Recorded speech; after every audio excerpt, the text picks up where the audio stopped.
Ayo, ayo, ayo, ayo, ayo, ayo, ayo, ayo, ayo, ayo, ayo, ayo, ayo.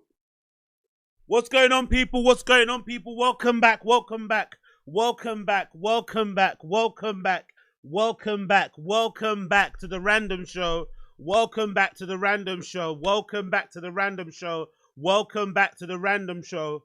I'm gonna start talking from here now because I don't like the microphone noise. I'm gonna start talking from here, so let me know if you can hear me. Let me up the volume a little bit. I'm gonna see if the microphone will pick up my fucking loud black voice from here.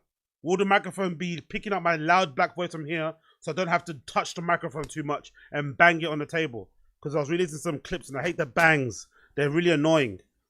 Big up everybody in the stream chat. Let me know if my microphone sounds okay from here. Do I sound okay from here? I'm about two dicks length. I'm about 2 dicks length away. I'm about 2 cocks length away from the microphone. All right? Let me know if it's okay. I'm about 2 dick lengths from the microphone right there, right? Am I all right? Am I all right? Can you hear me? Yo, big up Jordan Ray. Big up Jordan Ray. Big up relationship coach Ben. Big up Ali. Big up LB. Big up Don Dotter here earlier. Jordan Ray, Game Bred Footballer here earlier. Jordan Ray said hi to. Big up the Elephant Graveyard. Big up the Elephant Graveyard. Thank you for joining. Become a member. Thank you for joining and becoming a member. Big up the Elephant Graveyard. You're a fucking G. Big up the Elephant Graveyard. Big up the Elephant Graveyard. Thank you for joining and becoming a member of the Blood Clot Random Show. Appreciate you. Appreciate you. As per usual, people, as you guys know, the Random Show, we're trying to hit 500 members by the end of the 31 days. 500 members by the end of the 31 days. 500 members by the end of the 31 days. 500 members by the end of the 31 days. So if we can do it by the end of the 31 days, I'll be fucking glad and happy and over the moon. So please help me do that if you can. Link to become a member in the description down below. You get access to member-only streams. Access to member-only videos are coming very soon. Member-only streams and member-only videos coming very soon, only to you guys. And they're available in the membership button down below. Membership start as little as $9.99? $1 basically. Membership start as little as $1. There's only 2 tiers I have. $1 and $5. $1 and $5. Same as a Patreon. Patreon starts at $1. So if you want to become a fucking member, make sure you jump on it. I want to do specific videos though. I like the live streams I'm doing for members only. You can watch them if you don't want, but they're member only chat, member only streams. But I want to do more videos, so you'll see that happening very soon. I'll be putting out more videos for the members, but please join, become a member. Let me hit 500 member target by the end of the 31 days. That'd be a great way to cap this 31-day fucking marathon stream thing that I'm currently doing. Big everybody for tuning in. Today's show, as the title pertains, we're going to go through T-Fat-K. We're going to do local live. We're going to do DSP. We're going to do some no jumper shit as well. Yeah, let me get the no jumper tab ready as well. I think I didn't get that tab ready. Let me get the no jumper tab ready too. We got everybody tuning in right now. Appreciate every single one of you. Smash that like button down below. Don't be fucking lame. Help a brother out. Smash that like button down below. Don't be lame. Help a brother out. I'm going to quickly get the no jumper stuff ready and loaded. Bear with me 1 secundo if you don't mind. Let's do this. Let's write this. I want to get up on here, and then we're gonna do some other bits and bobs as well. But big up everybody for tuning in. I appreciate every single one of you. Big up everybody for tuning in. I appreciate every single one of you. Smash that like button, of course, throughout the day. Subscribe to the channel. All that good shit. Well appreciated. Obviously, you guys know me from Taz as well. The Taz channel is there too. You'll find it in the home button of this channel. You'll find all the other channels I've got. So like and subscribe those channels too, if you like the content over there. You know what I mean? Easy stuff. Easy stuff. Nothing too complicated on my end. Nothing too complicated on my end. So, episode number 461, day 8 of 31. Day 8 of 31, a bit late in the day. I should have done it last night, but I was a bit tired. I didn't want to give you a mediocre stream because I've been training so hard and fasting really hard and shit. So I thought better give it to you in the morning so it's nice and fresh. So I know some, people that watch it in America are going to be sleeping, unfortunately, but hopefully when they get back later on in the day, they'll have a nice fresh stream to watch if they want. So let's just get right into it. Let's just get right into it. First things first, I want to quickly cover is this channel. Courtesy of YouTube. Yo, big up Abe Martinez. Big up Abe Martinez. Big up Abe Martinez. Looking like you sell Fugazi handbags on the street. That is so super racist, but I take it. Super racist, but I take it, okay? Big up A Martinez. Big up A Martinez. 2 for 5, 2 for 10. I had 2 for 10. I have new one, whatever you want. Big one, small one, size one. Hello, madam. How can I help you, huh? You want a nice bag? Big up A Martinez. Let's continue. Let's continue. Let's do this one. Let's do Joe Rogan on the chaos and control. No, they want to keep America unstable. Yo, big up Black American. Wagwan sis. Big up Black American in the stream chat. They want to keep America unstable. Let's go for that one. Ah, shit. I didn't do the other window. Really genuinely. Damn. Sorry, I didn't sort out the other window stuff. My apologies. Whoopsie. Wrong stuff. Wrong stuff on here. Wrong stuff on here. Bear me 1 second. Boom. Boom. Boom. Boom. Boom. Boom. One sec. I've got everything, right? Oh, yeah, and doom. There we go. Ready to rock. Now we're ready to go. Now we're ready to fucking rock. Let's fucking go. Big up Podcast TV. Big up Blood Clot Podcast TV. Joe Rogan, they want to keep America unstable. Let's go. Who really genuinely believes that anybody cares about us? Oh, there's some lobotomized, no pun intended, suckers out there. No. There's some suckers out there. And then there's a lot of bots. There's a lot of people that aren't real people that are like commenting on both sides like of on the the issue. internet. Yeah. On both sides of it. Stay out of the comments, kids. Stay out of commentary because it's not real. Oh, shut up, bro. Comments are the best part of the internet. The best part of the The best part of the Joe Rogan fucking podcast channel are the comments. I will prove it to you right fucking now. Let's go Joe Rogan experience. The best thing about him, the best thing about what he does is the fucking comment section. Some of these videos and vlogs are fucking terrible. They're fucking garbage. The comments are the best bit. Let's click random one. Let's do random one. Let's go, I don't know. Let's go to this guy right here. Let's go to this woman right here. This Republican, right? Republican Anna Paulina Luna. Let's go to her episode. Let's scroll down to her episode, right? Let's see her eyes. Wait, I want to see her eyes. There we go. There, yeah. Let's scroll down. Into questions. Look at that. Look at the comments. Joe's head. Get the hot politicians to talk about aliens. Jamie, pull up my marriage agreement. My takeaway from this podcast, we'll never know the truth. As soon as I saw her in the thumbnail, I knew the comments would be gold. 35-year-old Rogan would be flirting. 38-year-old wants to know about aliens. I respect the focus on the topic. Does anybody else get the feeling that a lot of these politicians these days are in fact influencers and not lawmakers, no matter the party? Member of Congress casually dropping interdimensional beings is wild. Let's see here. Let's go to a high one. Look, hot women telling me UFOs are real. Is this a dream? Is Congress doesn't have oversight? We don't have responsible government. Period. All these comments are better. Epstein, hello. What the hell is this? By far the hottest politician ever. So the comments are the best part about these fucking shows. Let's go to the Sam Tripoli one. He's a bit of a psycho, but let's go to his one. Let's do this one. Don't let the podcast distract you from the fact that Sang Sung blew a 9-0 lead to Luan Kang in 993 Mortal Kombat tournament, causing some of the most crippling upset in the martial arts history. Not even 1 minute in, and Sam's already said Agenda 2050. That's how you JRE. Protect your park, protect your neck. Now we need one of the tinfoilers and Sam Tripoli. 217 and Mike Baker called 3 times already. The argument, so yeah, the comments are the best part of these things. The comments are the best part. If you're interacting with narratives that are propped up, might be propped up by AI, might be propped up by bad state actors. There's a lot going on, folks, and it's not all people talking about things, and that should be illegal. Are there bot wars now? 100%. Yeah. Yeah, 100%. Like There's my bots bots fighting against bots. Yeah, versus your bots. 100%. It's probably a giant chunk of the internet. Are they actual bots, or are they like people in a call center? Both things. Like both things. Both things are real. There's AI for sure that people are running programs that are saying certain things. Who the fuck is this guy, man? He's got a gnarly voice. I love his voice, man. He sounds like he's permanently high. I like that. But there's also people that get hired to do it. Yeah. You know, there's these pro-American sites, you know, and then people have done like an IP trace, and they find out these people are in fucking Karachi. They're in fucking Pakistan. Yeah. And it's, you know, they're in India. They're in China. It's like, who knows who's doing it and why they're doing it. But there's a bunch of foreign countries that would have a vested interest in keeping America very unstable. You know, it's really good to have us at each other's throats politically. Yeah. That's good for them. It's good to crush our faith in democracy and make people consider communism. And some could argue, I would argue that Rogan is contributing to the degradation or the deterioration of America.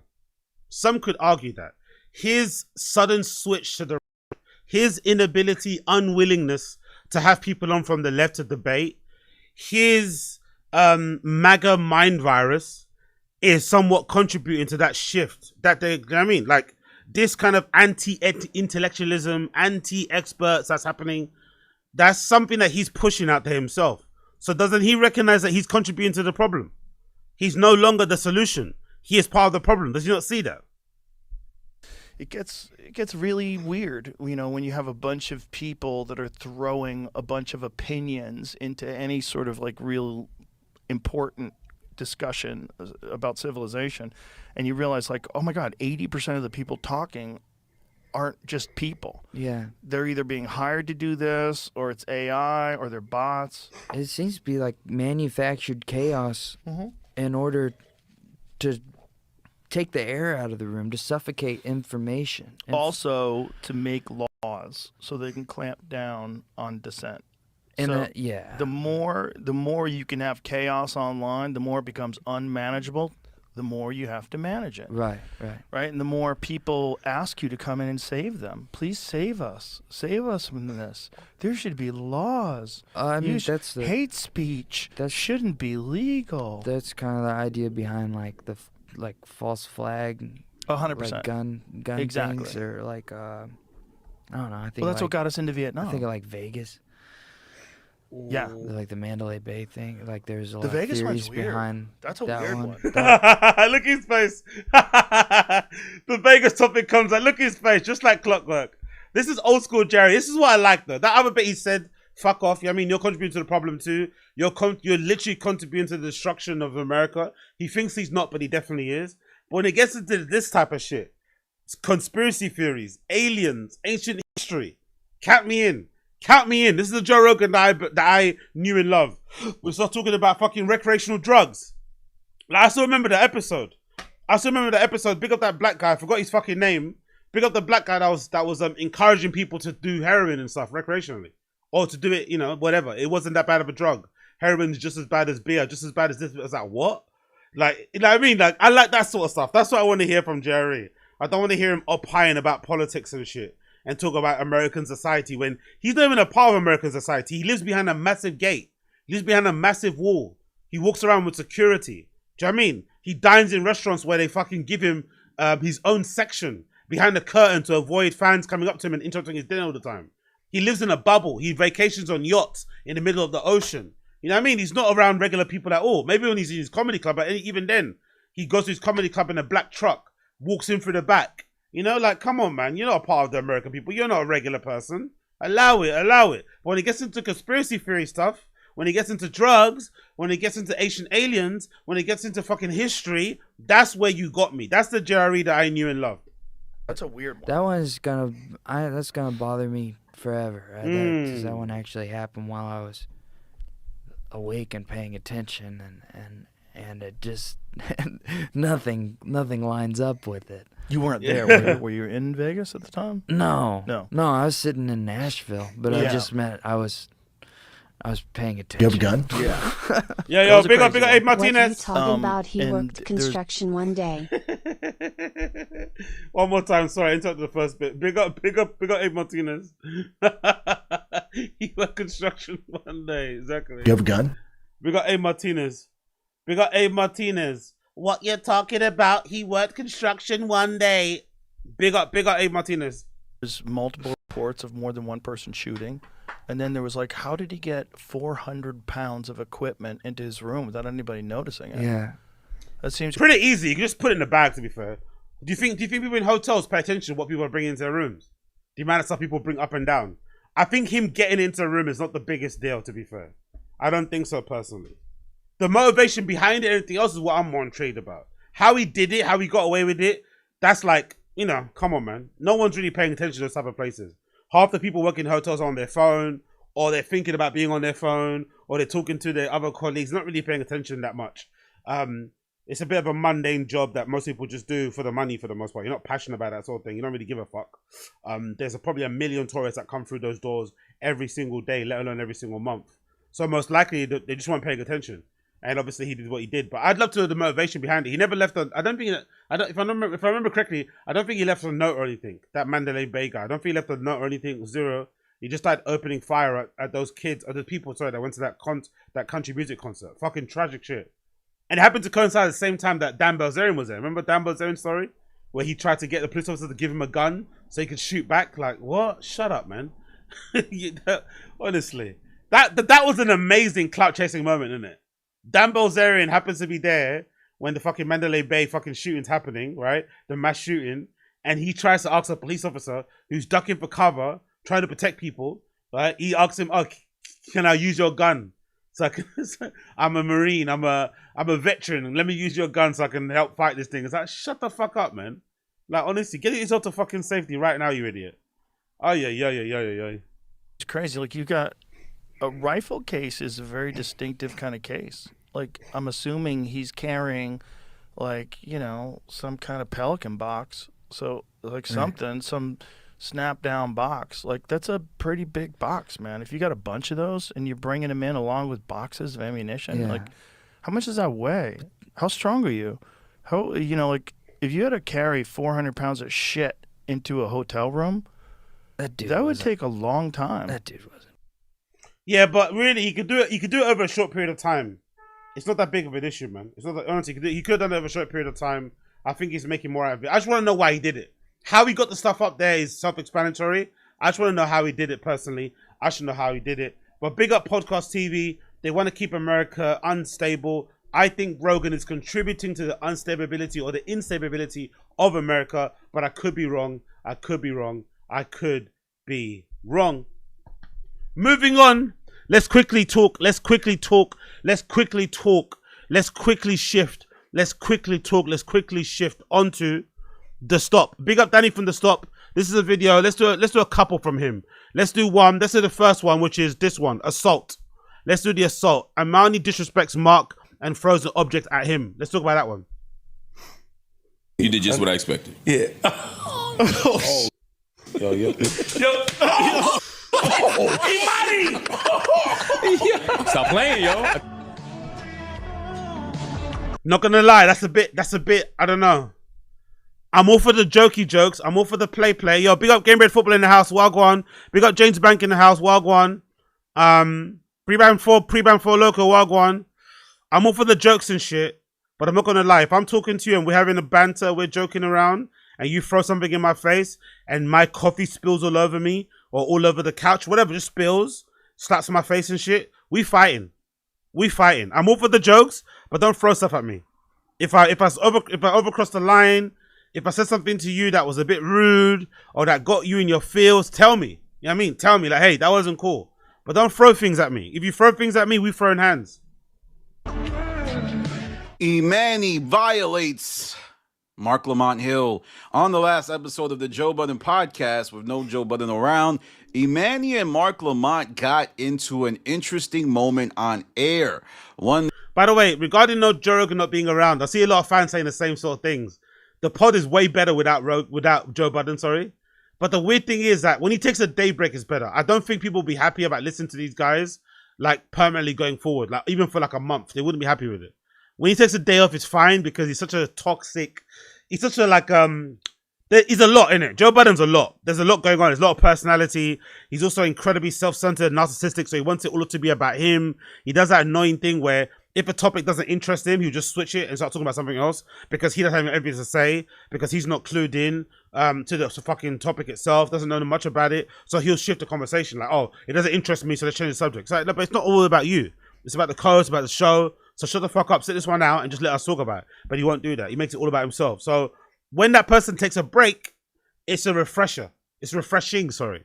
But I don't think people will be happy if they went a month without Joe Budden. They'd want it. I mean, they'd want him to still be there because his nutty chaos type energy is a part of the show. So for, you know, small shows here and there, yes. Long term, probably not. That I think broach the professionalism of the workplace and give some insights into what's going down behind the scenes. Now, for those of you that don't know, Marc Lamont Hill has joined the podcast and he's been a breath of fresh air. And even though he has provided a boost to the show, it's come at the expense of other folks' presence. Now, that's for everybody, not just EMMANY.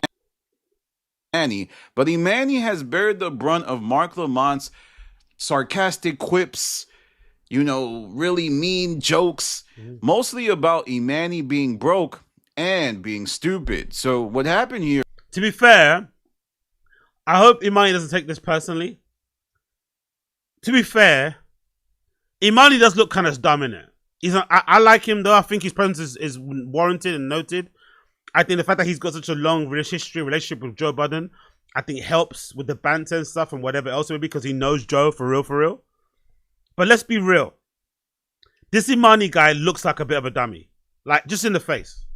Not his fault, but just the way his face is shaped, the way his face looks, his eyes, his mouth, the sound of his voice, the cadence of his voice, how he speaks and shit. He does come across like he's incredibly stupid. So, I think people take advantage of that and mock him for it. And I think he also suffers from another thing, which I think is weird to say, but I think EMMANY takes jokes well. You know, that's an odd thing to say. I think EMMANY out of the cast is one of the people who has the thickest skin.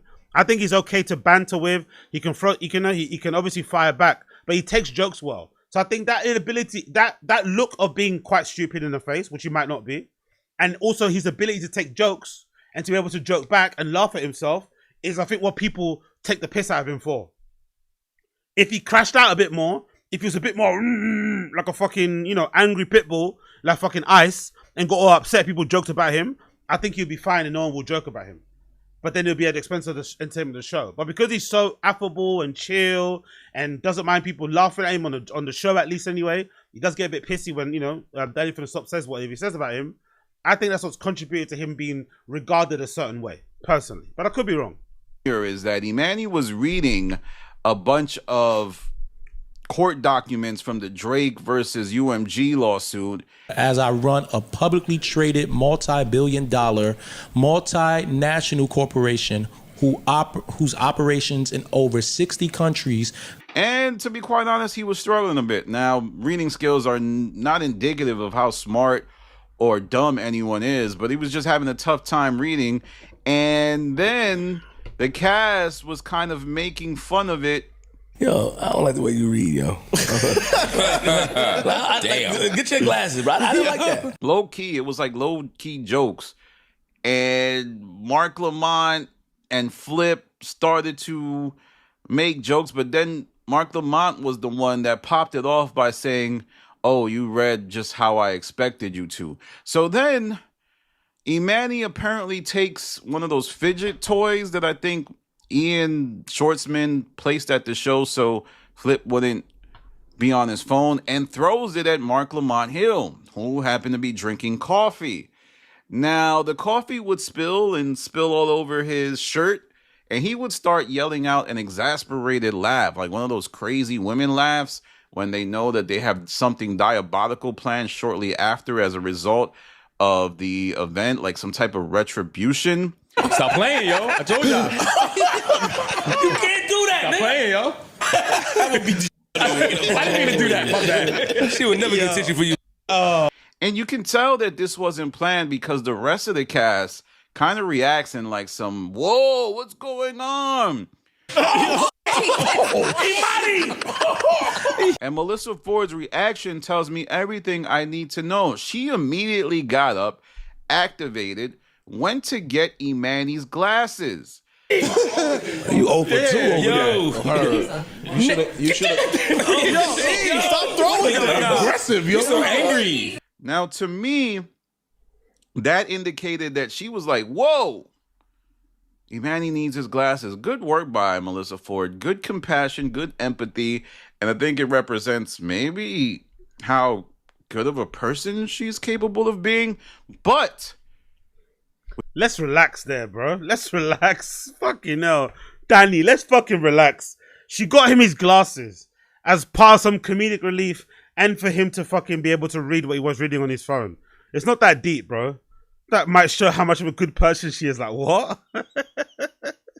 we have to get back to this episode and talk about what EMMANY and Marc Lamont would say later on Spaces. But I think this episode, prior to this incident, the whole cast was shooting at EMMANY. Not in a very clear way like Marc Lamont, but in a subtle way, with most of them shooting down anything that EMMANY threw out. I mean, this guy would say any statement and the cast would just disagree with him over the most minor issue. They said he got signed to Dallas Austin's label. So, nigga, come out, put your project out. See, EMMANY, even he got signed. Oh, shit. Oh, God. Jesus Christ. That's such an unnecessary jab. Big up Marc Lamont Hill, man. He's a necessary person. He's a fucking necessary person in that pod. What an unnecessary, mean little jab to throw out there. Fucking hell. Shit. Damn, yo. No. He's not. Pause. Flip and Mel and Amani.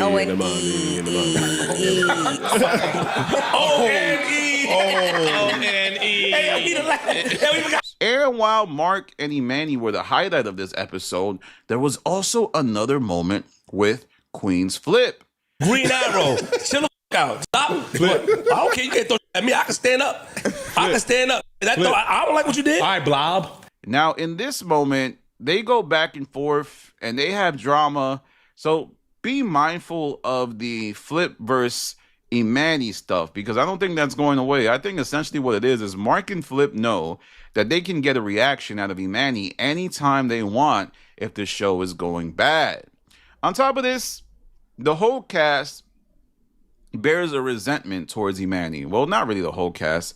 Ish and Ice, because remember when EMMANY first got there, he was talking about, yo, I can see that y'all not really podding, y'all holding the podcast back. I think there's some resentment because of that. And Flip is just somebody who likes to pick at people, and Marc Lamont Hill is the intellectual version of that. Now, in these spaces, Marc Lamont Hill and EMMANY would join and explain what happened, and they would do so in a COE type of way where you couldn't tell if it was real or fake. Remember, COE means content over everything. No matter what I do, this man is going to consistently continue this. So, like, there's only one resort, and I think it is for us at some point. He's like he's playing victim after all this. Yeah, like this victim shit that everyone loves to do. Like, you get that from Melissa. Like, y'all, both of y'all just like. See, and that's the problem right there. Didn't I say this before he came in? I want to be treated like a lady. But you'll make fun of reading abilities. I did. Oh, this is actually good though. I like this. I prefer beef on podcasts where they're bickering about who can read better aloud or not. That's better. I don't want to hear people stunting about their money, about their cars, about whether or not they have a bad B or whatever. I want to hear them bicker about who has the better reading comprehension and all those other bits and bobs. I love that. Please, more of this, less of the stunting about watches and shit. Didn't make fun of your reading ability. What does reading for me mean, Mark? What does that mean? I mean, you told me where you went to school. You told me when you stopped going to school. And so based on that, Reading with low T. Yeah, like for example, just all jokes aside, like you didn't use your finger as you were reading. I thought that was impressive. Fucking hell. Fucking hell. Get the strap. EMMANY, get the strap. EMMANY, get the fucking strap. You pronounced every word right. You didn't make any mistakes. You were fluent. Like I thought you did good. For me. Yeah. All right. Yo, Mark, I'll see you Tuesday. You can see me Monday. Well, I can't see you Monday, but I will see you Tuesday. And I please. sit here I get a cult joke and I every sit day. here and I'm literally going through the things that I'm going through. And yet I still have to come to a work environment where I'm belittled, I'm made fun of consistently. And no one is there to even try to consider how that leaves me going home and feeling. So while people would love to go ahead and paint me as the villain, I think that I'm the victim. And trust me, all of this is being documented. And at some point, if I am reprimanded for anything I do, I will be bringing this up. Wow. Stance. Interesting threat. What do you think he's saying there? I don't think Imani is a good enough actor to do that and it not be real or say that. I think he was really upset. And I think he was basically saying to Mark, hey, I'll see you on Tuesday. We can square up and swing. We can square up and throw hands. That's what I think he was saying.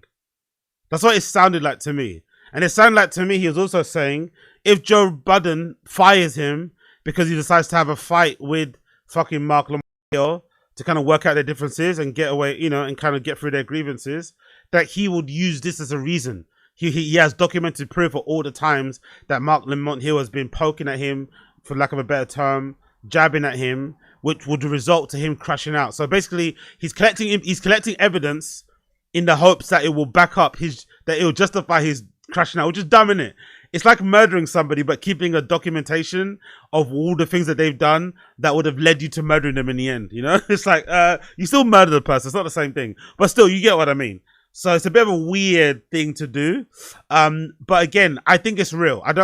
Even if he's joking, I think there's some truth to the jokes. I think he is actually hurt by the things that Mark Lamont here says, because, you know, even if you're dumb, you don't like people joking on your intellect or lack thereof. You're not going to take it well. So I'm sure it doesn't sit well with him that Mark Lamont Hill talks to him in that way.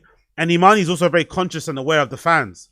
If Mark Lamont Hill is making him seem as he's the dumb one, the illiterate one, the uneducated one, then it's going to make the fans emboldened to say that to him too. And Imani's already, you know, conscious of that sort of thing anyway. He's had his tiff with fucking Daddy for the Stop. He probably doesn't want that to be perpetuated or said about. So it's a bit annoying. But like I said before, I think he's got one of the thickest skins on the show. On the show. So it's a shame that he's kind of being put through this ringer, because I also think Mark Lamont Hill is kind of picking at him a little bit, you know? So I think if I'm being honest, he would be completely justified to punch him in the face. Not gonna lie. There's sometimes people joke about you, and it can get a little bit excessive, and you need to like remind them that, hey, I'm not to be played with. So I think he's deserving of a little bang in the face. Does he deserve is it warranted of an actual fight? Them both rolling up their sleeves and scrapping on the fucking grass and stuff? I don't think so.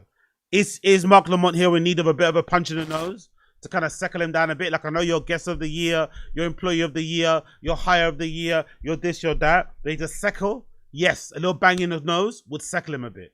But if you do that, you then give him the win and the layup because he now knows your pain points. You know, so it's like bit of a mad one, bit of a techie one. But big up Danny from the Stop anyway.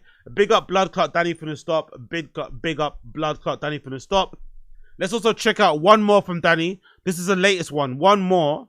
Let's check out this one. Joe Budden exposes Melissa Ford for trying to get QUEENZFLIP fired. Let's play this one. We sent Mel to HR, like to talk to them before she went. Oh my God, the culture, I can't stand it. I don't know what's going on. And if you don't do something about those guys. Oh, this is serious. Yeah. This is serious. Send Mel to HR. When she left HR, she like, yeah, you know what? I think me and the guys can work it out. Her suggestions, I was like, you know what? On second thought, Yo, big up Iron Cincinnati, man. I think he was a college student guy, but I think he says stuff. He says I think he too says dumb stuff. Sometimes I think his intelligence is overrated. No, for sure. No. Don't get it twisted. He's intelligent for them. He's super intelligent for them. Like, he's fucking Einstein compared to them lot.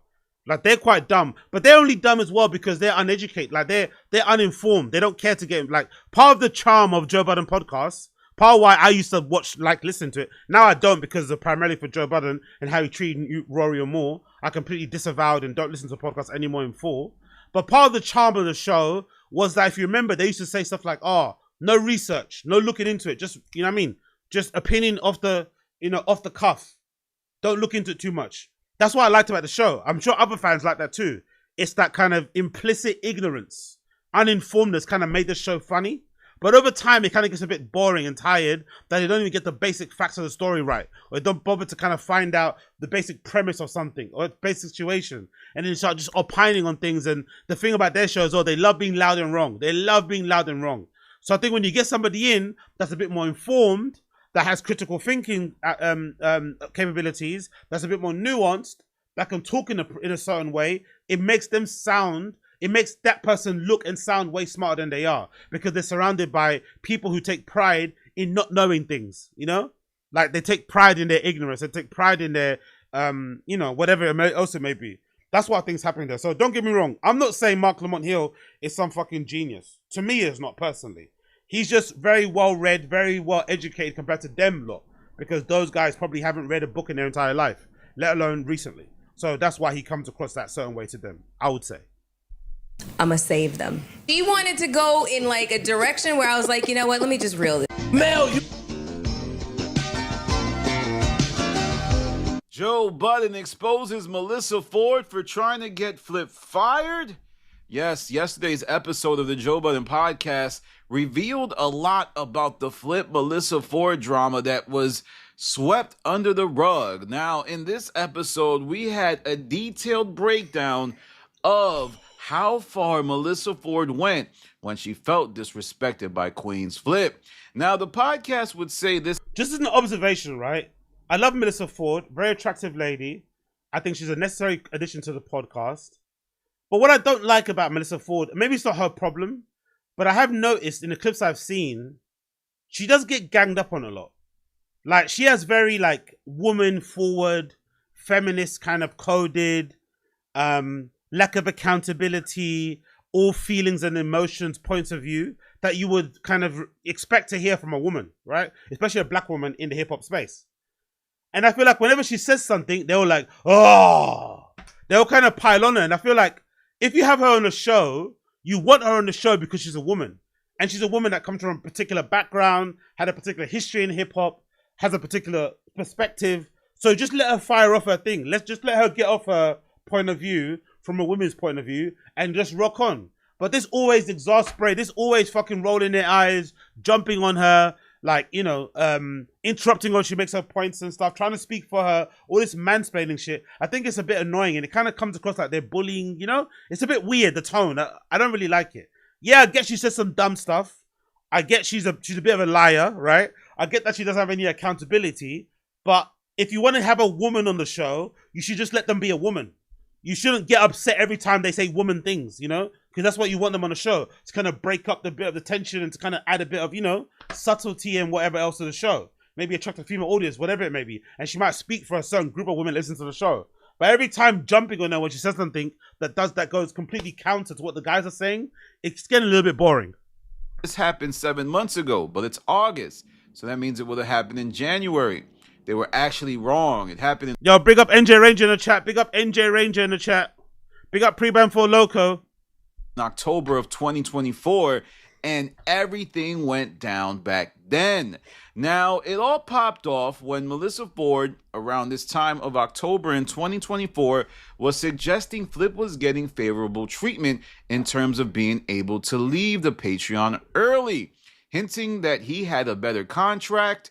And she even said that women are uncomfortable with negotiating good deal terms. By the way, I found out courtesy of this podcast. I didn't know it's a thing. Big up America. You Americans are pretty good with contracts. Maybe it has something to do with the fact that you don't get enough vacation time. I don't know what it is. Maybe because the pay is quite high there.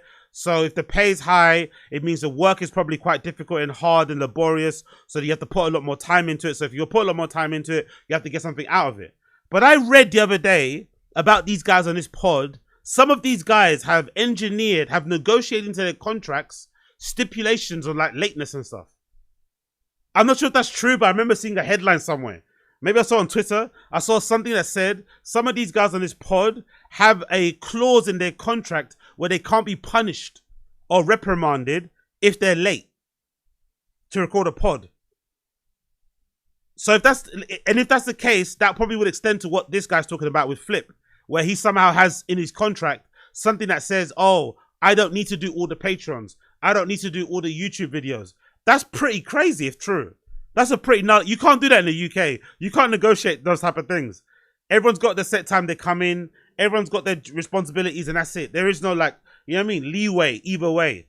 But if that's true, that's fucking sick that you can negotiate latenesses and times off in your fucking contract over there in the States, which you can't necessarily do here in the UK, unless you're obviously a higher, what do you call it? If you're a higher tier person in the company, C-suite, whatever it may be. But I think most people, you just get what you're given. If you can negotiate, might be a salary. Big up NJ Ranger. To that point, when did saying dumb stuff, lying, and taking no accountability become verboten? Exactly. MF, these are cornerstones of it. Exactly.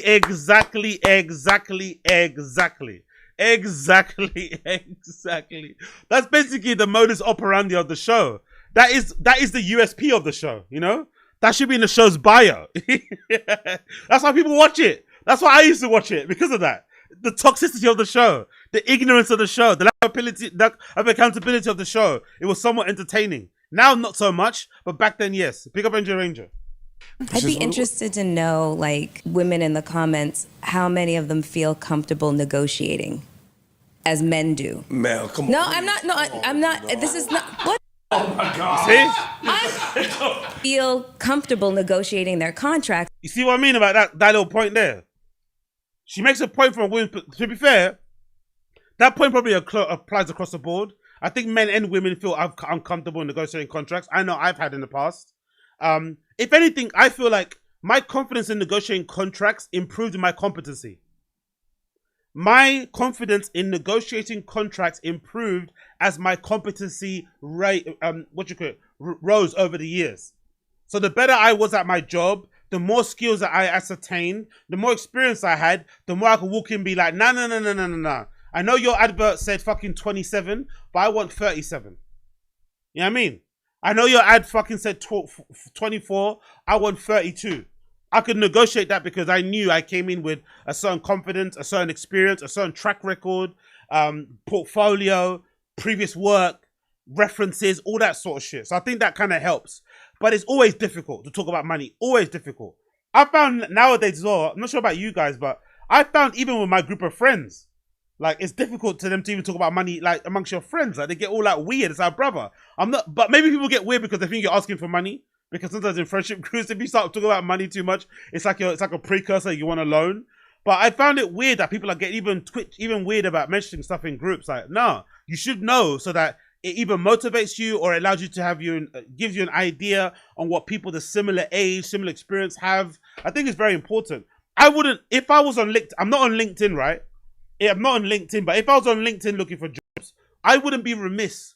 I wouldn't feel bad I wouldn't feel uncomfortable. I wouldn't feel weird for reaching out to somebody who had my job prior and ask them how much money they want. You know that? I would do that. Raggo. If I was applying for a job on LinkedIn or something, or just applying for a job in general, I would find a person who worked in that role previous to me, and I would just ask them how much money you were on. I wouldn't even ask them why they left, because that's none of my business. But I'll definitely ask them how much money you want so I can negotiate a proper fee, because I remember the first time that happened to me, when I found out the person before me got way more than I did, and I was doing 2 times more than they were doing. That feeling, man, honestly, I can't describe you how that felt. Especially at the time, if I remember correctly, it was like a white girl. So I had those feelings of like racism and shit, which it probably wasn't. It was just that she probably negotiated a better contract. But that feeling of feeling like you got taken advantage of, you know what I mean? That feeling that you've been working, you know, your fingers down to the bone for a pittance, and this girl was doing half of what you were doing and she was getting more than you were getting. Like, that feeling is horrendous. So however uncomfortable you feel negotiating a contract at work, please remember the feeling that you will feel when you find out somebody who's less competent than you was making more than you in that role. That feeling is worse than feeling uncomfortable for asking, hey, can I get a pay increase? I guarantee you. As men do. Men will literally say, I want this, I want this, I want this, I want this, and I want this. Which made the rest of the cast look really uncomfortable. But that same month was also the month that Melissa Ford would leave an episode of the Patreon early. Yo, big up Keepy. No. Funny you say that, brother. Funny you say that, Keepy. I've got it all downloaded still. I've got it all downloaded right now. I haven't watched it just yet. Don't spoil it for me or anything. I've seen it's getting good ratings, but I haven't watched Alien Earth, but I've got it downloaded. I've just finished watching episode 4 of Chief of War, starring Jason Momoa. Fucking brilliant. Recommend you check that out. Go into it blind. Just check it out. Fucking brilliant. But I haven't started Alien Earth, but I've heard good thing. I've heard good fucking thing about Alien Earth. Big up Gamebred. You can check Glassdoor for how much the salary bands are. Plus AZ, if you're from Nordic countries, you get. Yeah, no, for sure. I know Glassdoor. I've used that before. I've used Glassdoor before.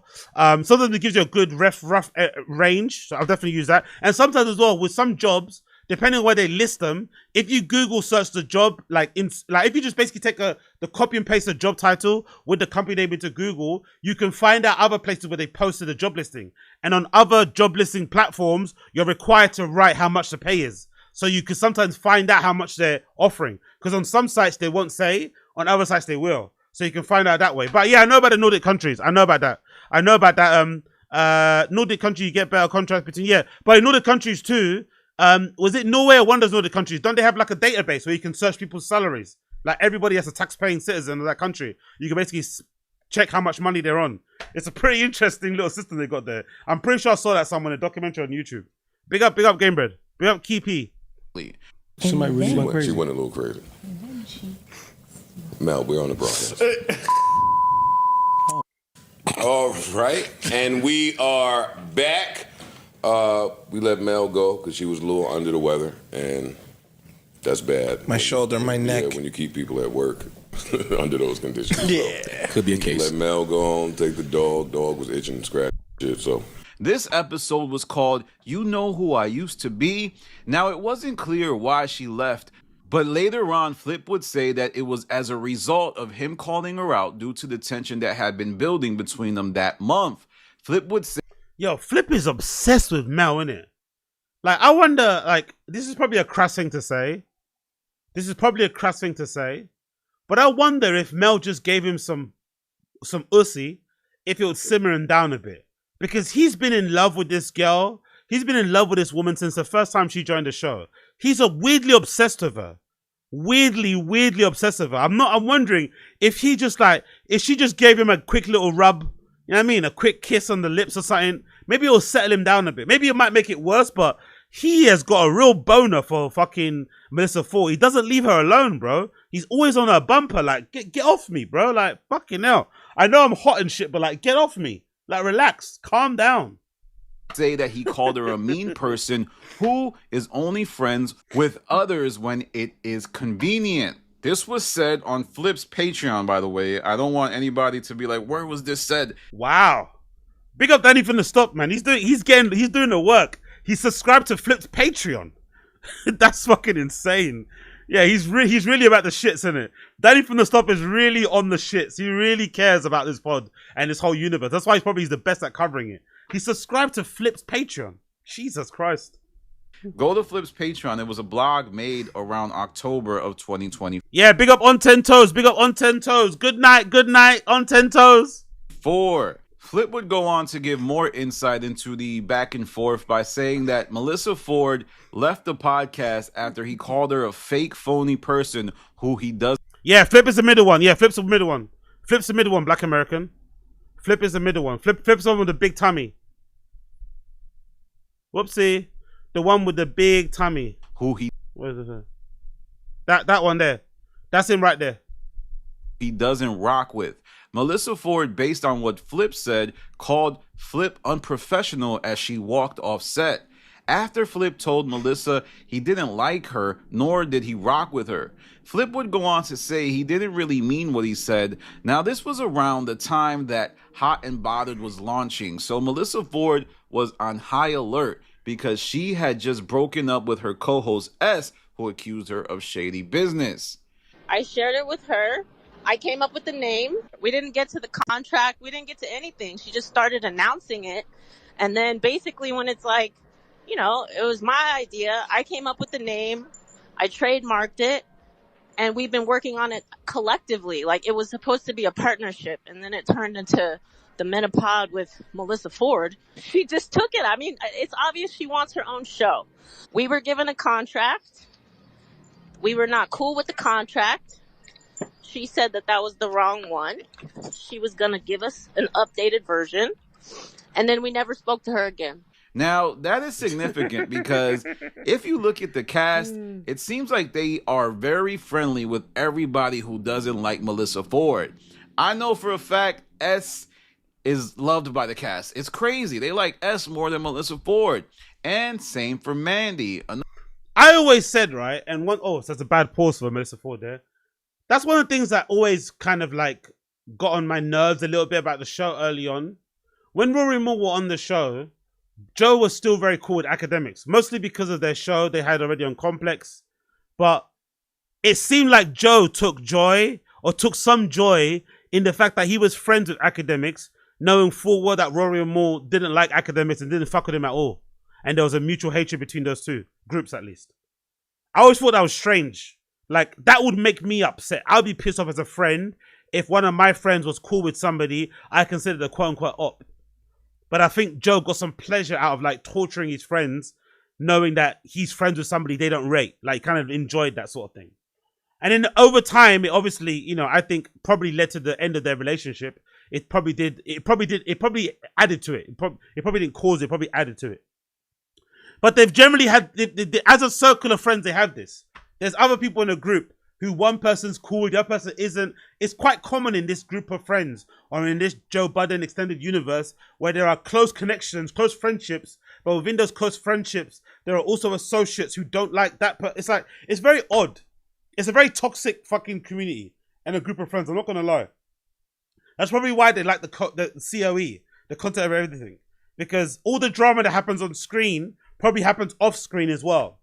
In terms of people, you know? Like, it's a very odd group of people. Very, very toxic, very immature.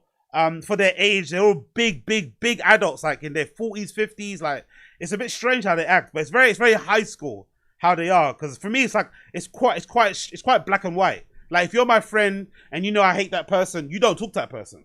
Or at least you don't talk to that person to me. Just don't mention them to me. Do you know what I mean? It's not that difficult. But they don't. They all kind of like, you know what I mean? They all like kind of toying with it. They all like playing like friendship, mental games, gymnastics with each other. I don't like it, man. It's a bit weird. Another person who the cast loves but doesn't like Melissa Ford. Now, Flip would reveal the reason he was mad at Melissa Ford was that he was told information about Melissa Ford by someone. My guess is that Ish told Flip Melissa Ford was bad-mouthing him when he was offset, likely complaining about the preferential treatment Flip got, being able to arrive late, calling out almost whenever he wanted, essentially doing what he wants. Now, this theory would align with what Flip was saying about Melissa Ford being fake.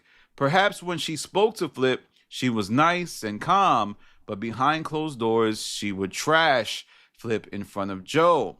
Now, a few later episodes, Melissa Ford would appear on the podcast with Flip. And in that episode, she would say that QUEENZFLIP needs anger management. Well, I did say that if I were Joe and Ian, I would make anger management courses mandatory for you. Yeah, you said that. Oh, yeah, how white she is. Does anybody agree with that?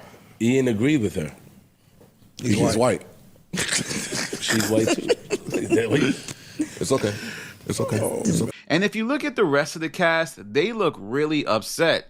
They start to hint that Melissa Ford is really a white woman in a black woman's body. Oh, come on. It's not that deep. They're joking around. It's a bit of a jokey joke, you know? They probably all need anger management, to be fair. Including Melissa Ford. They probably all need it. When you start throwing around the fucking F word and stuff, right? Like, fuck, I'm like, girl, relax. But they probably all need a bit of anger management. Let's be fair. So you can kind of see that around this time, Melissa Ford lost a lot of the room. People were feeling as if she was playing dangerous office games, and we got to look at what really happened. Things got so bad between QUEENZFLIP and Melissa Ford that Ian Schwartzman had to mediate, and even an HR professional based on the last episode was brought in and suggested some type of mediation actions that would help Melissa Ford deal with the issue. And Melissa Ford was seemingly hinting at the fact that the person, whoever was brought in, could, you know, get people fired or get people suspended. There's just, anyway, I'm going to end it there. There's just too much drama on this show, innit? And it's all created on the show. Like, the show before used to be fun because you'd hear their opinions on, like, topical stuff. But I feel like most of the stuff that goes viral now is their drama in-house. It's kind of like a reality TV show, but they all just sit on the couch. Instead of the reality TV show being them walking around the house, sleeping, partying, dancing, doing challenges, they just sit on the couch, and it's like a reality TV show there. They have a behind-the-scenes thing they film, they put on Patreon. They have a wives thing. It's all it's kind of like he's creating like his own version of Zeus. And they're all too old for this. Like, maybe I'm too old for this, but I know they're too old for this. Like, to watch this sort of stuff, it's just, oh man, it's just annoying. Like, it's so exhausting as well. Like, because I would classify myself as a guy that doesn't really like drama. As much as I like to cover the drama on this particular show, I don't want unnecessary drama. Like, I avoid it in my own personal life. So you would be damned. I'd be fucking damned if I'm purposely ingesting and taking all other people's drama and their fucking squabbles and whatever else it may be, when most of it can be mediated or can be resolved with just some grown-ups taking accountability, sucking some stuff, moving on if need be. But all this is just so toxic. It's so draining. It's such a waste of time. It's lacking in entertainment. It's not contributing anything to the world at all. If the Joe Budden podcast blew up tomorrow, nobody would lose anything. Maybe if the Joe Budden podcast with Rory and Moore went, like, I still mourn that. I still say that was the greatest podcast of all time with the original lineup, that in fucking Parks' basement or that room that he had, right? Incredible podcast. But if this podcast blew up tomorrow, nobody loses anything. The culture continues going on. Life continues going on. Nobody's mourning this show. Honestly. It's such garbage, man. And it's weird too, because Joe's making the most money he's ever made from the show. Which makes sense if you think about it, because he doesn't have people on like profit splits anymore.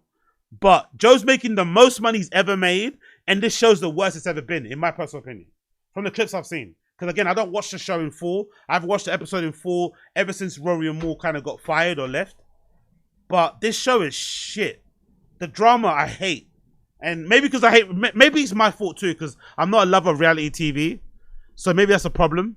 But God almighty, it's exhausting. Like, big up Danny for the stop for watching this sort of stuff and covering it. He's doing a credit to the fucking community at large, because I'd never watched this. But it's just so tiring, man. Like, oh, I'm bored. Anyway, let's move on. Big up Danny for the stop. Check out his videos. Danny for the stop makes great videos summarizing all the fucking Joe Budden podcast universe drama. So if you want to see all that, make sure you check out his channel. Joe Budden exposes Melissa Ford for trying to get QUEENZFLIP fired. Truth revealed. Check out his channel. Check out his channel. He's fucking great. Moving on. Let's do American Redact. Big up American Redact. American Redact's got a new video. American Redact has a new video. It says Bill Burr just buried Ben Shapiro. I'm assuming this is covering that recent drama that happened with Bill Burr and Ben Shapiro, where Ben Shapiro's been labeling Bill Burr as being woke. It also comes off the back of a lot of Republicans, right-wing people now saying that Bill Burr is woke because he doesn't agree with their point of view.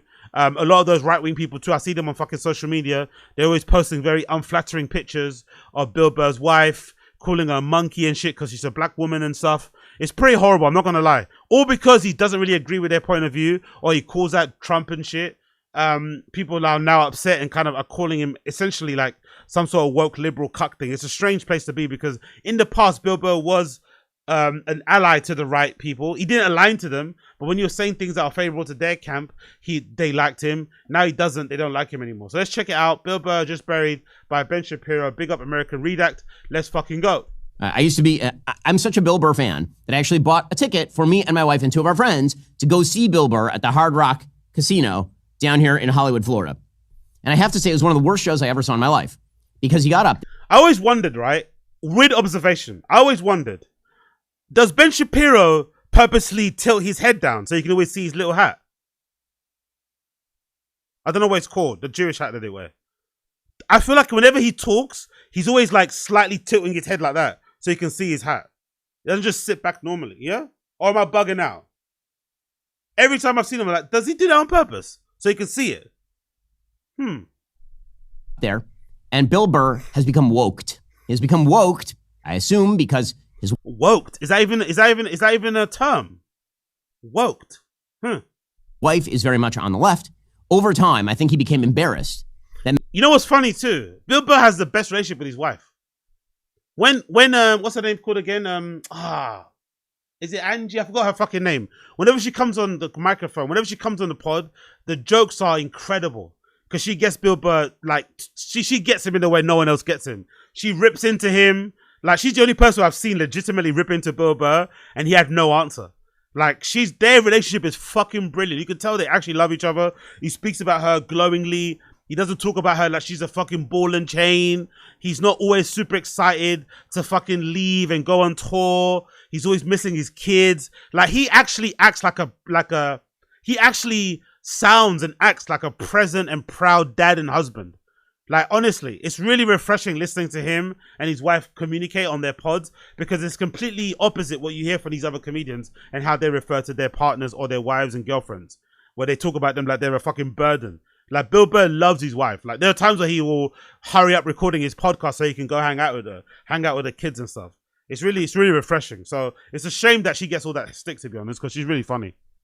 Many people on the right thought he was very funny, and so he big up Angel Ranger. It's the opposite. Yamaka. It's called a Yamaka. That's it. Big up Keepy. Bill Burr never saw him as right leaning. Clearly AZ never listened to Jay Tronica's rhyme scheme. That hat is 100 references. Why wouldn't he wear one without the stealth bomber cloaking technology color that directly matches his hair to Mimos and people in the middle of America? Big up Jay Ranger.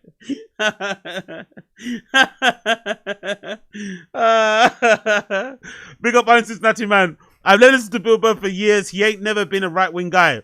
You know what's funny? I'm Cincinnati man. I think the right just assumed Bill Burr was a right-leaning guy because he's quite critical of women. Like, you know, when he puts on his annoying woman voice, when he calls out hypocrisy from women, lack of accountability. I think they took his stance on relationship dynamics and stuff and how harsh it can be, talking about bird women, bimbos and, you know, fucking gold diggers and stuff. They incorrectly assumed that because he has that point of view, that he's like a manosphere guy. He's a red pill guy, which is weird because the things he talks about are stuff like most men complain about when it comes to women. But they just incorrectly thought, oh yeah, he must hate women too. It's like, no. He doesn't hate women. He just calls out the hypocrisy in like feminism, the hypocrisy in everything, you know, concerning women online and shit, and how fucking dumb it is. But it doesn't mean he hates women because the stuff is dumb. When you call that dumb shit, you call that dumb shit. Like the other day, I posted this clip of this guy in the scene, in the techno scene, who's been causing a ruckus, right? This guy in the techno scene who unfortunately moved now to London. I've covered him on my Taz show. His name's Nicholas Rose.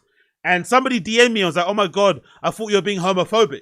Because I posted a picture of this guy dancing on the street in his little, you know, his outfit, he's got his little mini skirt on, his little fucking top. And I wasn't dissing, I didn't post it because of his outfit. I posted it because of the dumb dance he's doing in the street and just him being a fucking idiot and a loser. And the background behind it is that same guy is the one that, you know, has incorrectly or has put false allegations against clubs of racism or of homophobia. He allegedly sexually assaulted some guy when they were drunk and high in an after somewhere. He's a horrible person. So I'm taking the piss out of him because he's a horrible person. But it doesn't mean because he happens to be gay, I'm being homophobic. You know what I mean? People do that a lot nowadays. You call out something, you laugh at something, people immediately think you're laughing at them because of how they identify. No. If it's about equality, then equality means we all get the fucking disses. We all get the fucking bullets. If that's equality, everyone gets fucking called out for their shit. Me included, everybody. It's not because, oh, you're hype behind your fucking flag. No. Put the flag down. If anything, you're disrespecting people under the flag. Put the fucking flag down. Let's look at you and let's go from there. Rant over. He decided that he was going to start woking it up. Like that idiot Ben Shapiro. No, he's woke now. He's like, I don't, at one point, the guy liked me. Yeah. I'm supposed to look at that guy like he's an adult? Alright, so as you may know by now, Bill Burr recently made headlines after he called out the group of dude bro... Oh yeah, BRK of Moses. Yeah, I've heard a bit of that. What's her fucking name? Just Pearly Things got into a spat with some girl because I guess Pearly Things has a thing against girls posting their engagement ring, which is a real projection. It shows real insecurity that she's upset that she hasn't been chosen in that way yet. But it seems to be a thing that she does. Every time somebody posts an engagement ring, she'll quote tweet it, especially if they're like a tried wife person, and take the piss out of the ring, insinuate it's too small, call out why you're getting married, da da da da da. And of course, in this particular exchange, the person that she dissed, you know, wasn't having it. There was a back and forth. And in that back and forth, some very insulting things were said. And yeah. And to be fair, I only found out recently that Just Pearly Things has a thing for black guys, which makes sense though, because she's really big in it. So not a lot of white guys will be into her because she's a big girl. I think she's like 6 foot. Like she looks it anyway. I think she used to play netball as well as swim. So she's a very broad, big white lady. And the only people that are willing to knock that down and chop that down will be my fellow blacks, especially Caribbeans. Caribbeans would love to chop her down for sure. She goes to Kingston, Jamaica. Just Pearly Things touches down to Kingston, Jamaica. She puts on a little fucking Jamaica fucking bikini top on and bottoms.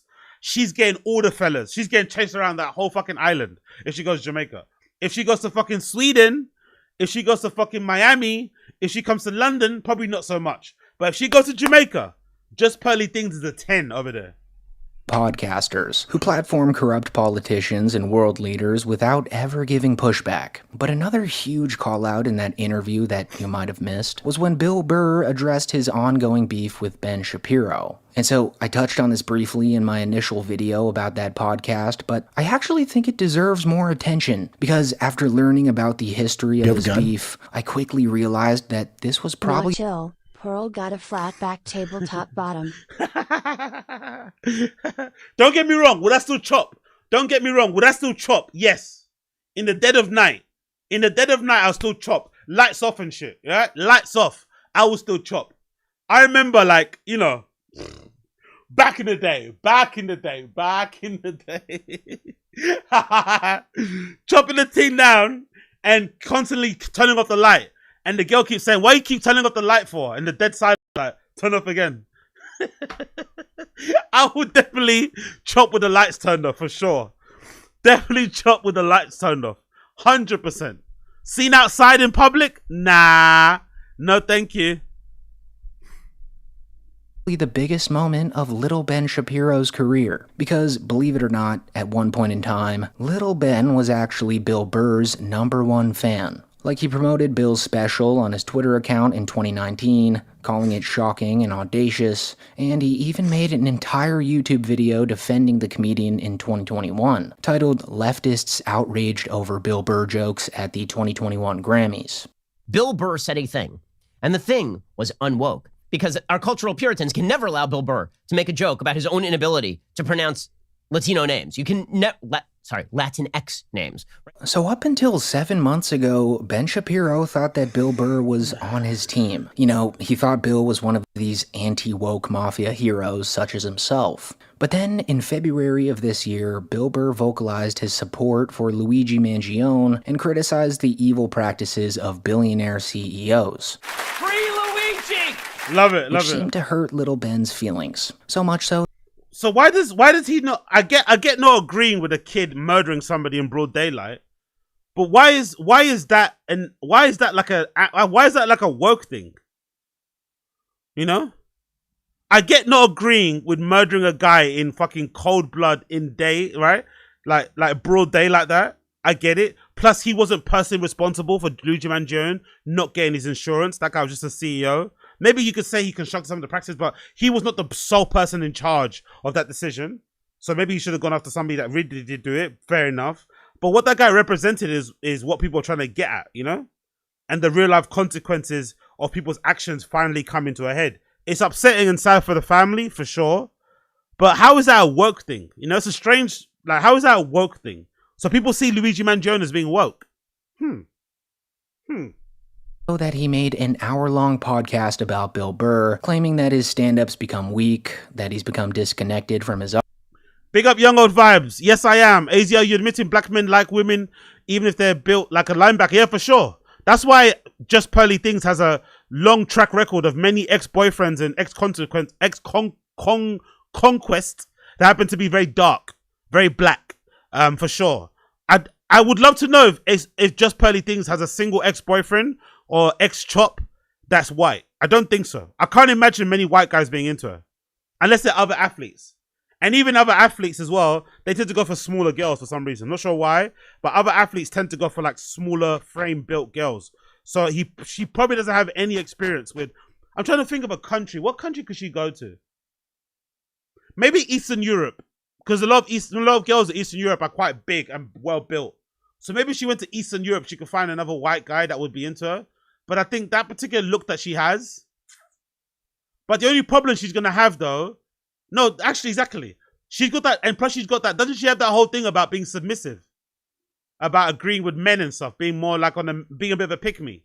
So if she's a bit of a pick-me, she's perfect for black guys. Especially a particular kind of black guy that wants their woman to be kind of, you know, submissive. Wants their woman to fucking, you know...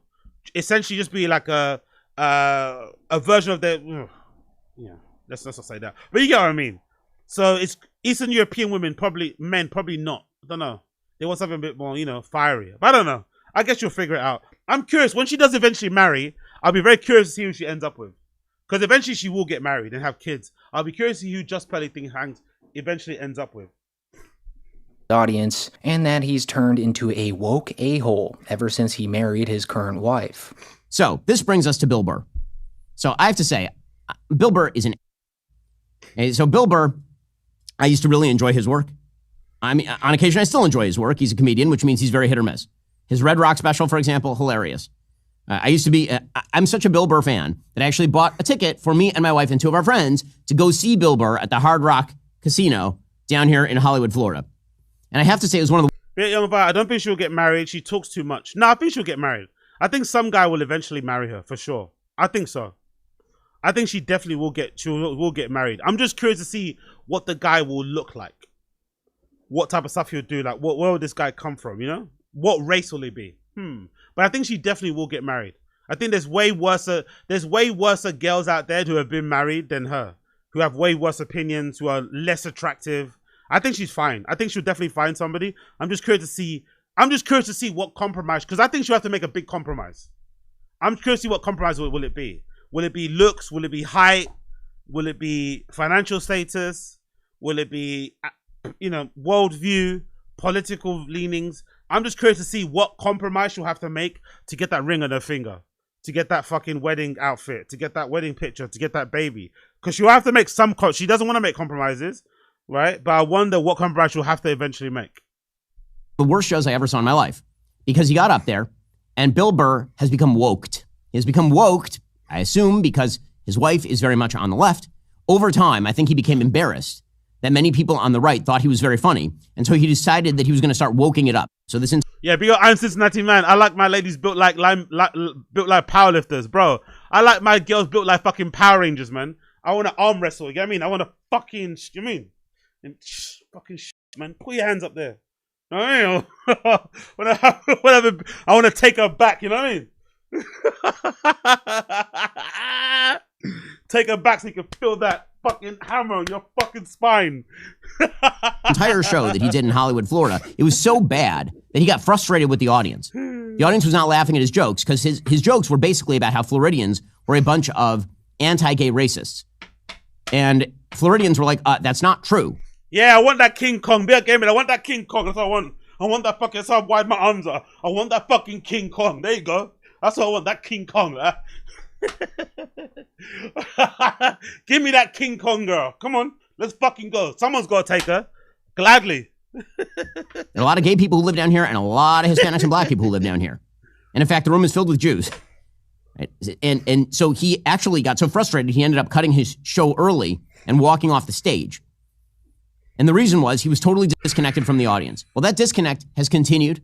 And now he is proclaiming that he is very happy that CEOs are walking around in fear for their lives.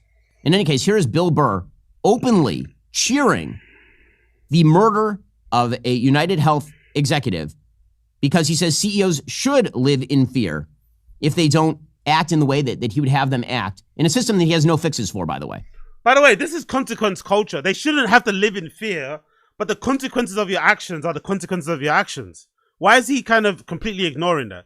No one is going to sit here and justify or co-sign or make excuses for what Luigi Mangione did. He took away someone's dad. He took away someone's brother, someone's son, someone's colleague. It's fucking horrendous.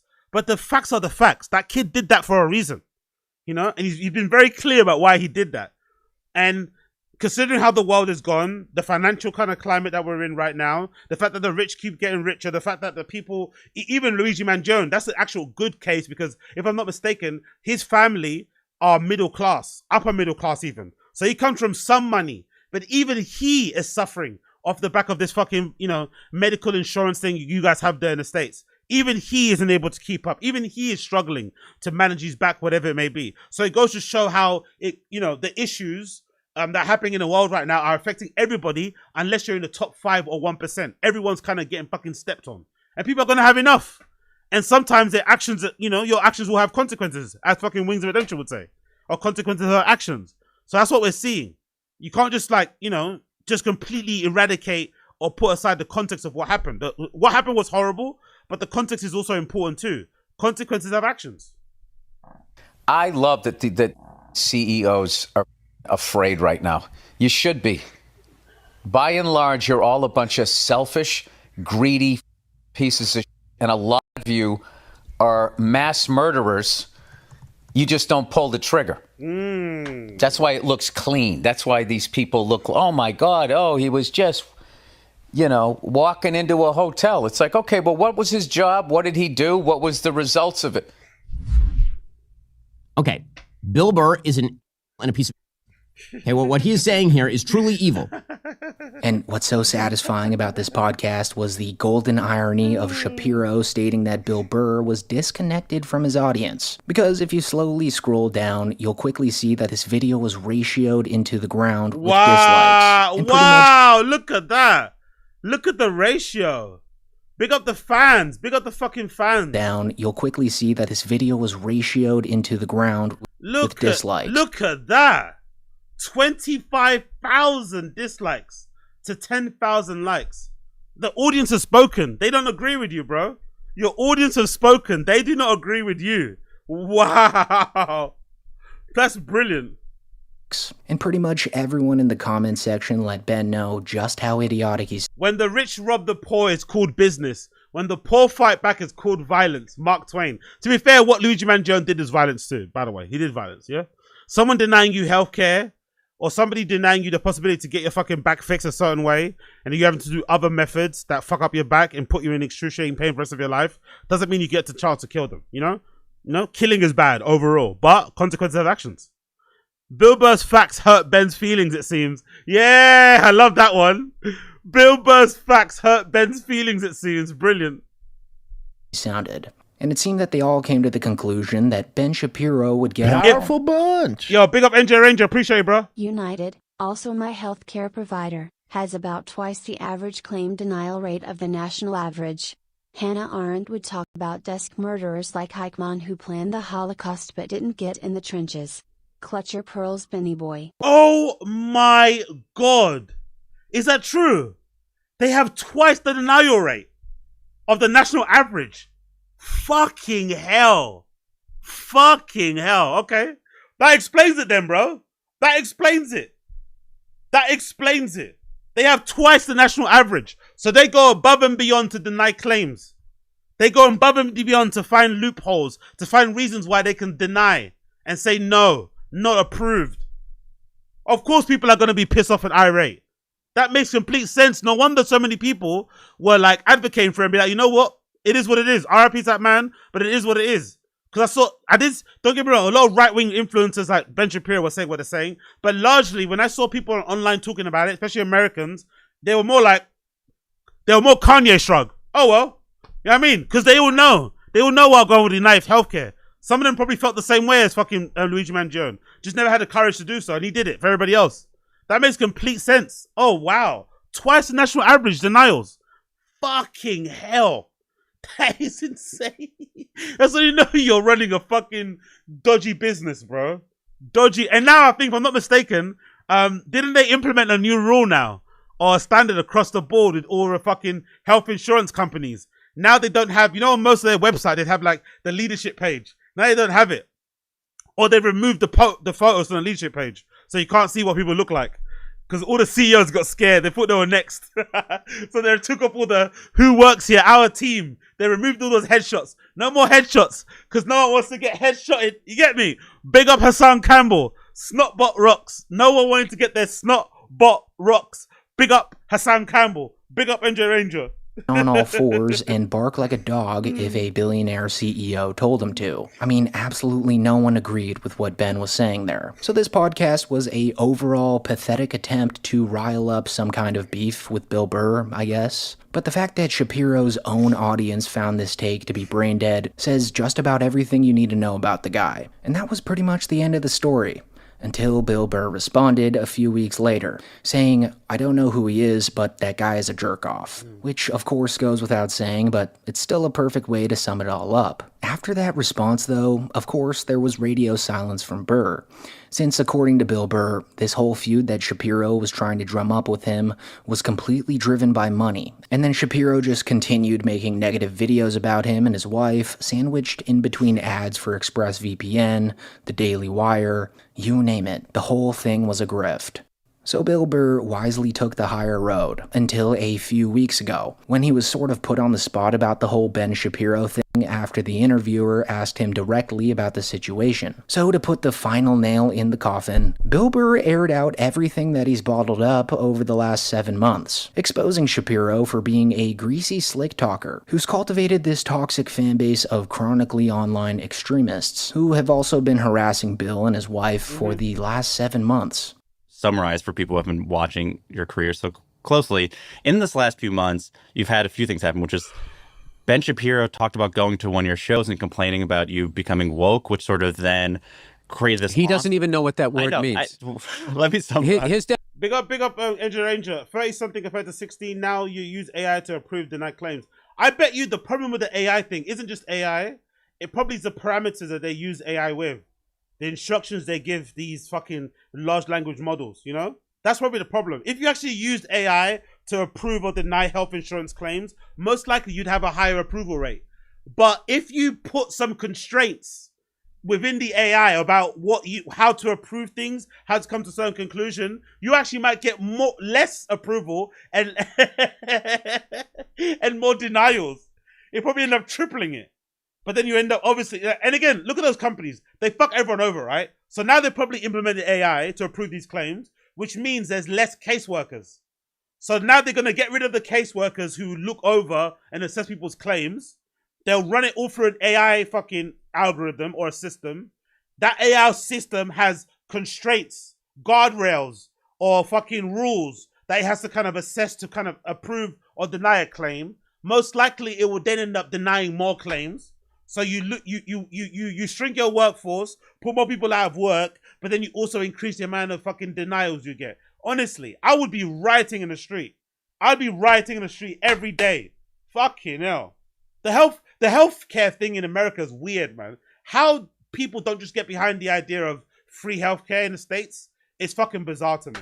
Everything else I get. As a country, you guys are probably never going to be okay with welfare. You're never going to be okay with universal basic income because the tenets, the DNA, the genesis of America is about pulling yourself up by your bootstraps. Like, here's this open land. It wasn't open and free because, you know, the Native Americans are there, but let's not get into that quickly. But here's this open land. We've discovered it. It's free. It's open. You can do whatever you want. You can make your dreams happen, the American dream. So the genesis, the tenets of America are based on that. So you guys are never going to be okay with welfare. Fair enough. You're never going to be okay with welfare, never going to be okay with universal basic income, no problem. But surely, healthcare, surely, not even education, surely healthcare should be the one pillar that everyone should get behind and say, yep, that should be free to all people. Everyone should be entitled to a level of care for free. Everyone. If you want to go private, because that's what I think. I don't think free healthcare would actually destroy the private healthcare industry in America. If anything, it would make it better because in the UK, that's what's happened. In the UK, we have free healthcare, but free healthcare takes you fucking ages to get fucking surgeries. It takes you ages to get appointments. You have to go for many different consultations via the NHS. So most people, especially most people who have more disposable income, they just go straight private. So if anything, it's actually increased the amount of people that go private now because free healthcare takes so long. But it's still an option for people who don't have anything.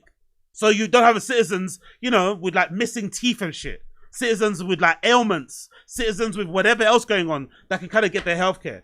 But for some reason, the right they just don't agree with it. And I just don't understand. I don't get it. I don't get why the free healthcare is the one thing they just will not budge on whatsoever. It's so bizarre to me. It really is. I get welfare not being a thing. You don't want to encourage people to have free money. You don't want to have a country full of layabouts and blah, blah, blah. I get it. But healthcare? Come on. Definition of woke is white liberals' definition of woke, and they didn't even know what it was. Yeah. They just took the word from black people. That's the worst thing about our people is not only do we take from other cultures, we don't even take the time to understand the definition. Yeah. He went there to be annoyed so he can then have something to talk about, and then he can make money off of dividing his own country. Yeah. Those people, it's treasonous what they do. I agree with him, by the way. He's been saying this a lot. They do get a lot of joy out of the country not being united. They're not really into it. They're not really, like, they don't even want their party to be. That's a weird thing about these guys, right? These political grifters. I don't even get the feeling they want their country, they want their party to be united. They have a particular branch, a particular subsect of their party they are about. The rest they don't care for if they don't agree with your fucking views. You know what I mean? It's pretty strange. Like, there's MAGA people, there's Republican people, there's alt-right people, there's this. I mean, they all got their little. So it's not. They're not even caring. Forget about the left. They don't even agree with people within their own party. They're not about bridging a gap, bringing about peace, trying to get things sorted. It's just like it's all a grift for just the money. That's a really sad bit. They don't care about people. They don't care about the citizens. They don't care about the country for sure. They just care about making money. As long as everyone's arguing, as long as everyone's fighting. As long as the enemy isn't the fucking politicians, as long as the enemy isn't the banks, isn't the financiers, right? As long as it's not the fucking illegal wars, okay, cool. Come on, man. Yes, but to be fair, or not to be fair, the fact is that it worked for what his goal is, which is then it became a thing online where then a certain portion of the right complain about how you're woke. Racists. And more racist. They're racist. Yeah, they send pictures of monkeys to me and my wife. They're fucking horrible people, and they're cowards, and they never say it to your face. Yeah. They never do that. And no, they're like, look, dude, there's an ugliness that's out there right now where, you know, there's certain podcasts out there that if you're a racist, if you're an anti-Semite, if you're a psycho-nationalist and you want a softball interview, there's podcasts out there where you can, and they will laugh at your fucking bad jokes and just give you this pass. And it's like, you know, there's a really ugly thing that's going on out there. And, you know, it's the kind of things we've already seen this, and we've seen what it does to a nation. And it's not the way to go. And real quick here, I just love that Bill spoke about how these guys hijacked the word woke and gave it an entirely new and negative meaning. Because what Bill Burr said was true. Like, people throw it around as an insult nowadays, but it wasn't ever supposed to take on that meaning. Bill saying that also shows you how Shapiro obviously just panders to his crowd and their buzzword of the day. As Shapiro... Look at that posture, bro. Look at that fucking posture. Ew. Look at that fucking posture. Look at that. What the fuck's going on there, eh? Look at that fucking posture. Look at that posture. Jesus Christ. I want to say some things, but I don't want to get demonetized. But look at that posture. You know exactly what I'm thinking. As Shapiro is just in it for money, which Bill wants zero part of. Later in this interview, Bill Burr details how silly it was of Ben to have him as his favorite comedian just because one of his jokes aligned with his worldview, just to then completely flip-flop on him as soon as he made fun of something against that view. It was very childlike, which Bill summarizes in a perfect way. Exactly. What I'm finding is that people keep trying to categorize what it is that you're doing. If anything, not to interrupt what he's going to say, it's going to be really important. If anything, I personally think, my personal opinion will be this. I would love to live in a world where comedians were apolitical. Right? Where comedians were apolitical. It's not going to happen though. But if that's not the case, I'd rather the comedians take the piss equally out of both sides. So that everyone gets it. But they don't, because they know if they stick to one side, that's more money. And now the thing in vogue to be is a right winger. So they're in it. Like, if I was a person, honestly, if I'm alt-right, if I'm MAGA, I don't want these guys in my party anyway, comedians, because they're very fucking wishy-washy. They're very fly-by-night. They're only rocking with you now because it's trendy and cool to be alt-right and to be kind of anti-woke. It's like in vogue now to call out cancel culture. It's in vogue now to call out certain things going on in society and shit. It's in vogue now to be a fan of Trump openly. It's funny now to wear a MAGA hat. It's seen as like, you know, you wearing a fucking swastika anymore. But they weren't really with you shooing in a gym, as Drake would say. They weren't really with the right-wingers and the fucking Jan 6ers when they were fucking, you know, doing what they were doing. They weren't away. They were hiding. But now it's safe and easy to be a Trump fan. Now it's a bit easier to be a right-winger. Now it's a bit easier to be alt-right. Now all of a sudden they're fucking dancing by you. They're not really your friends. So if I was a right-winger, if I was alt-right, I'd be like, fuck, get the fuck out of here. But I would rather they just, you know, argue from both sides, take the piss out of both sides, but they don't. Because it's way more profitable to stand on one side and talk down on the other side. Like that idiot Ben Shapiro. No, he's woke now. He's like, I don't. That fucking guy, someone came to me and goes, hey man, you should, he was trying to bring me into his fold. Yeah. At one point, the guy liked me. Yeah.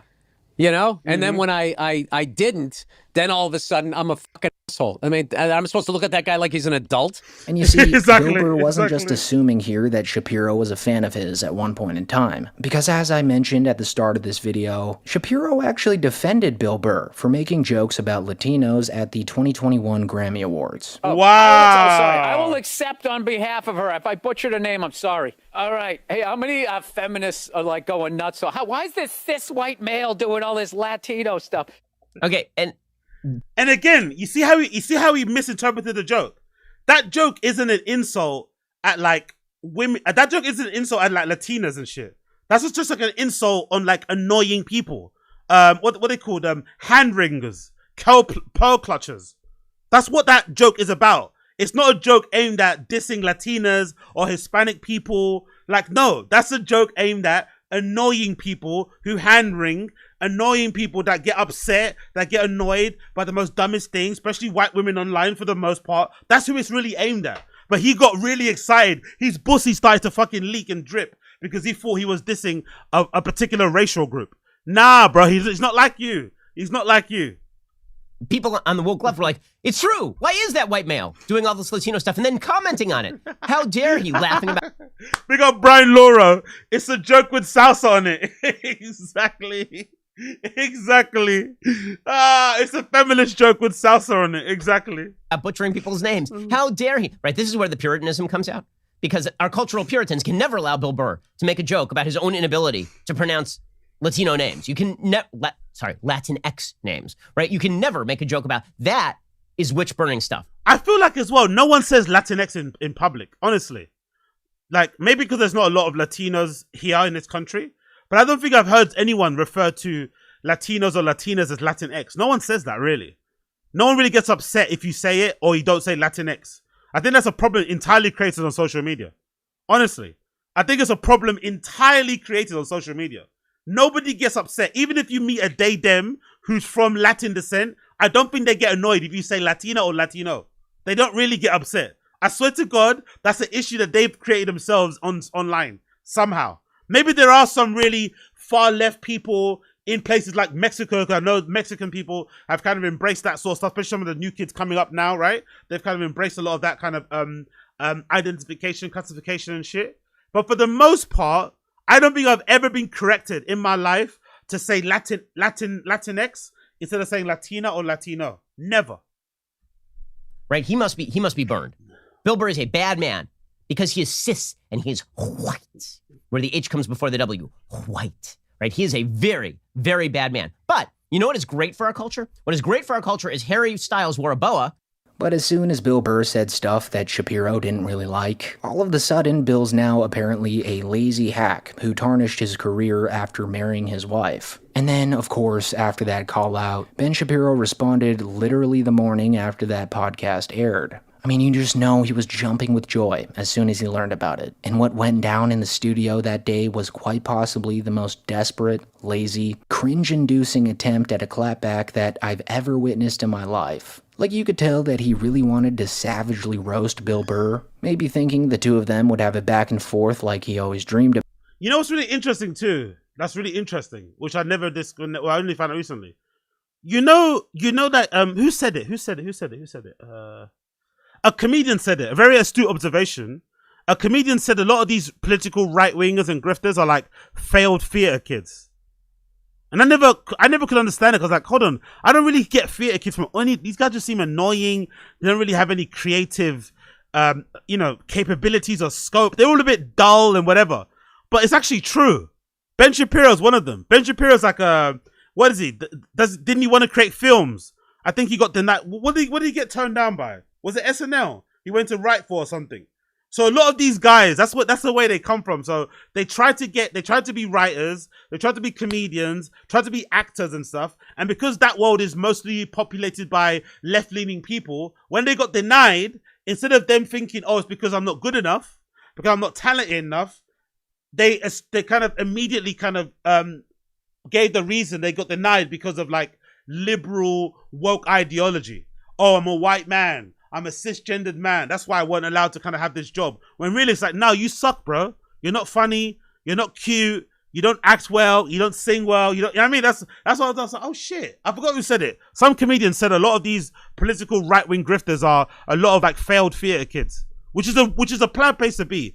It's already bad being a theater kid, but if you're a failed theater kid, that's depressing as fuck. Like, you failed at being a theater kid. You were told earlier on that you don't have it. You don't have it. And then you have to kind of do your theater with your fucking political channel where you pretend to get annoyed and irate because, I don't know, a man was holding some woman's bag. It's like, But after watching this, you're going to see that. Yeah, that's it, Andrew. Just it. Failed screenwriter. That's the one. Yeah. Yeah. He thought he was going to be Aaron Sorkin or something, innit? I think there's an Aaron Sorkin link with Ben Shapiro. There's like an Aaron Sorkin thing. That's what he thought he was going to be like. Fuck off, man. What? He was very clear. Oh, and Tim Pool too. And Tim Pool, right? Hasn't Tim Pool got that really bad band? Tim Pool's got that horrible band. Like, where he plays like horrible band. And he takes himself really seriously. They've got songs on Spotify and shit. Like, god damn. Really reading a script off his teleprompter. Yeah, Crowder with the outfits for sure. For the first time. And B, the entire script was generated by AI. I'm going to touch on that more after this. No way! No way! No way! Ben Shapiro clapped back to fucking Bill Burr using an AI script. Come on, bro. Oh, bring the fucking flood. Bring the plague, man. Bring the plague. You can't even grift properly. You're so lazy, you can't even grift and clap back properly. You have to get your clapbacks and grifts generated through AI. What a shame. What a fucking shame. Clip plays, but I'm 99% sure that he used AI to write this shitty little roast he made for Burr. There's just a lot of dead giveaways in it that you'd clue in on immediately if you're familiar with the way that ChatGPT writes. But more on that later. Okay, so now Bill Burr would presumably call that Bill Burr insensitive and unresponsive to the needs and definitions of black people. Which, all this is amazing, guys, because Bill Burr is whiter than a painting of a polar bear in snow on a white canvas. So he's actually the most annoying form of a... That does sound like... Sorry, that particular line does sound very ChatGPT-ish, isn't it? That particular line there sounds like a ChatGPT insult. Oh, Bill, fucking Ben Shapiro, come on, man. Come on, bro. You have to try harder, man. You have to try harder. Honestly, that line especially. Maybe I'm a bit biased because American REDACT told us what he told us previously, but that line, that little diss sounded very ChatGPT-ish. Woke person. A white lib, the kind he likes to criticize. The white person who apologizes for being white by pretending that he can speak on behalf of black people about the systemic privileges of being white. Oh yeah, while pulling down millions of dollars to be an angry thumb of a human. So, bald Rumpelstiltskin over here, who gets mad when you call him by his real name, is still pissed off. I didn't enjoy his comedy show last year, and he thinks that I and my friends and my wife, we all paid to attend his show just so that I could criticize him. No, here's the thing. On a random weekday night, if I'm going to a comedy show, I'm going because I want to laugh. We paid to attend your show because you used to be funny. And then you transed yourself and turned into a white, bald, allegedly male version of Sunny Hostin on The View, screeching at me about income inequality and racism. There is some irony to the fact that as you lost your nuts, you morphed into a shriveled nutsack of a human. It sounds like a script. It sounds like a script. Come on, Ben Shapiro. You gotta try at least, man. You gotta try at least to clap back from your heart. Come on, Ben Shapiro, bro. Reading out a script clapback. It would have been, even if he would have wrote it himself, the fact that he's reading it from a screen is already bad. Even if he would have wrote it himself, the fact that he's reading it from a screen is terrible. The fact that he didn't even write it makes it worse. Like, oh my God. And now you've decided that you're a victim, and that everyone you know is a victim, and that America is cruel and nasty and such, and you're deliberately misunderstood just because you won't put on a great show anymore, which makes me sad, because I enjoyed watching. Wow, big up everybody, big up in the stream chat. Who said that? Big up somebody in the stream chat. I forgot to mention you, who said Ben Shapiro sounds like DSP and I can't get it out of my head now. You're right. Just that little bit there, like, right, he does sound like DSP in it. They got that same nasally annoying voice. I just heard it there, like, fuck, that sounds like DSP. Just because you won't put on a great show anymore, which makes me sad. Which makes me sad. Yeah, that sounds like DSP, doesn't it? Yeah. Jesus Christ. I enjoyed watching Bill Burr. But now watching you is like watching Robin DiAngelo, but even whiter and even faker and less funny, and with a screechy Boston accent to boot. You turn into Billy, the pissed-drunk woke leprechaun. Good luck with that, my dude. Listen, I hope you turn it around. I really do. My dude. Don't ever say that again, my dude. You fucking donut. You need to get drop kicked in the head. Because the world needs better comedians. And I like a lot of comedians who disagree with me. Louis C.K., Dave Chappelle. But you know what we don't need? 57-year-old men trying to earn street cred with the fellow kids by turning into a human embodiment of those in this house lawn signs. That makes me sad. It does. And yeah, you're being a woke jackass. You cannot tell me that that entire thing wasn't written with ChatGPT. And even if it wasn't, it's seriously some embarrassing stuff to be putting out to hundreds of thousands of people. I mean, come on, little Benjamin. This was truly the biggest moment of your career. Like, Bill Burr never calls out anyone by name anymore. He didn't even mention Joe Rogan's name in that interview. Like, the last time this happened was when he called out Elon Musk, and that was huge. So just a little more effort would have at least been respectable. But yeah, guys. Sadly enough, this call out by Burr was the highlight of Ben. Hold on. Yeah, exactly. Big up American Redact. Amazing work. Big up American Redact. Amazing work. Big up American Redact. Amazing work. He's fucking killing it lately.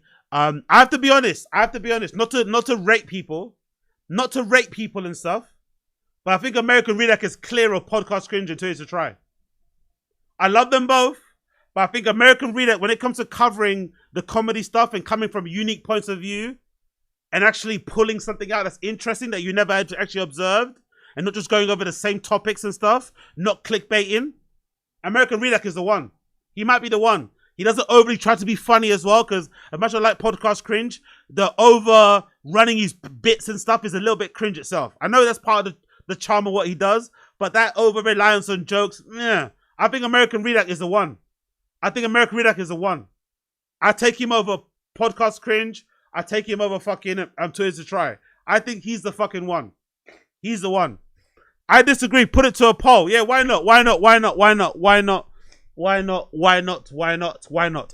Let's do it. Let's do a poll. Let's say which comedy podcast channel do you like the most? No, and I don't forget Elephant Graveyard because he's more of a documentarian. I mean the guys that cover like stuff all the time daily. Forget Elephant Graveyard. He's in his own category. He's like far above all of us. You know, he's way up there. He does documentaries though. You know what I mean? Elephant Graveyard, I put him in the same category as like, who's the other guy that does the ones with the drawings? Who's that guy called? What's that guy called? The guy that does the drawings. I forgot his fucking name. He does really good videos too. He did one recently about fucking Liver King. Beige Frequency, that's the one, yeah. Elephant Graveyard is like Beige Frequency. They make better long form documentary type videos. They're not included in this poll because they're like over there. They make really good videos. really kind of investigative journalism type of stuff, right? In a way, not really. Most is documentary, but this is more for like the daily, bi-weekly videos. You know, these are free. So, which comedy podcast channel do you like the most? Let's put it alphabetical. Let's see, comedy. No, let's do American Redact.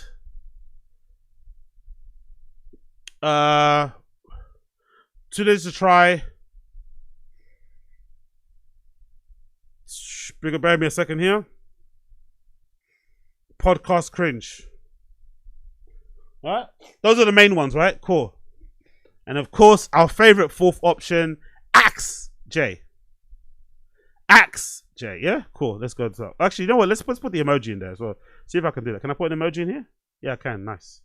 Axe. We got everybody in the stream chat. We got everybody in the stream chat. Smash a like if you're there. Smash a like if you're there. Let's go. I want to hear what you have to guys to say. I'll leave the poll up for about 5 minutes. Let me know, guys, in the stream chat, who you like the most. Let me know which comedy podcast channel do you like the most of the ones I've listed above. Which one do you like the most? Which one do you like the most? Which one do you like the most? Let me know. Let me know. Which one do you like the most? Yeah, big up Corey. Well, good morning, Corey. Good afternoon, actually, over here in the UK. It's about 12:56 p.m. After I finish this episode, I'll probably jump over and do a Taz, come back and do a little Patreon. I've got to put out a couple Patreons today. The Patreons coming out this week will be Ralph Barbosa special reaction and also Jim Jeffries. I'm going to do 2 of those. They're going to be dropping sometime between now and Saturday. You'll have Ralph Barbosa and you'll have Jim Jeffries special. I might also start doing, I might actually start recording a 1-hour random show that I record only for the Patreon, actually. Just to kind of make sure there's some content there for people because I've got a lot of people joining recently. So I want to make it worth your while, because although it's only £1, it's still, you know, got to respect people's fucking dollar. So I might actually start doing a 1-hour random show, a quick one, and just uploading that onto the Patreon only. So if you're not on the Patreon, make sure you join. Patreon's only £1. It starts from £1, $1. Obviously, there's other tiers if you want to support those, but it starts from $1. $1, you get access to everything. I'm not like the other guys who has fucking tiers and you can't access this. No, $1 gets everything. If you want to subscribe for more, cool. But $1 gets everything on my Patreon. Everything. So let me know in the stream chat what you guys think. Do the poll. Do the poll. Take part. What's your favorite comedy channel? I want to know. Yo, big up Uche, Wagwan darling, Wagwan darling, big up Uche, big up Coil in the stream chat too. Rah, Coil, I just saw your comment. All 3 of them are wimps. Why you say that for, brother? Why you say that? Why you say that? Why you say this? Why you say this? Why you say all 3 are wimps? Tell me, why you say this? Actually, oh, I know what I'm doing. I know what I'm doing. Next week during the day streams, because now I've got my computer, I just realized it. Now my computer works and I've got a brand new M4 MacBook. Big up everybody that fucking contributed. Big up everybody that supported the show. Without you guys, I wouldn't be able to get this. Now that I've got this new MacBook, I can do call-ins. So next week, I'm going to do the first call-in. I'll do it via the fucking Discord. So if you're not on the Discord, join the Discord. The Discord is not paywalled as well. You can join the Discord for free. Join the Discord. It's free to join. Join the Discord and I'm going to do a call-in show, quote-unquote, on the Discord during the daytime in the UK. So join the Discord. Next week we'll do call-in show. Join the fucking Discord, and that'll only be available for members. Only the fact you can look but join the fucking Discord. Join the Discord. We'll do a call-in with some of you motherfuckers next week. All right? Join the fucking Discord. We'll do a little voice chat calling thing. That'll be fucking fun. You get me? A little voice chat phoning thing. What are you guys saying here? Let me see the poll. Has it been 5 minutes yet? I've been waffling away. Has it been 5 minutes? 3 minutes. So 3 minutes so far. We're 3 minutes in. And it's close. Wow. 3 minutes in. Which comedy podcast channel do you like the most? 25% American Redact. 20% Today's to Try. 25% Podcast Cringe. And 30% with the most votes, Axe J. I love this with the most votes. 29% Axe J. You guys are fucking diabolical, man. 30% Axe J. Okay, cool. Wow, man. Wow. I'm surprised so many of you are close. But to be honest, it looks like most of you don't really like podcast Today's to Try. He seems to be the one that people don't seem to like. Everyone seems to like American Redact and Podcast Cringe, but Today's to Try has so far the least amount of votes. He has 21% of the votes so far. 21 votes. 21. Yeah, actually, that might be cool, actually. MK, that might be a good idea. MK, that might be a good idea. Maybe I'll make it members only. Maybe it'll be a members only call-in, MK. That's a good idea, actually. So, to drive the fucking memberships, you fucking cunts. So, maybe I'll do members only, actually. Maybe I'll fucking paywall it. You get me? Members only. Bah, bah. Maybe I'll paywall it. Maybe I'll be a members only street live chat. But we'll see. We'll see what I'll go on. We'll see what I'll go on. Maybe I'll come through with a members only thing. Okay, fucking hell. You guys in this AXJ option are fucking diabolical, man. Honestly, 32% now in AXJ. 32%. Okay, one more minute. Let me know in the stream chat. 1 more minute. You got 1 more minute to go. Come on. 1 more minute to go. Vote. 1 more minute to go. 1 more minute to go. Get voting. 1 more minute to go. Get fucking voting. Which comedy channel do you like the most? Which comedy channel do you like the most? Get fucking voting. Don't fucking delay. Which daily comedy channel do you like the most? Big up everyone in the stream chat. Oh, by the way, I've been checking out Unique's channel and the comments, man. They are hating his clickbait, but Unique don't give a fuck. He keeps going with the clickbait. The comments on Unique's channel, they are ripping him to pieces for the clickbait. This channel used to be good. I hate it. But Unique don't give a fuck. He just keeps dropping more clickbait. He doesn't care. Big up Unique. Look at Unique's page. I love him, man. He's the best. Look at Unique's page. Look at that. Look at the page. He's so embarrassing. Brendan Schaub forced to go and meet over interfering with his Brian Schaub calls out Brendan Schaub to his face. Callan wants a move from Brendan Schaub. Not true. Brendan's frustrated. He has to spend time. Brian Callan hates Brendan in leaked DM. This is the most agreed. This is the worst one. This might be the worst one. This might be the worst clickbait because that's not true at all. That's not true. Some random person on the Find a Kid Reddit DM'd Brian and telling him, "Oh, why are you friends with this guy? He lies all the time." And then Brian replied back to the guy, "I am, but what do you mean by lies?" And then the guy just like spurred out. He didn't once say he hates Brendan in that DM. He replied to the guy once. Unique when it comes to clickbaiting. He's Barcelona. Unique is fucking Brazil in the 70s. Unique is fucking Messi. Unique is Ronaldo. When it comes to clickbait, there's no one better. Brendan gets destroyed again. Tinderland goes off. Which one is another good one? Brendan Shaw can't get making fun of. Joe Rogan exposes Brendan Shaw. No, he didn't. No, he didn't expose him. So fucking funny. He has the best clickbait. And all the comments say they hate it, but they keep coming back. Look at the views. They keep coming back. They say they hate it, but they can't stop watching. Big up my nigga Unique. All right, cool. I'm going to let the poll go for 3 more minutes. Make it 10 minutes. 3 more minutes. Come on, vote. What's your favorite comedy channel? I'm going to let the poll go for 3 more minutes. 3 more minutes. Let me know what your favorite comedy channel is. 3 more fucking minutes. 3 more minutes. Big up Rafael Quinta. You should do a couple clickbaits for the funsies. Nah. I'm not into that personally. I'm not into clickbait. Plus, I don't know why. When I did try, when it comes from me, people really say some really mean things to me in the comments.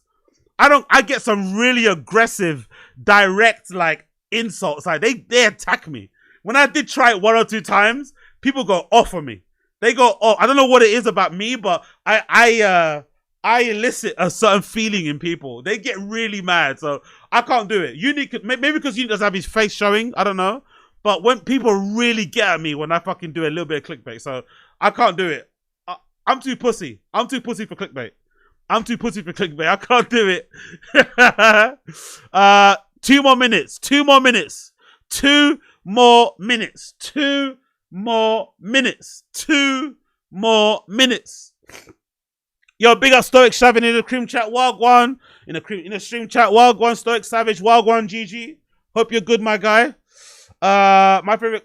Big up Brendan. My favorite comedy channel is Agostino. I think it's hilarious. Big up Brendan. Appreciate you, brother. Big up MK. AXJ equals AZ is hilarious. Big up. No, I think the AXJ button or the AXJ option is just I don't give a fuck. Carry on with the show. AXJ button is I don't care. What else you got, Chin? That's what AXJ button is. That's it. It's like I don't care about your fucking poll. What else you got? That's what that button is. Big up, big up, big up. Oh god. Big up Brian Laura, big up Rafael Quinta, Zaki, that's the chat. Having fun. Yeah. What else are you guys saying here? Big up everybody, big up everybody.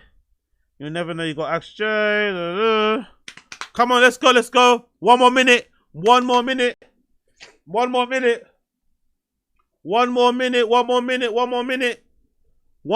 then I'm gonna close this chat. One more minute. Actually, let me actually blow my nose quickly. One more minute.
All right.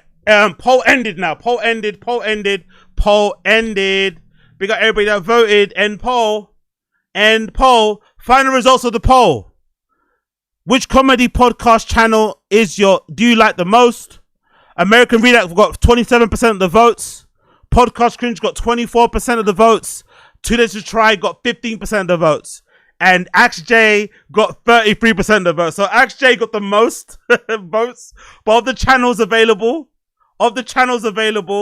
American Redact got the most votes. So American Redact is officially everybody's favorite commentary podcast channel thing, which is great to see. Big up American Redact for winning.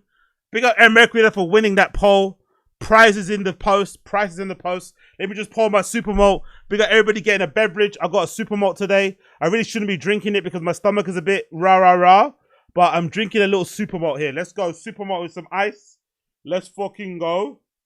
We need a nice little beverage to keep us hydrated while we chat shit on the fucking internet. So big up everybody in the stream chat. Smash the like button, hit subscribe. You know what we're doing right now.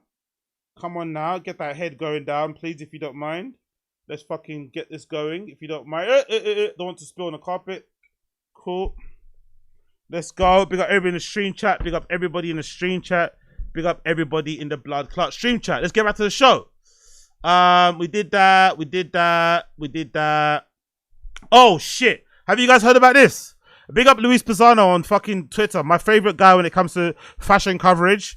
He decided to kind of dip his toes into some streamer coverage. He doesn't usually do this sort of stuff, but I found this because of him.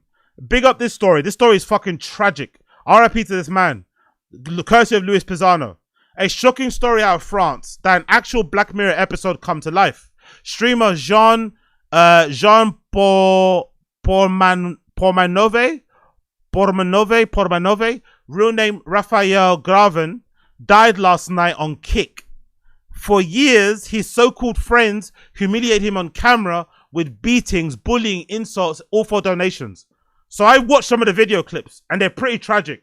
They're on stream, they're beating him up, they're covering with liquid, they're choking him, They're poking at him when he's trying to sleep. They keep waking him up and shit with water and stuff. So there's a constant, like, you know, just one of those terrible streams you see sometimes online. So the kind of stuff that Ice Poseidon does.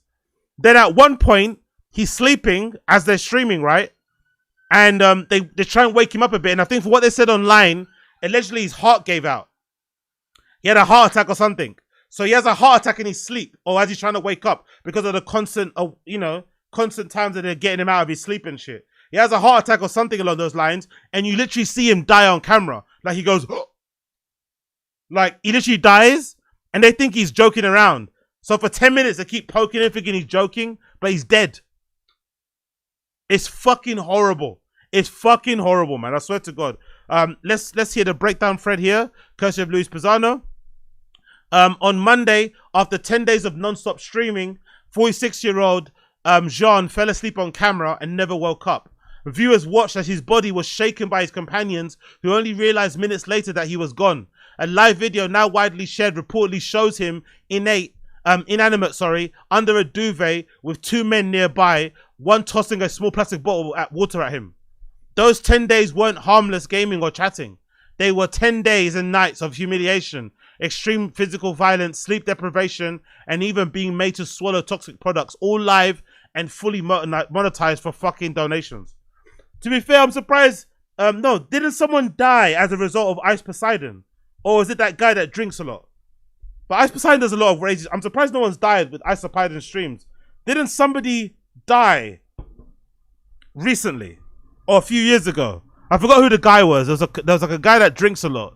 I think somebody in his trailer, somebody in his caravan passed away when they were drinking a bunch. But I don't think it happened on stream. I think it happened off camera. But yeah, this is fucking horrible. Look at that picture, man. Look at that screen graph on the stream. Jesus Christ.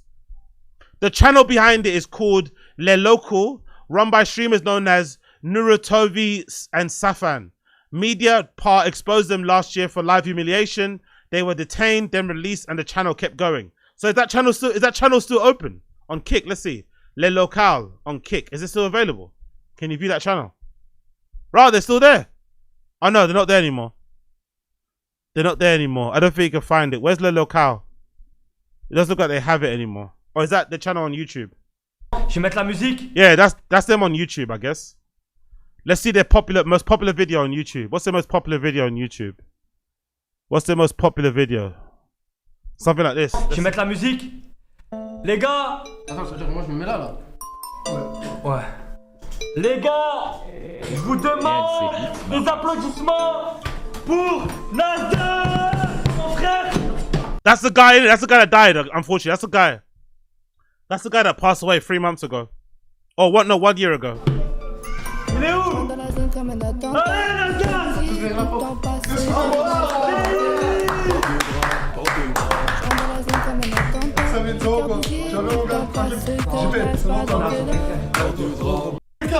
Vas-y, ramène. Hold on, let me fast forward a bit. En tout cas, merci 50 000 personnes en direct. J'ai vu un mec qui m'a dit force. J'ai regardé les TikTok quand il avait insulté 4B, c'était en boucan, tu te rappelles? Et tu nous avais fait monter sur Perpi. Regardez. Regarde le Non, mais c'est pas, laisse-nous, on a une erreur. Échauffement du joueur. Il y a plus d'erreur, t'as pas le droit de regarder. Les balles. Les balles. Et t'as pas bouger. Là, migraine, peut-être. Là, peut-être je vais faire. What are they about to hit? Are they about to hit the people on the table eating cereal with tennis balls? Tu peux pas savoir. Mais attends, tu le sais. Mais non. Arrête de mentir. Commencement de l'échauffement de Monsieur Benoît. Pourquoi tu te mets comme ça? This is real degenerate content, isn't it? This is real degenerate content. Like, this is real degenerate content. It's kind of crazy they went from this to someone dying, innit? Fucking hell. J'ai chaud, alors. Oui. Oh, j'ai peur. And these guys all look way too old to be doing this, by the way. They all look like they're over 25 at least.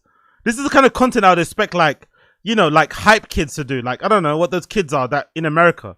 Like, under 21-year-old. They're way too old to be doing this type of entertainment. Like, what is this? This is kind of bad, man. Ok. Et non, voilà, Benoît. Assis, protège-toi. Oh, j'ai fait ça va. Et ouais, tu me disais quoi? Yeah, big up Mr. Bob. Ice Poseidon Death lacks empathy. I think Ice Poseidon is probably one of the most obvious examples of somebody that's a true sociopath. For sure. You can tell, like, he has no ability to kind of empathize with other people, you know? None whatsoever.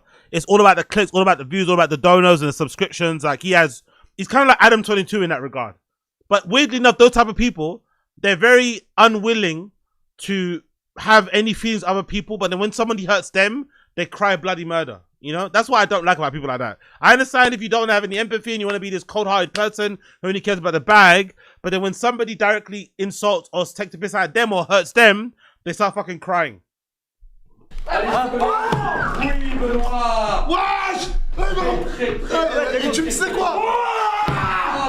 What the fuck is this content? Anyway, let's go back to the thread. Horrendous content from this local channel. Cool. There's a clip from weeks ago that especially is haunting. His friends laugh about what would happen if he died live. One insists he would say on camera that if he ever dies, it'll be because of his health, not them. Under pressure, John said that. Some people are now arguing he was consenting adult, fully aware of what he signed up for. But in reality, in a message to his mother, Jean wrote, "It's going too far. I feel like I'm being sequestered with this shitty concept." Jean, a fragile man in his 40s who spent much of his life streaming alone from his parents' house, wanted community and to belong. Instead, he ended up surrounded by people who made him the punchline. After falling in with his new group, he moved in. Streaming became his whole life. On camera, his friends, quote unquote, kept reminding him how they had rescued him, how he owed them everything. Clips show them mocking his past, saying he never had friends, never had love. They called him disabled, beat him, even strangled him, and all of it was played for laughs, with viewers sending money to keep the abuse going. Jesus Christ. This is definitely some Black Mirror shit. Other streamers saw it coming. Ava Mine said months ago, this channel should never be public, both for the damage it's doing for viewers and the way Jean himself clearly wasn't in control. After his death, she said, "It pisses me off to have been right." Yeah, true. Akunia, one of France's biggest streamers, wrote, I have rarely been so shocked. Frightening that such a content could continue for years without anybody intervening. Whether it's disgusting shit on videos on Kick, I hope they all pay. Meanwhile, the men behind Le Local are now posting tributes, calling John their brother, asking people not to share footage of his death. One wrote, "No one knows, but everyone talks. We loved each other. That's all that matters." Oh, that's disgusting, by the way. That's disgusting. You caused this man's death, and now you're writing RIP messages. That's disgusting. Big up Gamebread. Imagine Papa doing this to Chin. Yeah, hilarious. France's Digital Minister Clara Capaz called this case an absolute horror, announced a judicial investigation and said that she had contacted Kick directly. But Media Part says the government was warned months ago. Back then, Kick simply wasn't a priority. Kick, the Australian streaming site, said it couldn't comment due to privacy.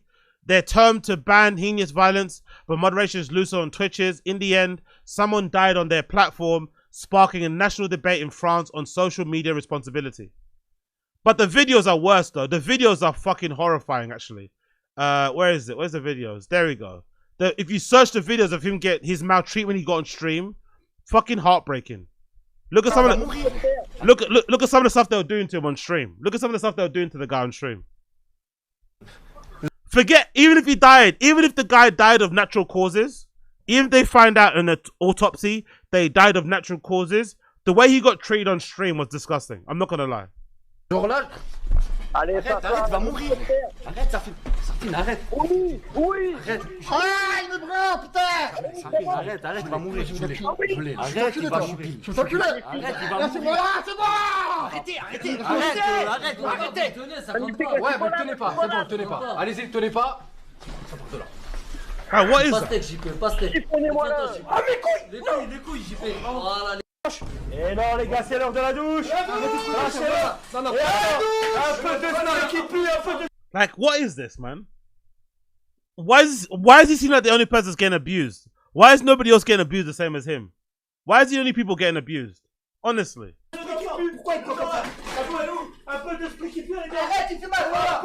Yeah, I'm wondering that. Big up Mr. Still Your Girl. I'm wondering that too. Who really be watching this shit? I don't know, man. I wonder too. Because these guys look older, so I wonder, what do you guys think in the stream chat? Do you think their audience is mainly kids? Do you think it's mainly people their same age? Like, I wonder who finds this total stuff entertaining. I'm gonna say kids, right? Because kids want to see the world burn. Maybe, I don't know, but I wonder what type of adult would watch this, like, long term.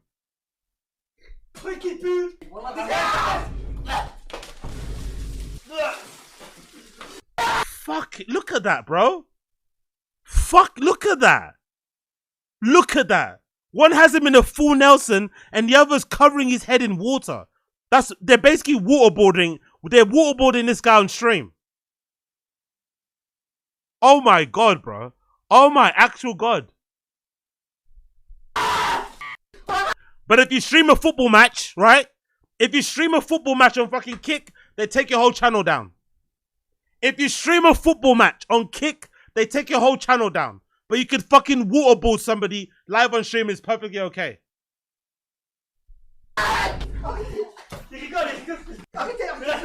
Arrêtez-le, arrête, tu tapes fort, voilà. Tu tapes fort, là, c'est bon. Il est mort. C'est bon.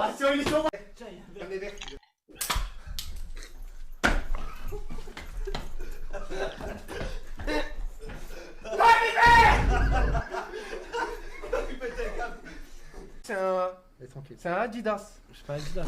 C'est un des Oh, on est besoin. Je vais pas dépasser. C'est bien, hein. Ça fait un peu fac. C'est bien, mais quoi, c'est vrai.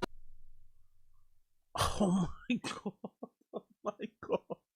Oh my god, bro. Oh my god, bro. Oh my god. Oh my god. Honestly, RIP this man. He went through too much abuse, man. RIP to this guy, man. RIP to him. Fucking hell. The things people do for money. The things people do for money. Fucking hell. Je l'utilise. Arrête! J'ai rien fait, j'ai pas touché. Regarde, putain!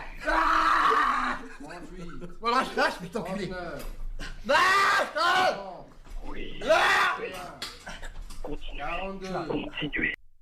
By the way, I've noticed they seem to enjoy choking him, innit? What's that all about? All these clips, they seem to enjoy choking him or getting him to some sort of like submission pose. Like, what's that all about? There's a lot of that going on here, you know? There's a lot of fucking locking him up and shit. Pulling it. What is that? Do you think there's some like quasi-sexual thing going on there? There seems to be a lot of choking, a lot of grabbing of the arms. Arrête! 44, c'est bon, tu l'as. 45. Il a rien. Il pose à peine la main. Il pose à peine la main. Il y a rien, il pose à peine. Putain, lâche! 50. Attends. Tu l'as. C'est le wall record, je vais le noter. Vas-y. 54. Allez. 55. Vas-y. 56. Allez, un dernier cri peut-être. Putain, allez. Un dernier cri peut-être. 60. 61. Ah, mais c'est bon. Voilà. 21. Voilà. 22. Les règles sont les règles. Non, les règles sont les règles. Arrête! Pas trop fort. 28. 29. 30. 35. So yeah, man. RIP to that man. RIP to that man. Absolutely tragic story. Absolutely tragic story. But what makes it worse, right? What makes it fucking worse? What makes it fucking worse is this. What makes it worse is this. This is what makes it worse. Courtesy of Yeet. Big up Yeet on Twitter. This is what makes it worse. One of the streamers accused of tormenting John Promovan or Promanove. One of the people accused of tormenting Jean Promanove will be filing a complaint with the Paris Prosecution Office for Cyber Hate Division. One of the people responsible for abusing him is now filing a complaint for receiving hate online because people are attacking him because of that guy dying. He's now saying he's the victim. Claims he's been the subject of cyberbullying campaign as he goes through a period of mourning. What a piece of shit. What an absolute, unmitigating piece of absolute donkey dick. Donkey doo-doo. Caca. Honestly. Fucking hell. The deaths of kick streamer Jean Paranove, real name Raphael Gravan, has triggered a judicial investigation in France, mounting questions about the role of those around him. Among them is fellow streamer Owen Naruto Senazondoti,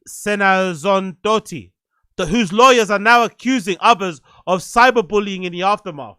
As he goes through a period of mourning, is the subject of a cyberbullying campaign. These behaviors, in addition to being immoral, constitute criminal offenses. Furthermore, they warned a complaint will be filed in the coming days with the Paris Prosecution Office for Cyber Hate Division so that the perpetrators can be identified and prosecuted.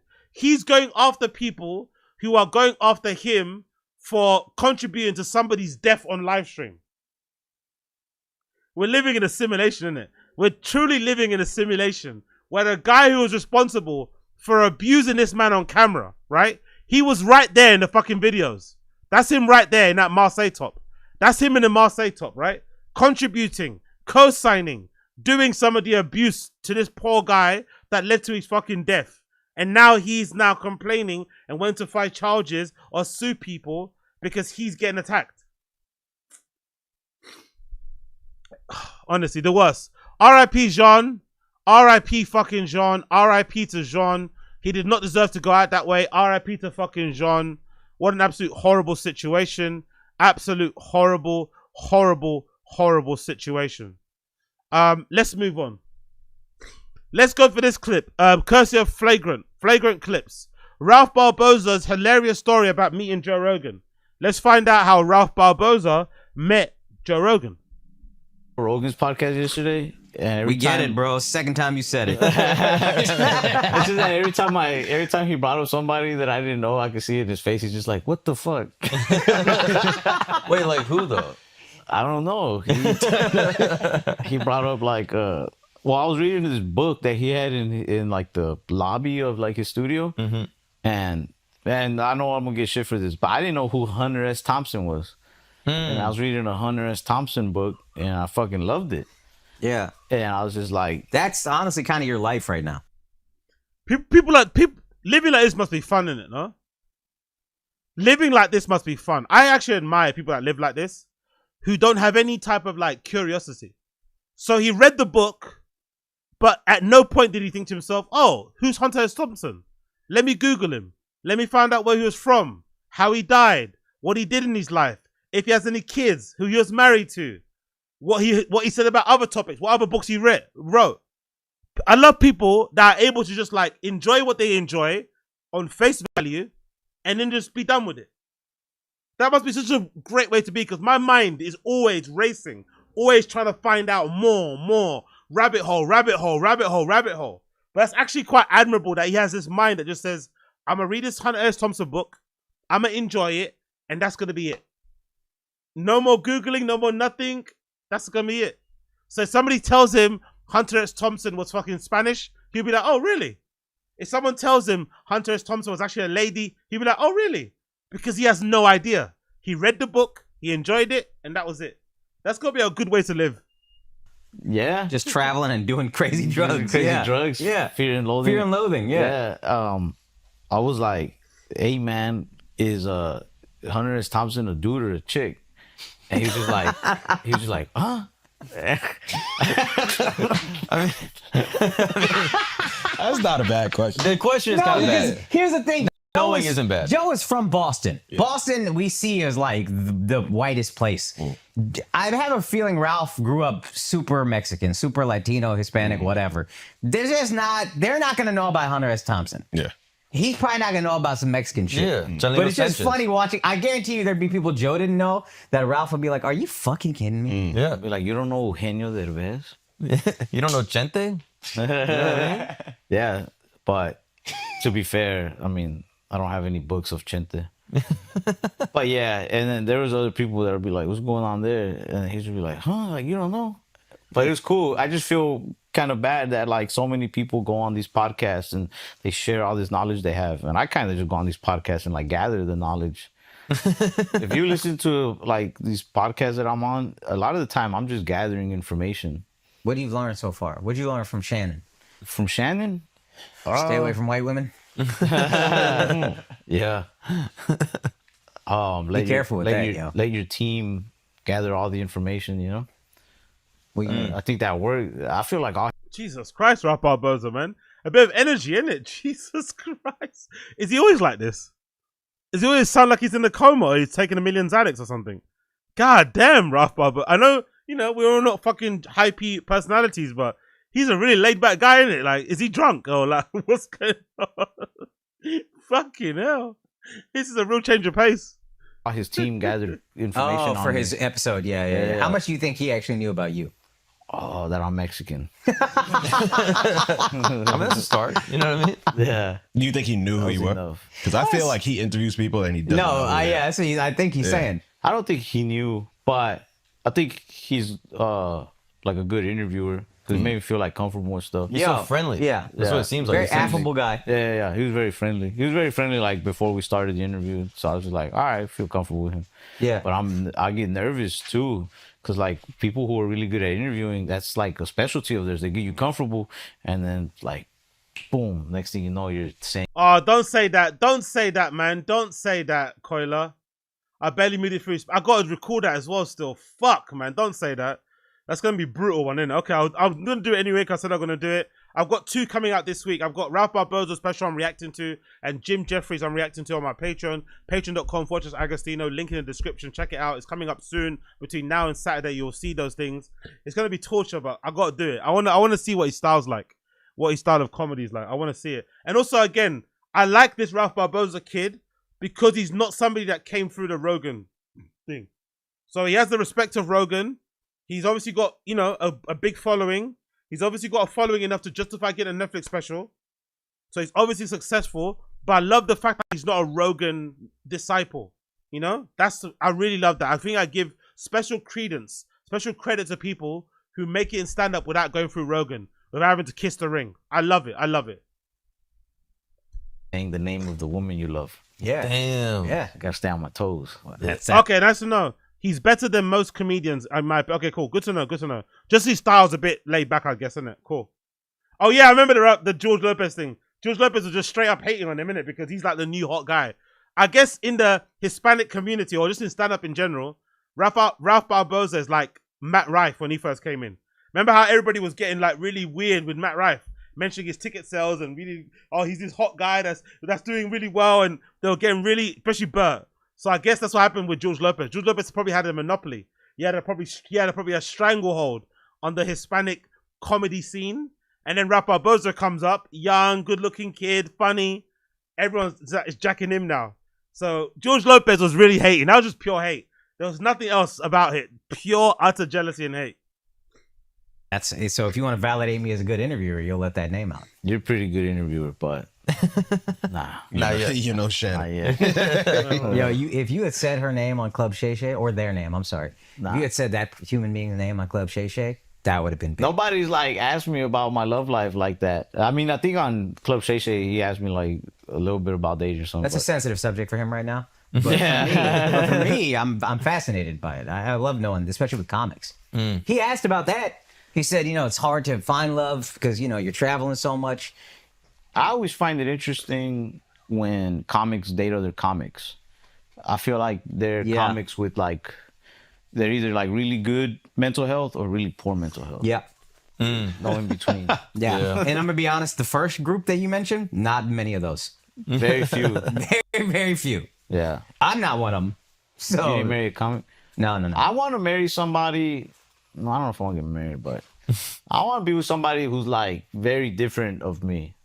Yeah. I feel like it's way more interesting like that. Yeah. Yeah. So like I want her to not like comedy at all. Hey, that will happen. One way or the other. Don't worry. I remember my first started dating my wife. I was asking like, "You want to come to shows?" And I was like, She kept wanting to come. I was like, "You're gonna get tired of this." And she was like, "No, I can never happen." And then like 8 years later, I asked her. I said, "Hey, do you want to come to this show?" And she goes, "Literally, I would rather do anything else." I don't know. Is that a certain personality about asking people? So I've never asked anybody to come to anything I've ever done. Ever. Like, ask personally. I might put up a flyer for a rave I'm organizing or whatever, but I've never contact somebody and say, hey, you coming to my show? Like, it's a weird thing to ask, isn't it? Strange. But I guess in the comedy world, it's about, what's those things called? Are they called bringers, right? Well, you're meant to bring people. I guess in the as part of the comedy thing, where you're meant to bring your own guest in order to kind of fill the room. It's a thing that they do. It's very strange, by the way, strange practice, but because it means that you have to also be a promoter. It's a strange thing. You should just be the talent. But I've never asked somebody ever to be like, hey, can you come to my thing? What? Like, huh? Agostino Bringer is fucking hilarious. Yeah, I'm never going to be that guy. I don't ask for things like that. Nah. Fuck off. I'd rather die, man. I'd rather die than ask somebody that. That's cool when somebody can be honest with you about that shit. Oh, yeah, that's how my girl was from the jump. I used to drag her to open mics. I don't know you like women. No, I'm playing. I'm just because I don't fight, all right, doesn't mean I won't fight a woman. That's all right? a stupid joke. I'm sorry, that's a dumb. But no, she was sitting on that for an hour. He's about to sit on something else. This guy's gay. Right? But I would drag her to open mics and she'd be like, I don't like this. And I was like, yeah, well, we get to hang out. You know what I mean? You can like hang, and then I'll do the spot, and then it's cool. No. And she goes, I would rather not see you. Oh, shit. She was like, that's a good point. She didn't want to go after what the Adderall made Akash get aggressive with the dude. Exactly. What girl wants to see their man aggressively arguing with a guy in the crowd because he's not laughing? Not because he was being a dickhead in a crowd, throwing something, interrupting the show. Akash stopped an entire show, brought it to a screeching halt because some guy dared not to laugh. What a piece of shit. Like, he turned into a confrontation. It's like, bruh, relax, man, relax. People are not allowed to laugh. I'd rather stay at the house and then you just see me whenever you're done. She's right.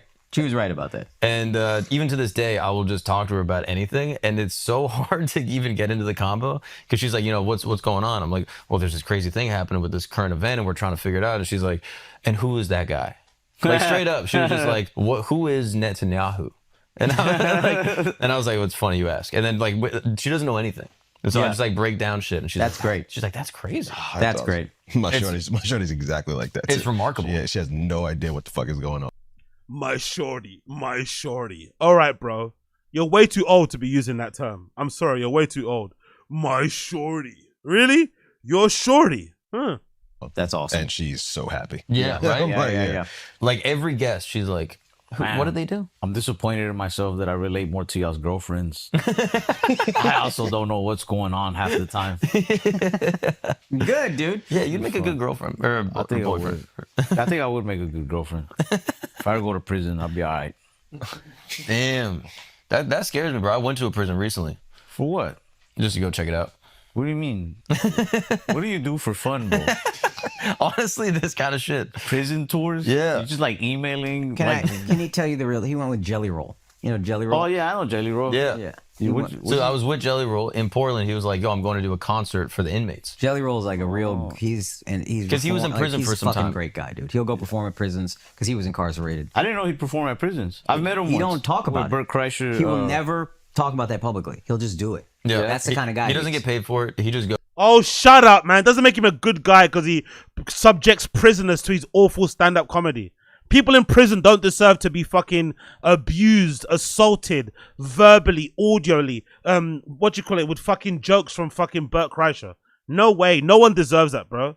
No one deserves that. No one deserves that. Death row inmates, whatever they're doing, they do not deserve to be subjected to fucking Burr Kreischer jokes. Burr Kreischer squeals. Burr Kreischer coming in stinking like booze with his top off and shit. Fuck all that shit. I can't act like, oh yeah, that's a commendable thing. It's not commendable. He's still an arsehole. Goes and like you would think like, oh well, this is like a thing the prisons do. When he went to the prison, no one had ever performed any type of live act there since like 1994. Wow. Stevie Ray Vaughan went to this prison and he was the next person that went. I love Stevie Ray Vaughan. He was the last one to do it like 25 years ago. And so Jelly Roll went and then he went back like 2 years Oh, later. sorry, Jelly Roll, not Burr Kreischer, Jelly Roll. And that's when I was there and he was like, yo, you want to go? What kind of prison is this though? This is a max. So like people in there for life. Oh shit. Crazy. Yeah. Same thing applies to Jelly Roll. My bad. I went on a Burt rant. Same applies to Jelly Roll. Apologies to Burt, but it still applies. Like murders and shit. Say again? Like a lot of murders and shit. Yeah. And great group of guys. You were going to do comedy, right? But like Jay Girl wanted me to. He was like, "Yo, will you open the show? Do 5 minutes." Did And I you? was- You have a gun? Big up NJ Ranger. These guys self-reporting that their girls equals birds.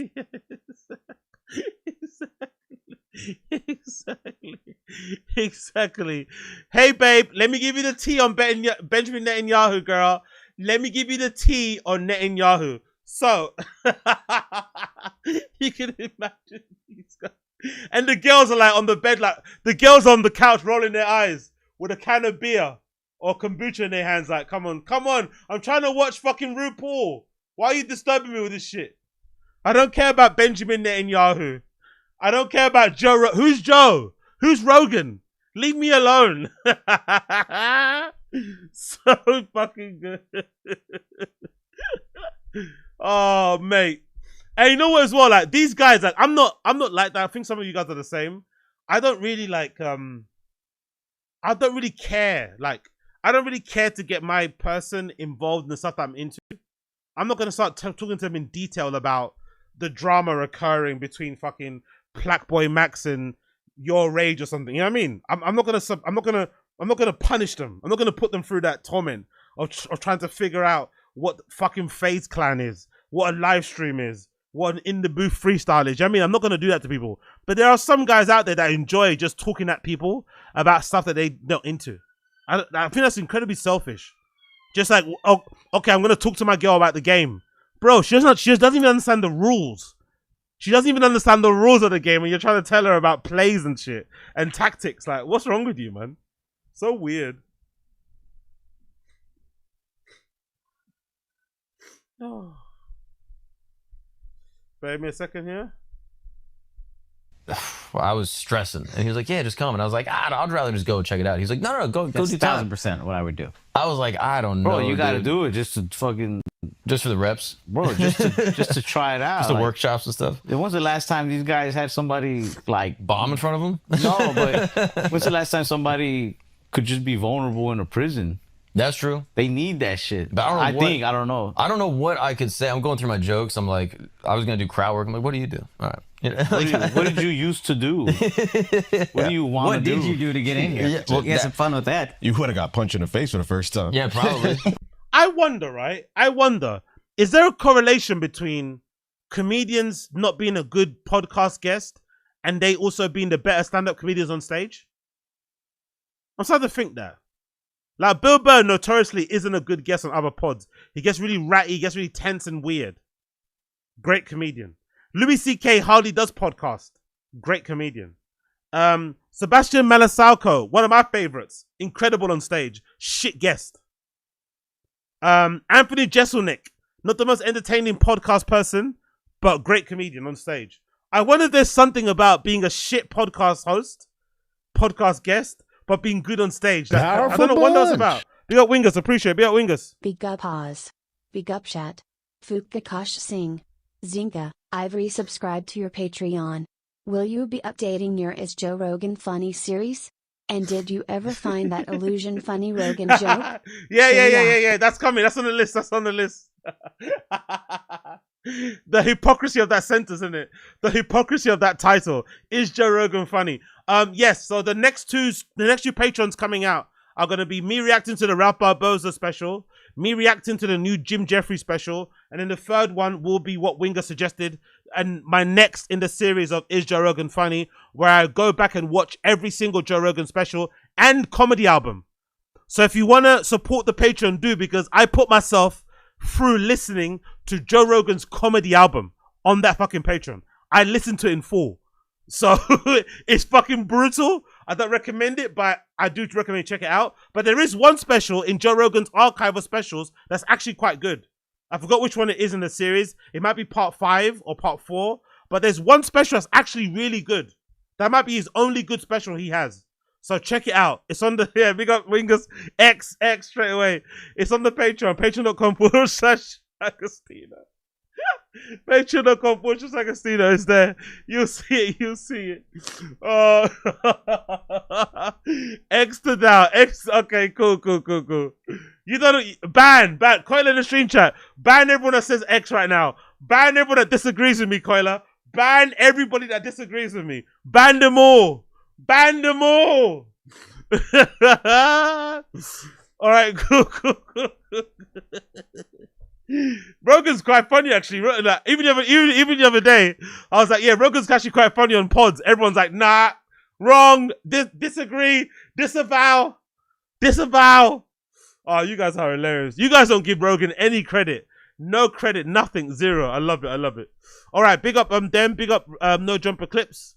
Flagrant Crew 2 Clip. Let's move on. What have I missed out on the Friday Kids subreddit? Anything I missed out on? Actually, let's do two things actually. I want to quickly go through and watch the intro of Schaub show and then finish T-Fat-K. Because I usually Schaub show intro, he talks about some stuff. So let's see if I've missed some stuff on the intro.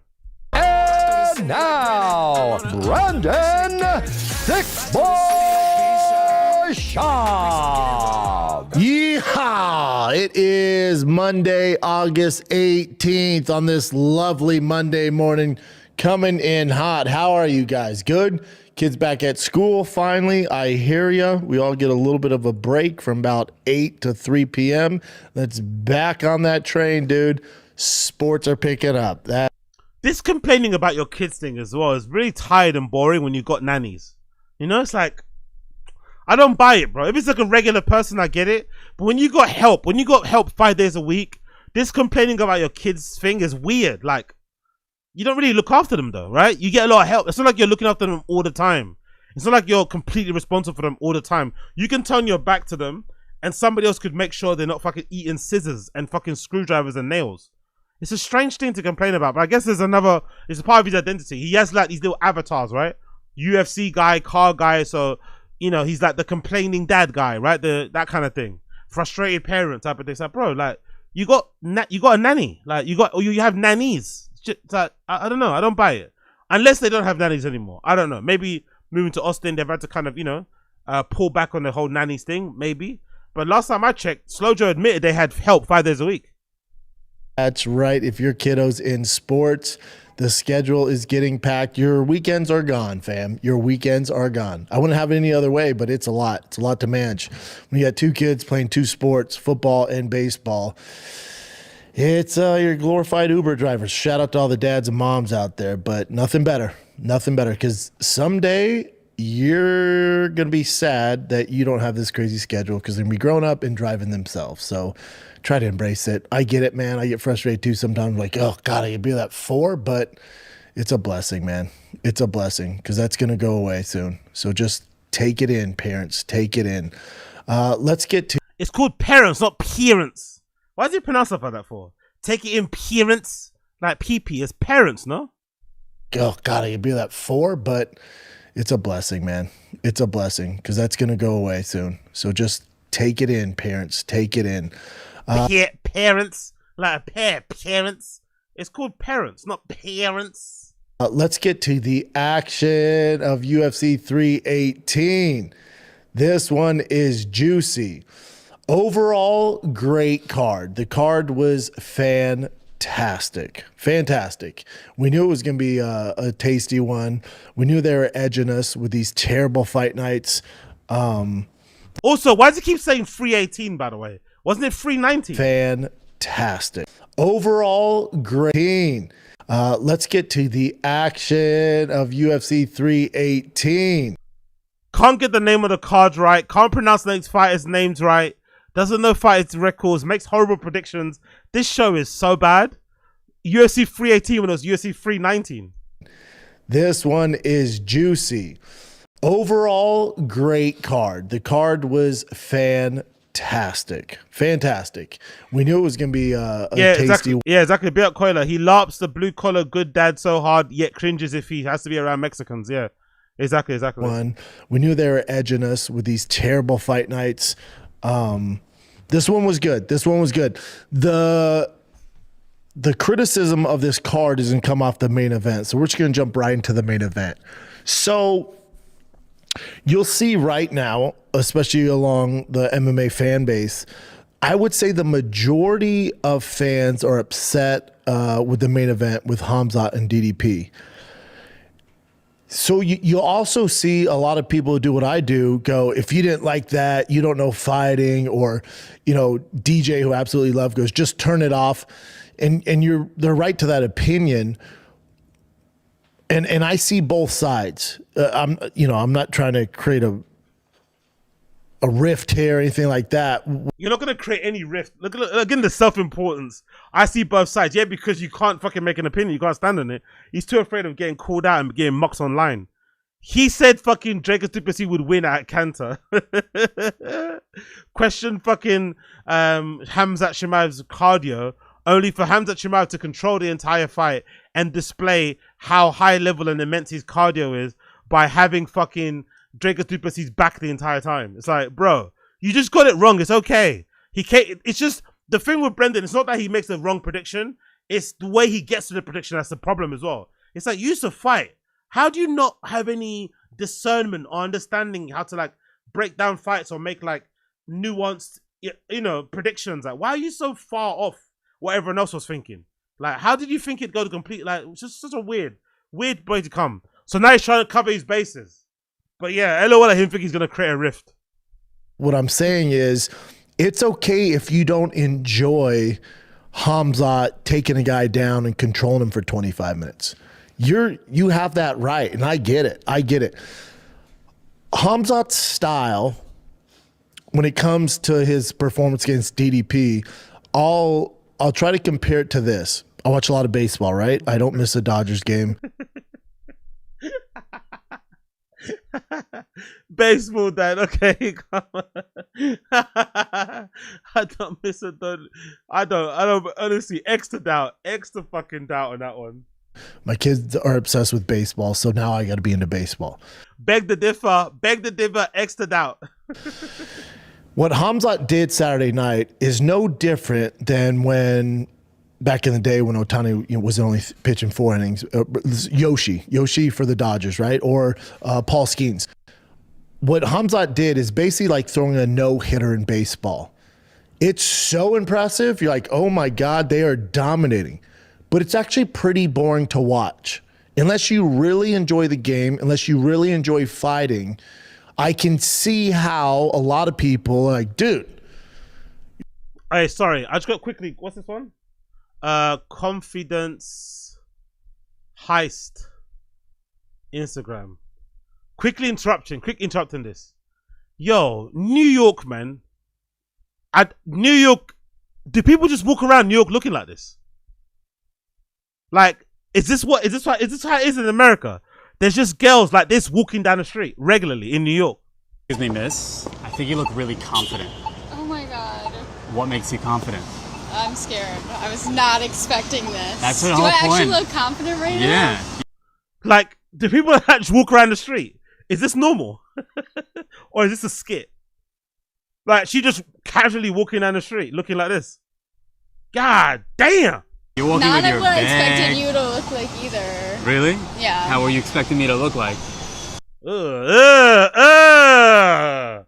Bro, relax, bro. Calm down a bit. Yo, he's gonna catch a case, man. This confidence guy's gonna catch a case. I've noticed on his channel, I've noticed this guy's Instagram profile, he started to go up to a lot more attractive people. Conventionally attractive. Before he'd be asking, hey, you look really confident. And it'd be a regular person. Now he keeps going towards people that are clearly attractive for the views and the engagement. But he's also going to a lot of girls. This guy's gonna catch a case. Like, simmer down, brother. Simmer down. Simmer down. I think he's gonna catch a case. We're gonna find out some things about this guy. He's gotta fucking relax. He's gotta fucking relax. How do you expect me to look then? Like, hey, chill. Tranquilo. Cálmate. I didn't even see your little camera. I feel like what makes me confident is knowing how to be alone. How do you feel when you're alone? Content, you know? I feel like at first when I was experiencing being alone, I was uncomfortable with it, but now I'm content with it. Was there a specific reason why you chose to spend more time alone? I think what I do, it's a very lonely industry, so I'm automatically alone because I travel a lot and stuff, so I never really chose to be alone. It kind of just happened. Now, I have to go back and ask you, was there a specific challenge or struggle that you've dealt with growing up? But that challenge helped you become a better person and helped you become more confident? Learning that how I look on the outside isn't my entire definition of who I am. Hot girl problems, isn't it? Hot girl problems. I'm more than what I look like, guys. I'm more than what I look like. I know. I look amazing. I look so hot. But I'm more than hot. I'm more. Okay, what more are you? I don't know. You're stressing me out right now. Ugh, this is like a little too deep for me. Therapy on the street. Oh, great timing. Great timing. Great timing. Koila, great timing with that content. With that comment. Great timing. Last thing I want before a coffee is a live interview. Exactly. Great timing. She said the same thing. Bloody hell, mate. This is deep. And you can tell it's early too. You can tell it's early by how empty the streets are. You can tell this is really early. This is like the morning commute or something. This is a lot. She probably hasn't even had a coffee. She probably hasn't even had a coffee, a bagel. She probably hasn't had anything. She's probably just like got up from bed. This is a lot. This is a lot. He's hitting on her. He's asking her questions about her life. Like, hey. My therapist just canceled on me, so this actually is very helpful. God works in mysterious ways. Doesn't it? Truly, truly. Now, what is... God works in mysterious way. Yo, this guy's trying to fuck. This guy's trying to fuck. Fucking hell, relax, bro. Relax. advice would you give to your younger self? What advice would I give my younger self? To not expect everyone to treat you how you would treat them, I would say. Thank you so much for stopping. Thank you. Oh my gosh. What was your name? Mari. Mari. Yes. I'm David. Nice to meet you. I'm David. Hey! He didn't say confidence heist. I'm David. He gave her his full first name, eh? I'm David. David needs to relax, bro. Thank you. Excuse me, miss. I think you look... But look at the girls. There's look at. I think he's purposely going after more attractive girls nowadays. Honestly, look at some of the. Excuse me, miss. You look very confident. What makes you confident? It'll take a minute. Confident? Just loving yourself, I guess. Yeah. Self-love. Yeah, just how self-love. do you practice self-love? Try to stay as humble as possible. You guys in America are too friendly, man. You couldn't do this in London. You couldn't do this in the UK. You guys are way too nice in America, honestly. She was riding her bike quite fast as well, and she still stopped for a conversation with a random person, asking her about confidence and stuff with a phone in her face. You guys are really nice people, man. In London, someone says to fuck off. You're never getting this in London. Like, you guys are really nice. Like, you're not perfect. No one's perfect. Humble. You know? Yeah, just be humble. Love everyone the same as you love yourself. I have to ask you, because all this takes a lot of work within yourself. Was there a certain struggle you might have dealt with growing up? But So many struggles. But that struggle like, specifically... Too many to tell right now. One struggle, one thing that helped you become more I confident? mean, I was a teen mom. I had my baby at 16 years old. Yeah, like... Not surprised. Not surprised somebody busts inside. Not surprised somebody wanted to bust inside. Let's continue. Look at that. Look at the ladies. Look at all the ladies in here. I think he's purposely going after more conventionally attractive girls. I swear to God he is. Let's see one. I want to see this song. She's looking a bit... Why she saying excuse me, miss. I think you look really confident. Thank you. What makes you confident? What makes me confident? Many things. Saying affirmations before I leave my house, my work, the people that I love, my family. What do you do?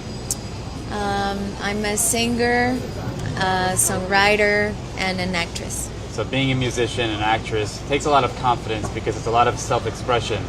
When you just got started in the industry, what was one of the biggest... She's like, you're going to see these eyes. She was like, you're going to see these eyes. She's like, you're going to see these eyes. You're going to see these eyes. Challenges you had to face that kind of helped you become a better singer, actress, songwriter, musician? I'm still working on that because I started very young, so I don't know, just believing in myself, not letting anybody tell me that. Como se dice, I'm horny right now. Bring up Belinda. Look, but yeah, I think he's purposely going for more girls.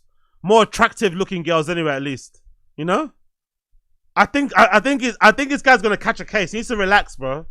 I think he's gonna catch a case. He's being a little bit too forward with some of the girl questions. Let's see what he asks this black queen. Excuse me, miss. You look really confident. What makes you confident? God damn, look at her skin. Fucking hell. Look at the skin. Damn. Share the skincare routine, sis. Share the skincare routine. Fucking hell. Not a blemish on her. Not a single blemish or mark. God damn. Wherever she's got, I need it. Wherever she's using, I'm gonna need it. I'm gonna need that. God damn. What makes me confident? Faith. Okay, so I have to ask you something, a personal struggle or story that happened to you specifically that you saw God through that. In 2022, I attempted to take my life twice. Oh no. It was also the best. Bless her, man. Bless her. Year of my life, career-wise. I almost succeeded in doing so. But by the grace of God, I had friends who really cared about me, called the police. I was able to get the help that I needed. And 3 years later, now I'm actually building a mental health app to support those who are also going through.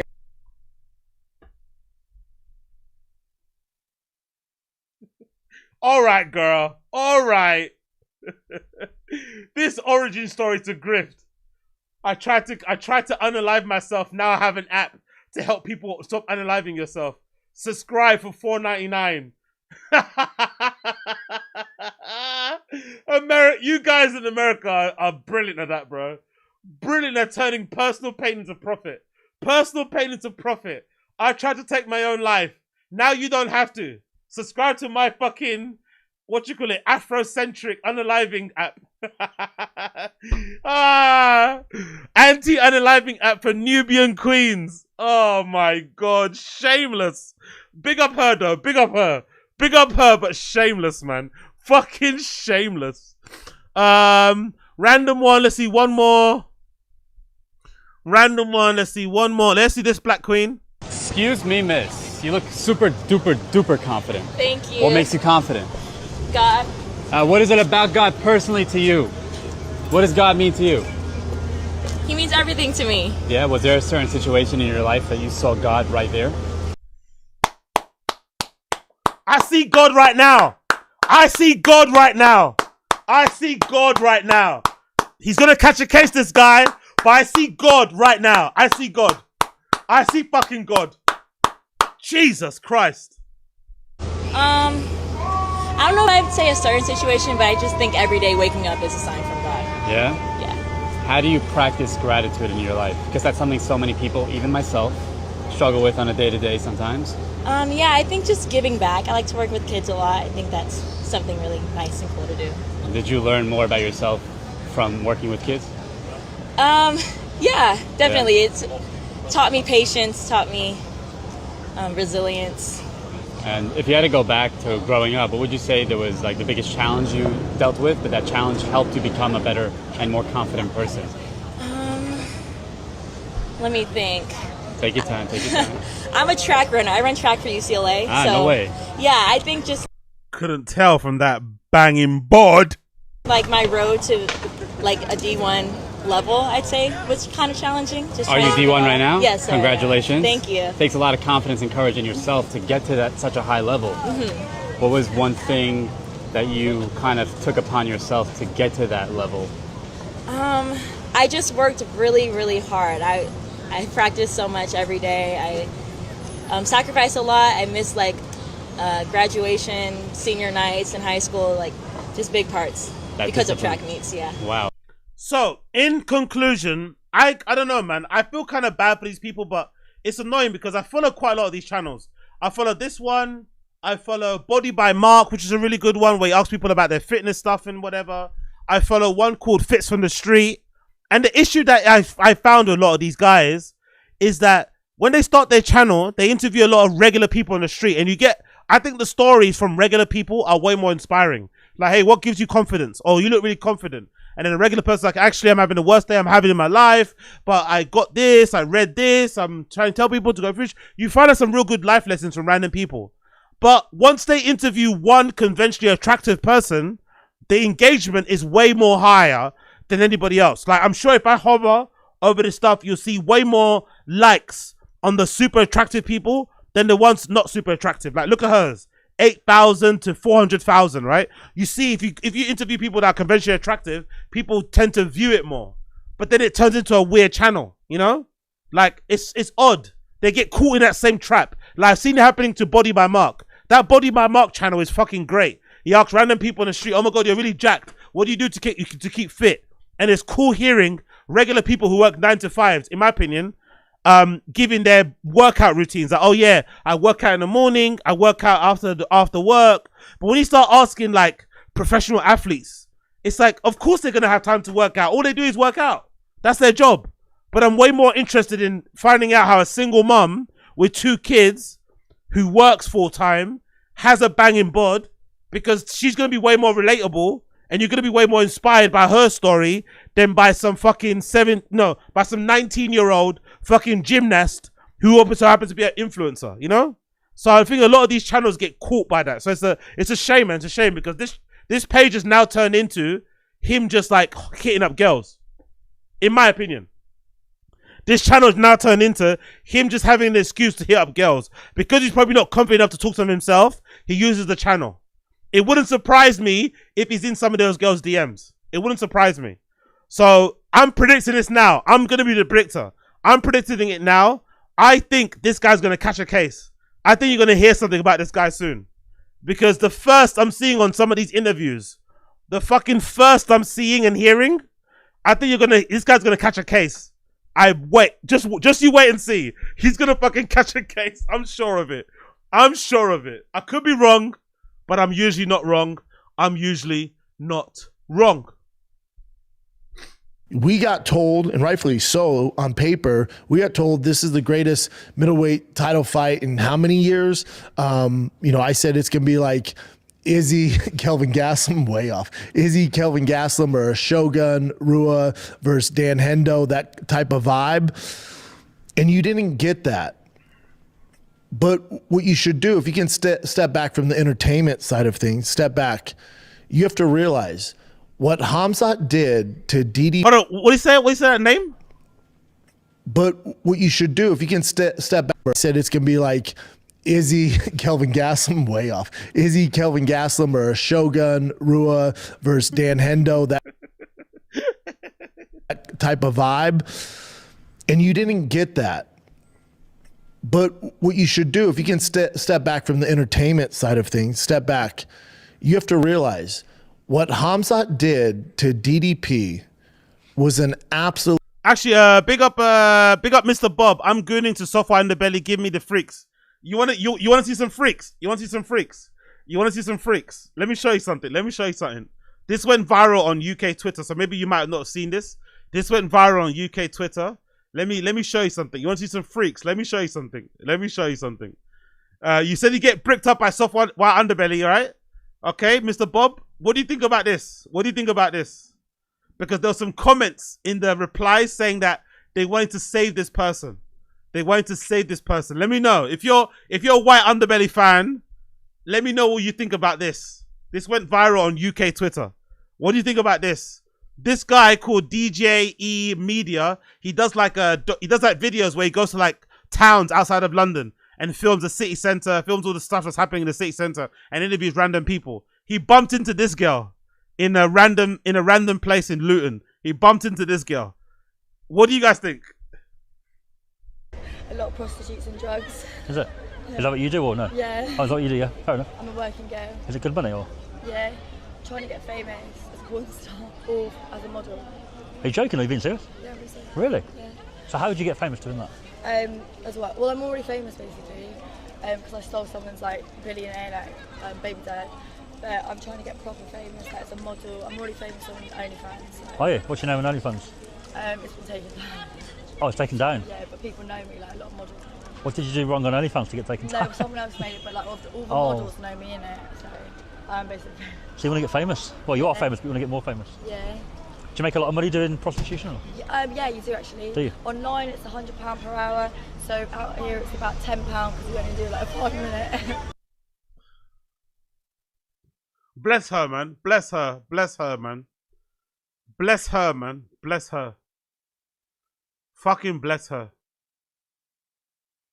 Mr. Bob, what are you saying, Mr. Bob? Mr. Bob, what are you saying? This is the reality of what you're talking about. Mr. Bob, what are you saying? Mr. Bob, what are you saying, bro? You said you like white soft white underbelly. You say you get bricked up watching those interviews. What are you saying, Mr. Bob? This is the reality of it. Let's judge Mr. Bob. Let's judge Mr. Bob. Mr. Bob likes this sort of stuff. Let's judge Mr. Bob. £10, exactly, run it up. £10 an hour. No, £10 because it lasts. It's not that long outside, right? She says, right? Online, it's £100 an hour.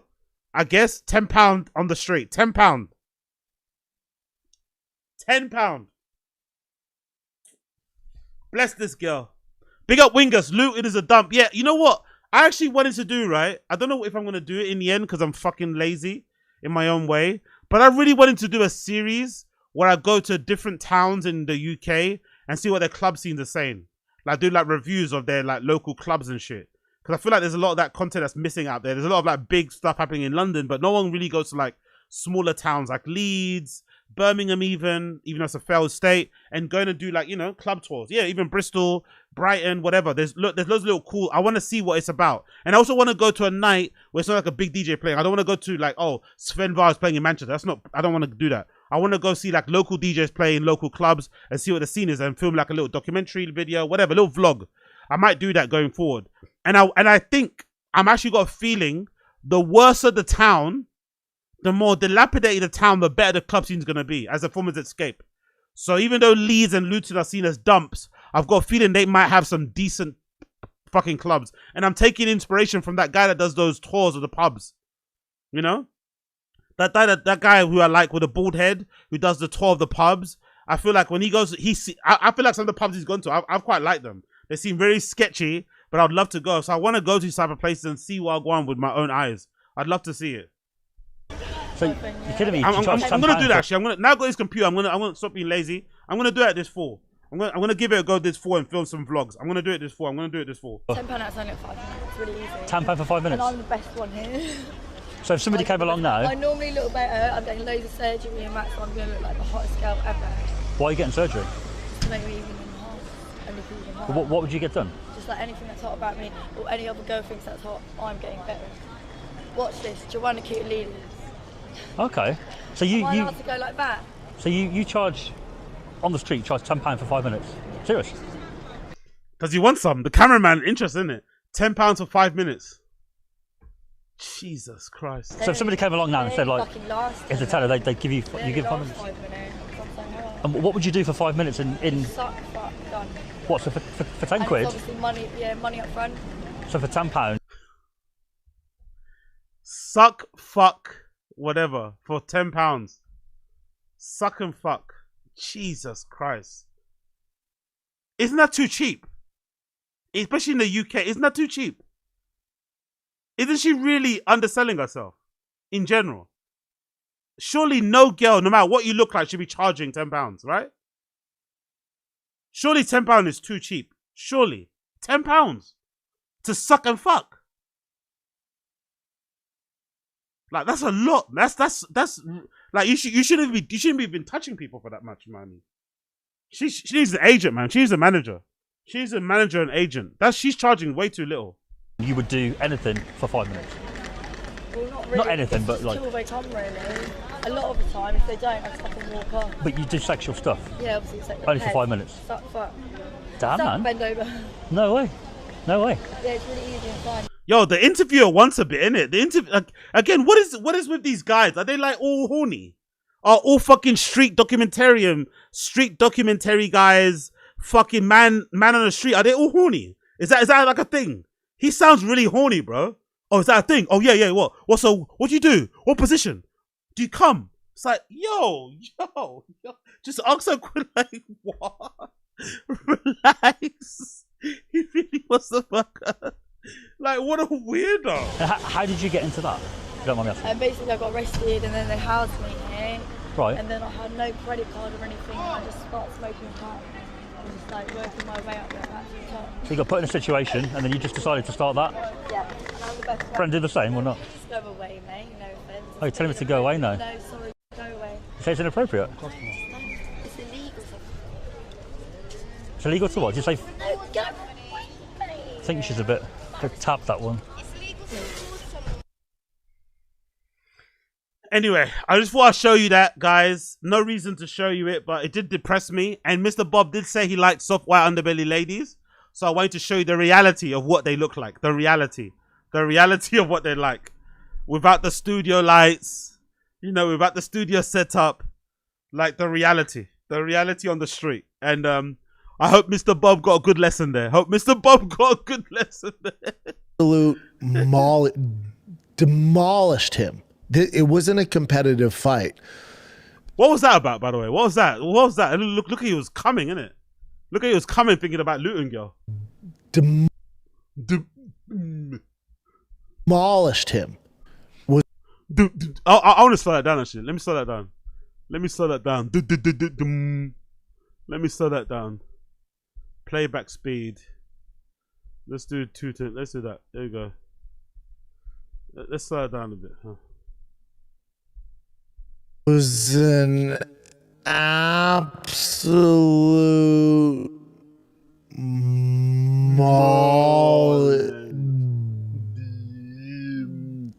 demolished him. Looking for chin for approval. Fucking weirdo. He's so bizarre. Oh, lesson learned. Big up Brian Laura. Lesson learned. Shop around, guys. Shop around. It's fucking brutal. Fucking hell. Oh my god. That's a Liverpool dime is hilarious. Cheat. Mr. Bob's up. Yeah, Mr. Bob ain't in the chat anymore. Mr. Bob's busy. Mr. Bob's busy. Mr. Bob is busy right now. It wasn't a competitive fight. So again, I can see her like, dude, this is boring. This is like a Dagestan or a Chechenian John Fitch style. I get that. I get that. But you have to realize he pitched a no-hitter. He didn't get touched in a world title fight. Yo, big up Johnny Sneed. AZ's the most distracted content creator I've ever watched. No wonder the last job canned him. Nah. My last job didn't can me because of my inability to concentrate. My last job canned me because of my inability to do the job. Key distinction there. I was unable to do the job that was required of me because I didn't have the necessary knowledge in that particular area, you know? And it's also, to be fair, it was also my fault. Because I think a lot of customer service roles, like, for instance, like, I assumed, incorrectly, by the way, that all customer service jobs are the same, which they're not, especially online, right? Because I've worked in different companies where I've not really been that clued up on their thing or their area that they operate in. But in terms of processing refunds, in terms of alleviating people's fears, clarifying this thing, that thing, everyone could do that.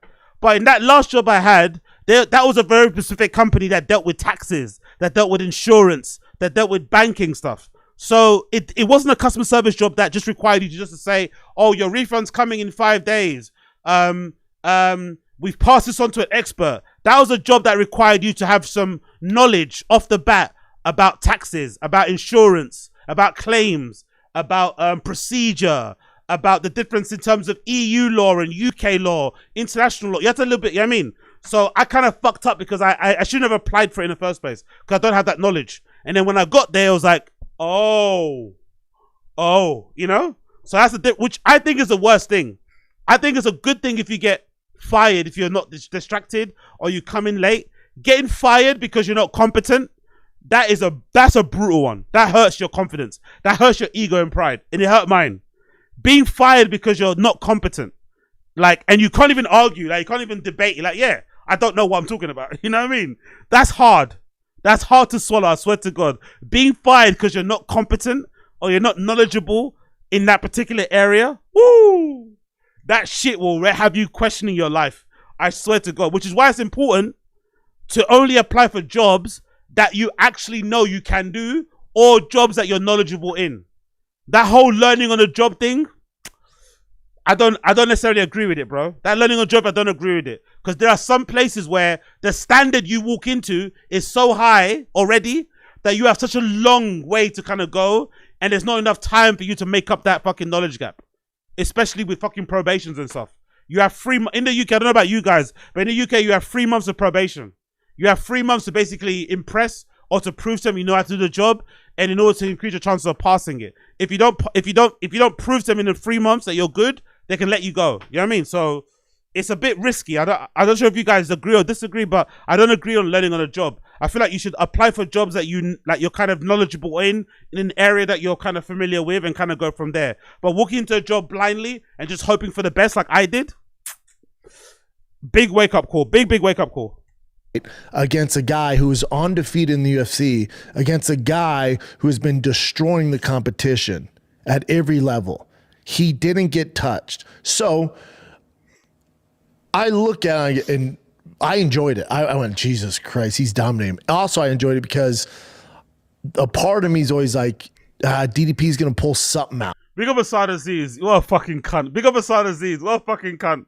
Oh, damn. This is an AZ stream. I thought I was watching Marcus Brownlee. You're a piece of shit. You really are a fucking piece of shit. There's something eventually something's going to happen here. Yeah, big up Gamebred Footballer. Onboarding is when you learn about the product. Yes and no, brother. This company, I learned about the product, yes. But there's some knowledge about insurance and taxes I just don't know. Because I've never done them. It's not something I've been interested in at all, you know? So I wasn't able to impress, because I learned the processes, but it still took me too long to kind of know stuff off the bat that I didn't have to ask questions for, you know? And obviously, and the other thing is what that fucked me. The other thing that fucked me, the group I came in with, they were all killers. They all either studied that in uni, accounting, everything else, or they were just really good at the job. So it made me look worse, you know, because they were super, they didn't need any training even. They just went straight off the bat and they were able to go. So that kind of made it worse. It's actually better when it's like when you get a job and you don't know that the person that you're replacing is shit. And because you do the bare minimum, you're looked at as some sort of hero, you know? That's happened to me before. So I got the opposite this time. I came in and I had a bit of a knowledge gap there, and they were much better, like just generally. So it kind of made me look worse, and then I didn't have enough time to catch up, type of thing. Which I get, you know. It kind of is what it is. It kind of is what it is. And it kind of did at the end of the 5th, but I'm with Dana on. I had it 10-8. Yeah, big up, Gamebred. That's a good question. How did I pass the interview? Very good question. I think I passed the interview, number one, because they needed people. That's it, basically. I think they needed people. I think it was a busy time, and they needed bodies. They needed people. But then I probably passed the interview as well because I was able to demonstrate that I knew what I was talking about when it comes to operation and customer service. Like, I generally know what I'm talking about. But do I know what I'm talking about when it comes to the area of services or whatever that they kind of do, which is insurance, taxes, whatever else it may be? No, I don't know anything. I know how to generally do customer service because I've done it before. But do I have any knowledge about that stuff? No, I don't, you know? That was a problem. So maybe they hired me because they knew I could do the job, which I could, but do I have the knowledge to kind of be able to answer stuff off the bat? Like somebody calls and asks a question about their fucking tax rate. Do I know that off the bat? No. You know? So that was basically the issue there. So it was a bit of a weird one, So maybe I was a DI hire. Maybe they felt bad for me. Maybe I just good timing. I don't know. But one thing I do know, I'm never applying for a job again where I don't actually have any experience. It's almost like applying for a job. Like, if now I wouldn't apply for a job at like a car mechanic place, right? Because I don't know nothing about cars. But I do know maybe about quote unquote social media and shit, whatever. But I don't really have any car. So if it required car knowledge, I'd be a bit, you know, I'd be a little bit off. And it's okay. And also, if you're a company too, why would you hire somebody if you're a company that specializes in, like, I don't know, window panes manufacturing? Why would you hire somebody who has no experience in, like, I don't know, that sort of stuff to do that job? You'd probably want that person to have a little bit of experience in that area and also not have to do the job, because you can kill two birds with one stone. As opposed to somebody coming in that has no idea about that job and it has to learn about it on the go, ask a ton of questions. I don't know. It depends, I guess. I guess it depends. A lot of companies now just use AI anyway, so I guess it all depends, really. All 4 rounds, and the 5th, it was a 10-9.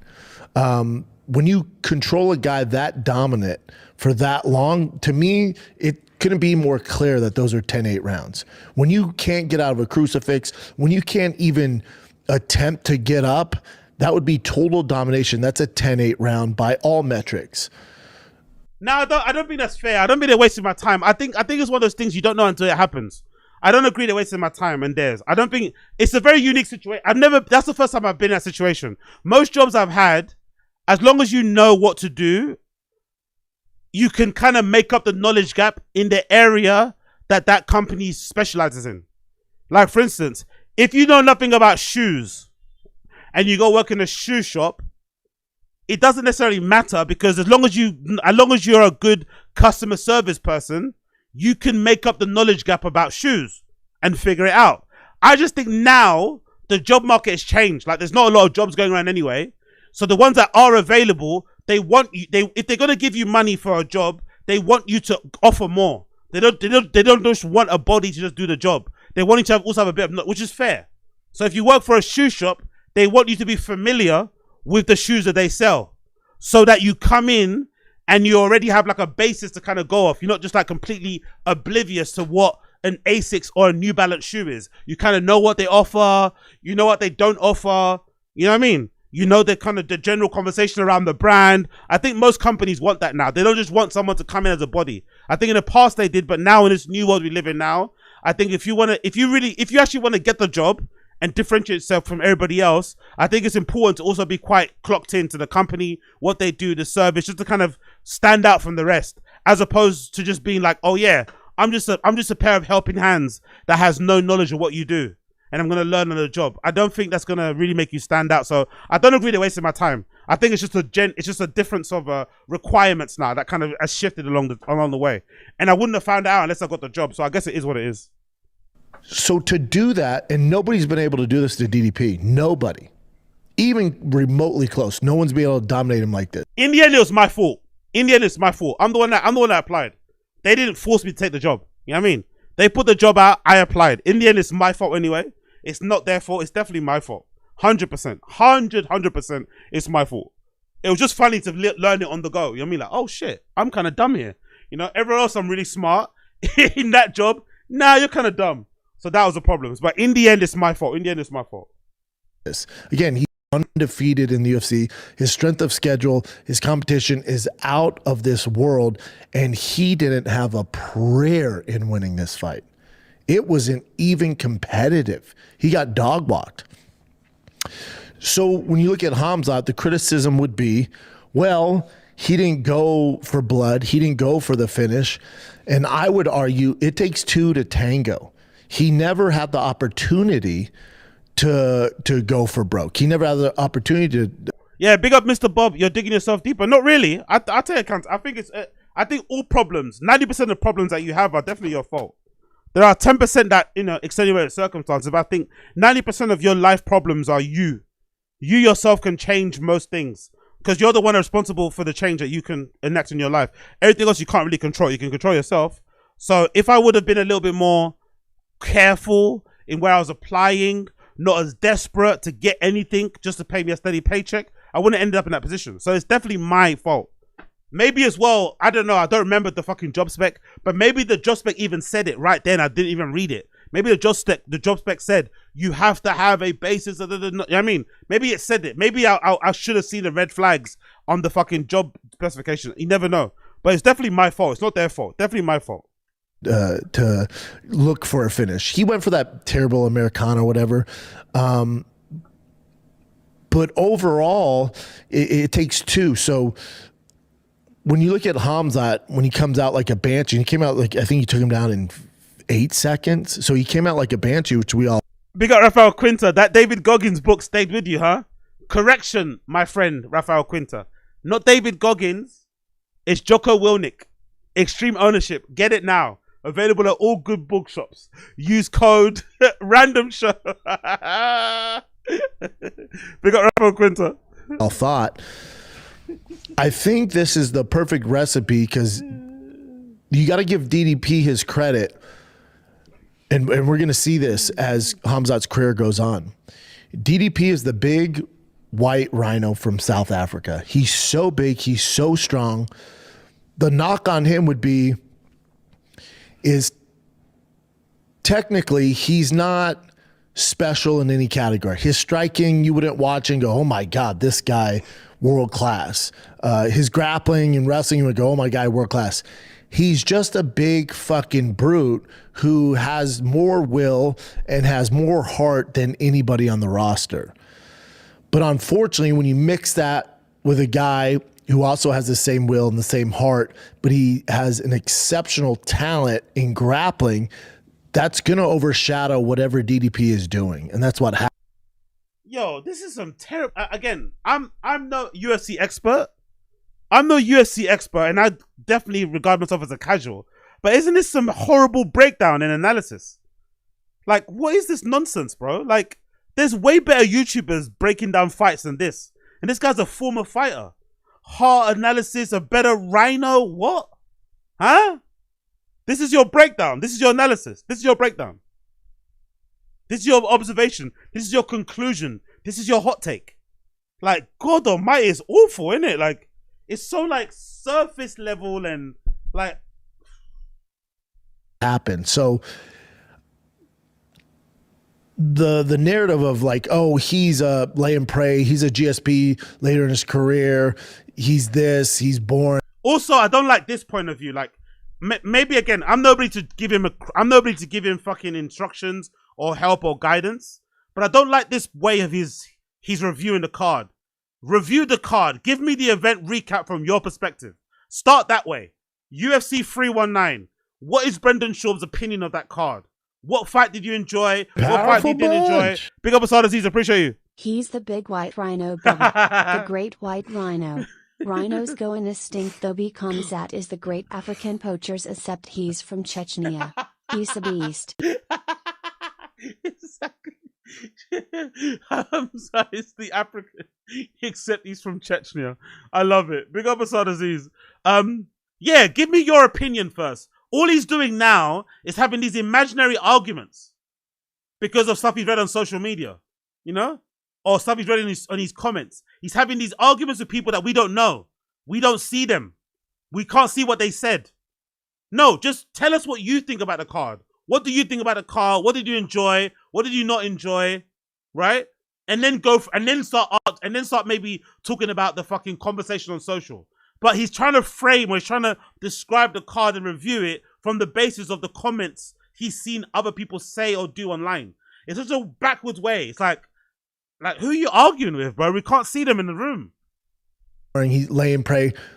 I can understand how you come to that conclusion, you know, because it's confirmation bias after this last fight. Where did he learn that from? Who did he steal that from? Who did he steal confirmation bias from? That's a new word. That's a new phrase for him. Who did he steal confirmation bias from?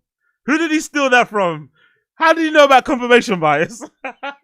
Where did he learn that phrase? Where did he learn that phrase?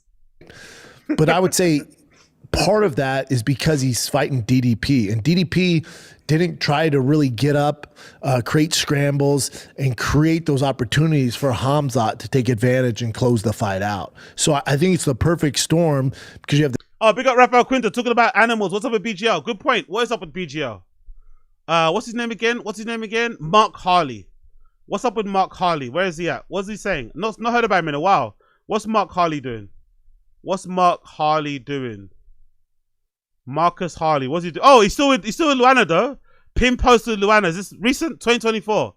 Hate will say it's hella toxic, but real ones know how much I admire your fierceness, creativity, drive, love for animals. Okay. Lust for life. Happy Valentine's Day. Congratulations on being a citizen. Oh, she's really? She's a US citizen now. She's from Germany originally, I think, right? Tears of joy I cried when you got the news. Okay, so she's not getting deported anytime soon. Okay, fair play. They're together. Okay, that's nice to see. That's a nice picture, isn't it? That's a fucking nice picture. Okay. What's he doing here? Some Bane thing? Darkness is your ally. You merely adapted to dark.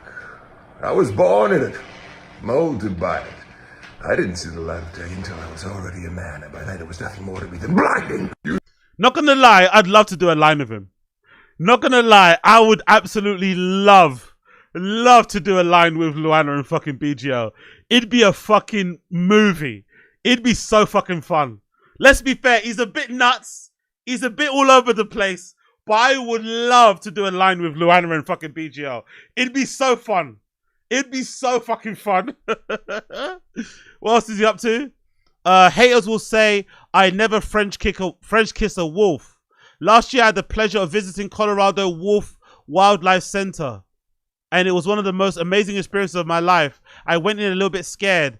These are wild animals after all. What if I don't do something wrong? Make a sudden threatening movement, accidentally get attacked? Well, my perception of wolves after visiting the center was irreversibly altered. Wolves are shy, gentle, loving. I wouldn't feel an ounce of fear if I encountered one in the wild. Wolves are often portrayed as villainous, antagonistic characters in the folklore and modern media, but they are beautiful, shy creatures that come off as far less aggressive than most domestic dogs. They greet you by open mouth kissing you. No, thank you. No, thank you. The guy told us this beforehand and warned if you don't accept the kiss, they lick the inside of your mouth. No, thank you. The wolf will take offense and run off to sulk before returning. That sounds like Brian Callen. That sounds like Brian Callen. I thought this must have been an exaggeration, but lo and behold, the first wolf to approach Luana tried to kiss her, and she jerked her head. Oh my God, that phrasing. I thought he was about to say, and she jerked the dog off. She jerked him off. I thought he was about to say she jerked off the wolf. Lo and behold, tried to kiss her, and she jerked her head back out of fear. After all, wolves are giant. He immediately trotted off and hid behind a rock. Only 30 minutes later did he give her another chance. But when it was my turn, I went straight for the sloppy makeout sesh. 10 out of 10 would recommend. Wow. Okay.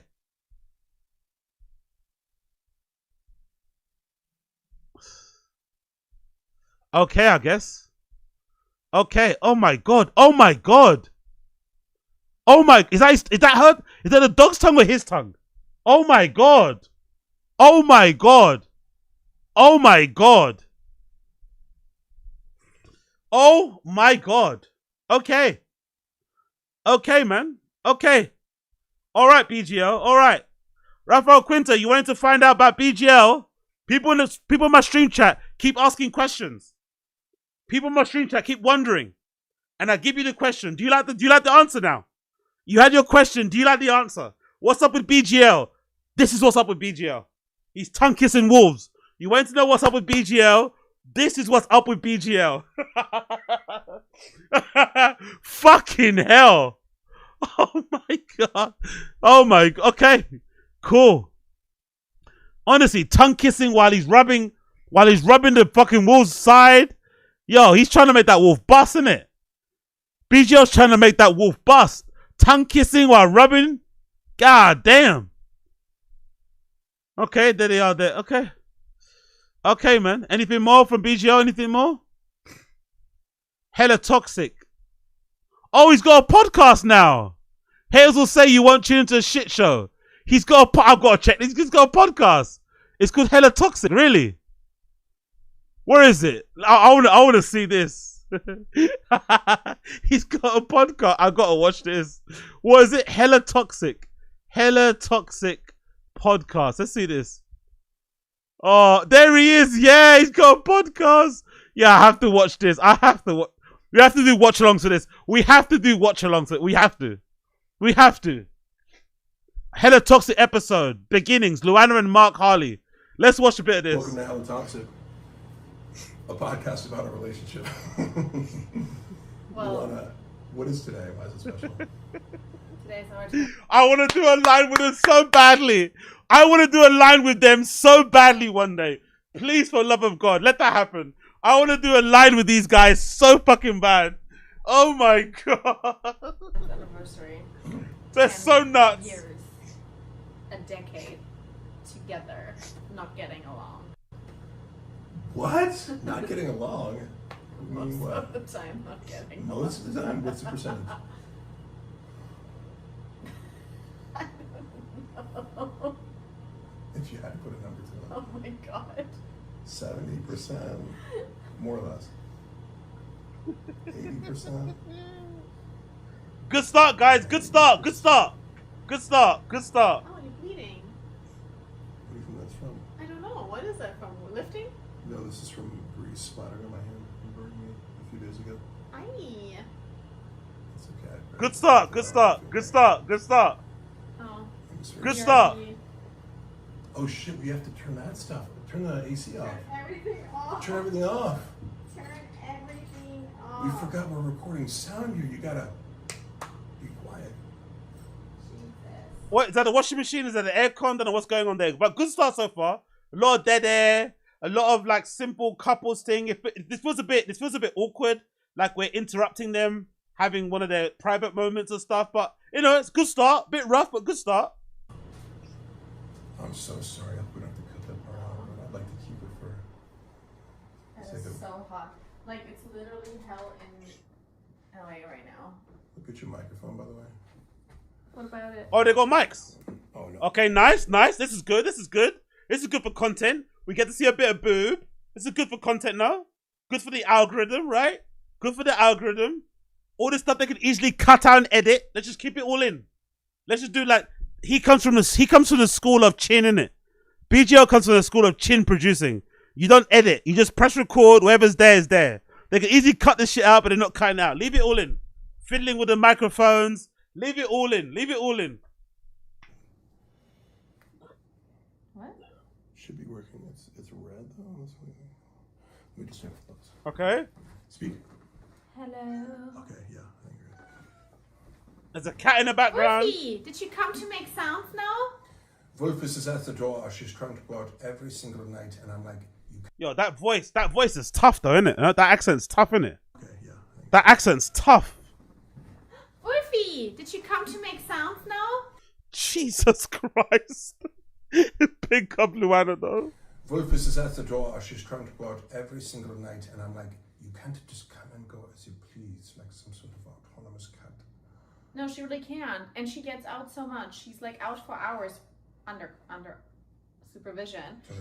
And then she's still sitting there. Look at her little ears pointing down and her face looking up. In anticipation, yeah. Look at how cute she looks. So. Wolfie. She does, but they can't see that. But Wolfie's standing right by the door, looking up, waiting for the knob to turn. She just wants to be outside forever. It's like she's does. never satisfied. That is, Come here. that is an animal that likes to be outside. I know, but she can't be because But it's dangerous. She's going to go outside right after this. I'm going to make sure she has a special visit with the outdoors right ahead. You're going to be smelling bushes, looking at animals, and being outside. Yeah. They do it. Hunting insects. Yes. Cat's going to lie. What the fuck is this? 2 minutes in. We're nearly 3 minutes in. Come on, guys. Give us something. Give us something, guys. Come on. Give us something. Their instincts kick in. As the stillness grows. So what would you like to talk about this episode? This inaugural and final episode? Wait, and you just explained to me why you always have to say this. I always have to say it because there's a chance the one might quit the podcast at any second and in between any episode. So every episode you're watching is the last episode, maybe. And I just pretend like it is. I have to be like, oh, this is our last episode, in case afterwards she decides she doesn't want to put it out. I have to be like, I told you, it was obviously something we discussed beforehand. Yeah, so there's no surprises. I'll try to be good, but I can be very irritating, so. You won't hear any arguments from me. And sometimes I'm trying to be irritating, and sometimes... Powerful bunch. Big up Wingus McDingus. 5 minutes in, and it's clear that there's no reason for this skitcast to exist. But it's still much more entertaining than any of Bappa's shows. Clip hit up 6 trillion views. Audio is king. Bean cheese chili bean cheese chili bean cheese chili. Big up Wingus McDingus. You read my mind. Wingus, you read my mind. I'm about to ask you in the stream chat. What's better? What's better? What's better? This Hella Toxic podcast with Mark, Carly, and Luana, or T-Fat K? What's better? One for Mark, Harley, and Luana. 2 for T-Fat K in the stream chat. What's a better pod? 1 for Mark, Harley, and Luana. 2 for T-Fat K. 1 for Hella Toxic. 2 for T-Fat K. Which one is better? Let me get a general idea in the stream chat. 1 for Mark, Harley. 2 for T-Fat K. We're only 5 minutes in. Let's judge. I'm seeing 1 so far. Neither. You have a gun? Big up Disease. This will be the first clip of the BGL True Crime Doc. Big up Brian Lauren, God's favorite. 3. Axe J. 3. Okay, 1, 2. Mr. Bob likes T-Fat K better. Mr. Studio Girl, T-Fat K. Rapper Quinta, Axe J. Okay, cool. I love it. I love it. I love it. Okay. All right, 15 more minutes, right? 15 more minutes. And I have to go to the post office to post some stuff that I sold on Vinted. I gotta go post office to post some stuff. So, I think what I might do, I might pause or leave the stream up and come back in about half an hour when I dropped all the stuff in the post office. What would you guys prefer? Leave the stream up with something playing and come back in half an hour when I get post office, or come back later on in the evening? What do you prefer? Leave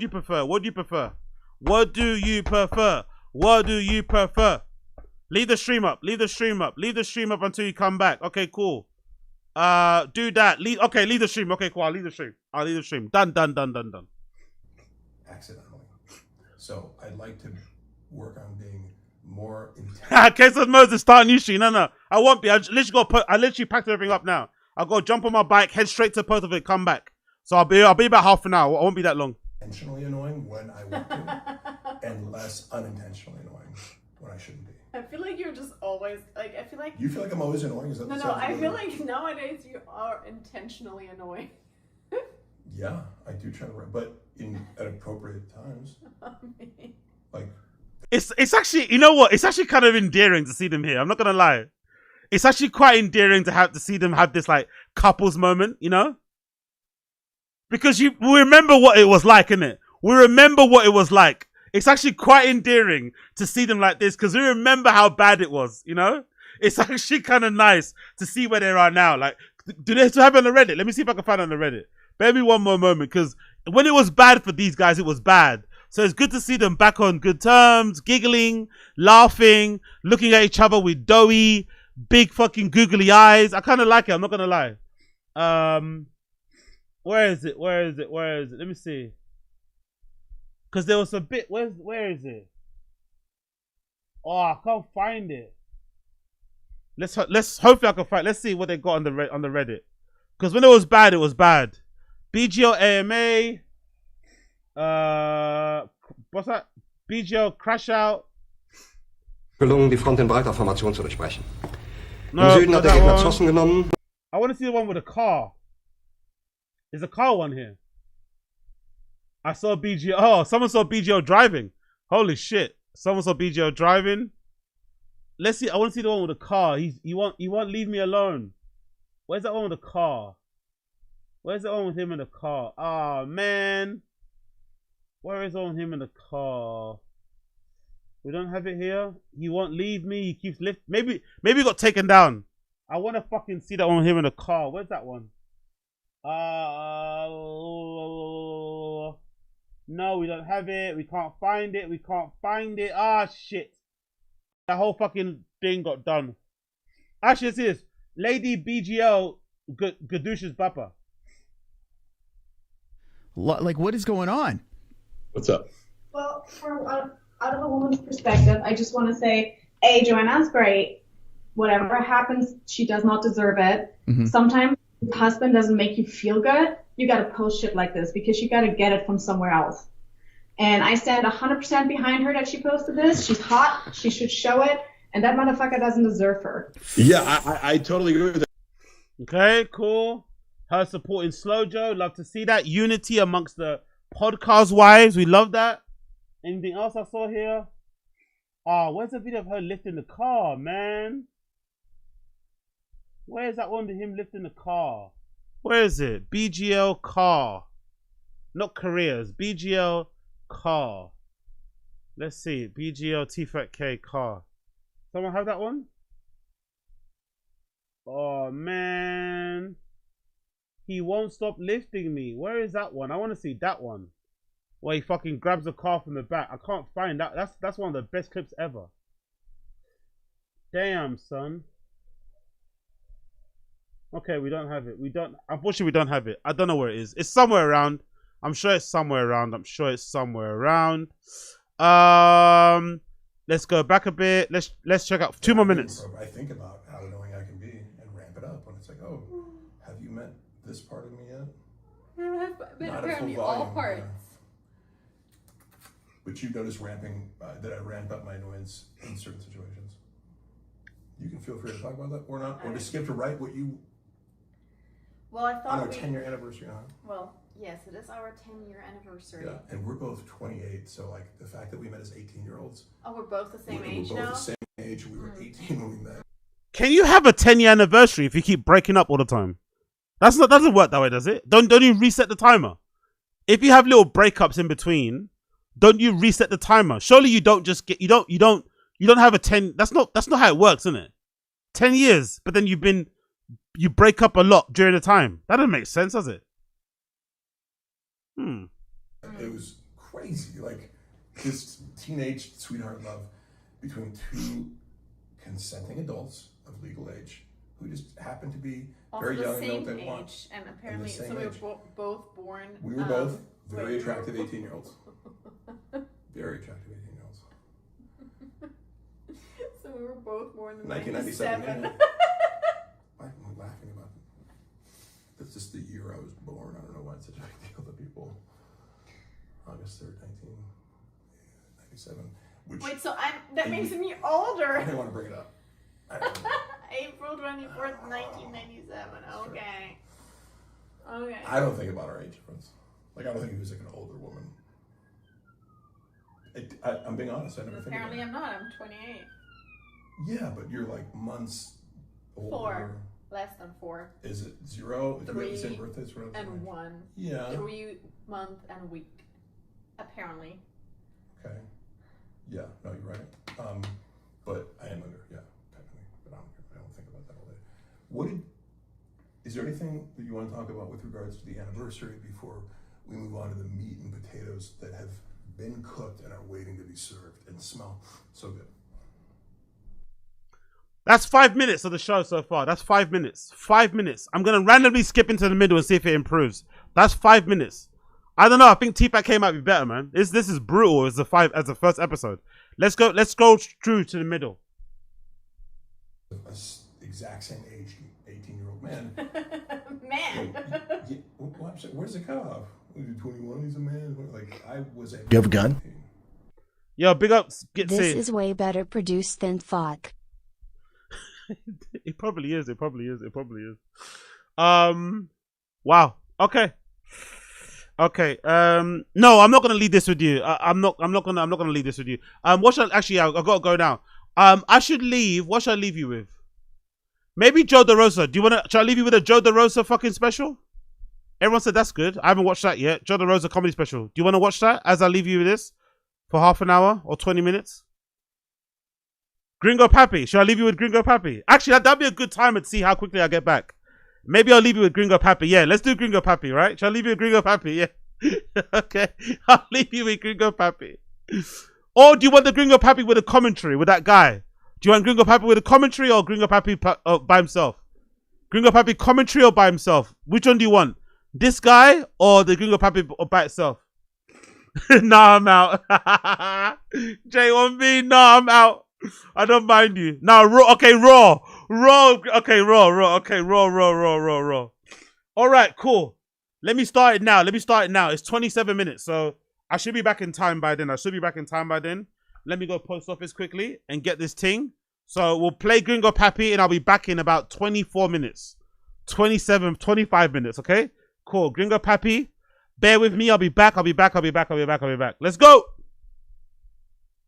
Boy squad, big boy squad, big boy nation, big boy squad, big boy nation. Running up the miles while they running out of patience. Just a big boy squad, big boy nation. What's up, Dallas?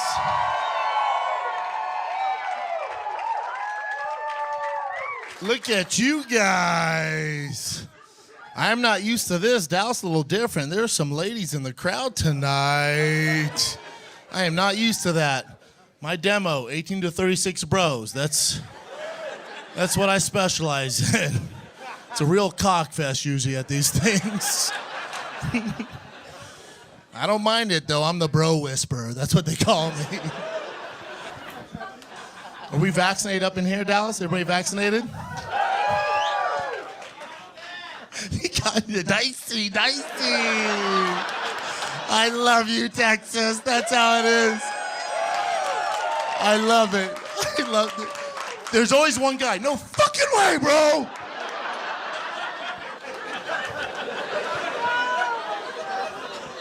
That needle's not touching this fucking temple, daddy. As he says that, he's taking a nacho, dipping in nacho cheese. Oh, my bad, Mr. Whole Foods. My bad.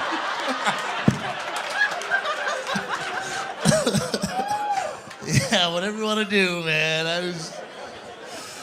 This whole vaccination stuff, I'm not anti-vaxxer, man. I'm vaccinated, but it's all in their marketing. They fucked this whole thing up in their marketing. Without Operation Warp Speed, when they launched that, remember they're trying to get everybody to get vaccinated? And they're like, yeah, go to Krispy Kreme, buy a dozen donuts, get vaccinated. Like, the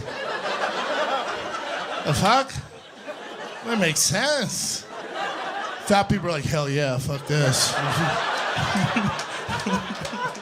It was so confusing. I remember I called my mom. I was like, hey, mama, are you getting vaccinated? She's all, I wasn't. And then, you know, I love donuts. And fucking...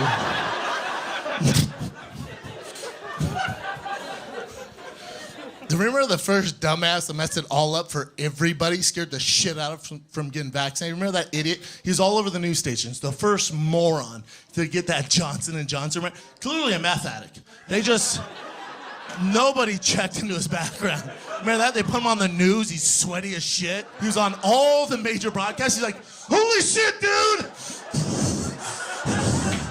Yeah, I got it done. I got that Johnson & Johnson, bro. I don't feel good, bro. I can't stop sweating, bro. I feel like I'm growing wings, bro. I'm gonna lay low for a little bit on the vaccination. I'm just gonna... Remember that moron? It's all in marketing, man. Like, they need to hire some just a dime piece actor we've never heard of. Just blast them all over the news, right? Just somebody who's fine. Get them on there and just put them all over the news, all over the nation. Like, yeah, dude, I got the Johnson & Johnson. I feel pretty good. I feel great, actually.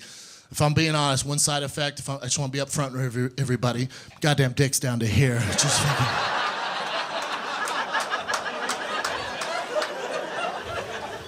You'd have a line of bros at CVS just like, just trying to do my part, man. Just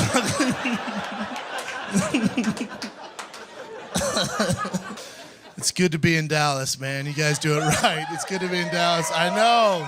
Yeah. Yep. There's a reason I decided to shoot my special here, man. You guys just give me so much love. I absolutely love Texas, man. Yeah, thank you. Thank you. I haven't touched a mask since I touched down. It is fantastic. LA is not like this, y'all. LA is North Korea with a beach. It is fucking... But they give us Wi-Fi, so that's cool. They're talking about locking us back down. I can't go through another lockdown. Straight up, the Schaub household barely made it through the last one. We eked our way out of that last one. We did not do well with it. Also, Dallas, my lockdown's different. I got a 5-year-old and 2-year-old. Parents know what I'm talking about. I would rather do anything else than be locked down with those fucking demons 24/7. We're not even locked down. My girl was fighting with me the other week. If we get locked down, we're fucked. She was fighting with me. Fucking, Fauci, Delta, mask, what are we gonna do? I was thinking to myself, oh my God, my life would be so much easier if I was just gay as shit. If I was locked down with the bros, Dallas, quarantine with the homies, you know how much more fun we would have? Oh my God, dude. We'd like play video games all day. We'd work out. At night, we'd fuck each other. This guy was all, what the fuck? No. I thought we were gonna play video games, bro. Sorry, man. I love that. No, fuck no, I'm not into that, dude. I don't want to be locked down with you anymore. I just... What are you gonna do, bro? Get bored.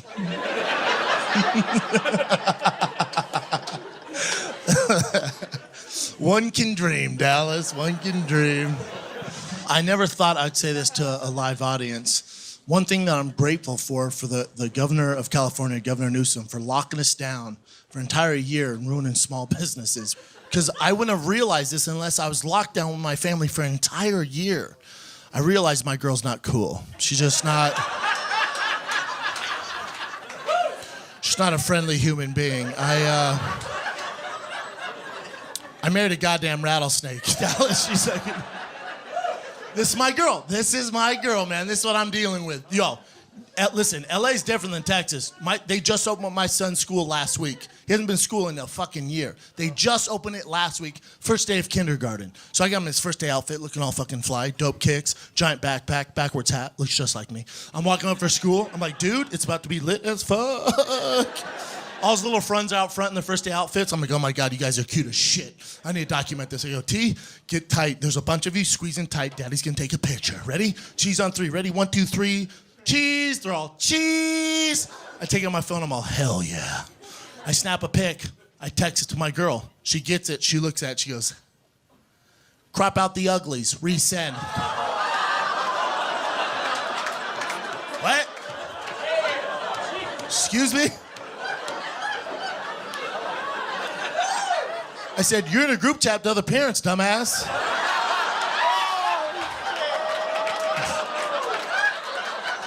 Savage, y'all, savage.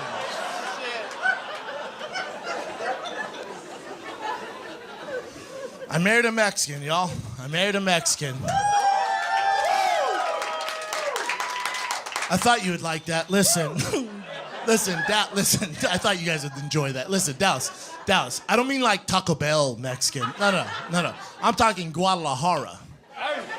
Born and raised. Came to the States 10 years ago. Illegally Mexican. The real deal, Holyfield. Y'all, this shit is... I dated a lot of white girls, big titties and flat asses before her, and it just never worked out for me. It just would never work out. And I'll never forget this. One of my boys goes, dude, Papi, what are you doing, bro? Get with a Latina, bro. You know why? Because they're fun and they're spicy. No doubt, definitely spicy. Girl spicy, right? Girl spicy. You know what spicy means? They're assholes. That's what that means.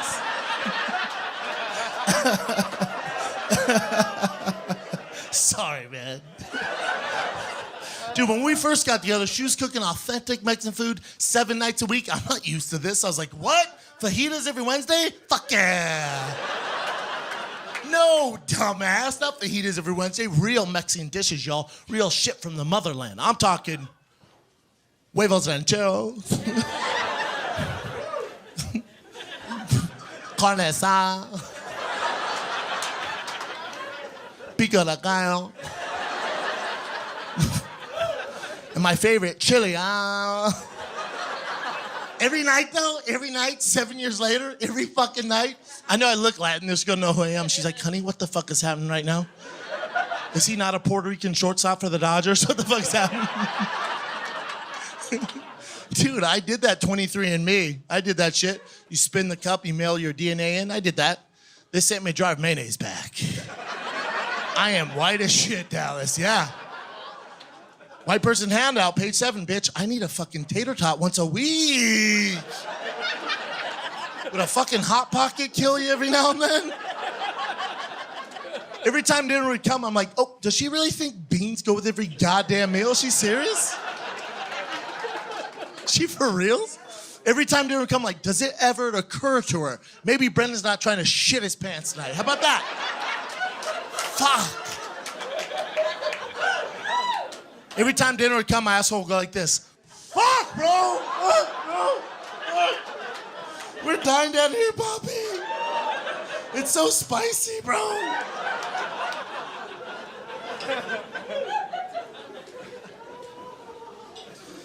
I've never been thicker since I got with a Mexican, man. Thick with 3 fucking C's. Dude, everything they eat, bean, cheese, bean, cheese, bean, cheese, bean, cheese. I'm like, what the hell, man? We're just gonna carb load year round? We never tailor off the carbs? That's the game plan? We're just all gonna be built like armadillos?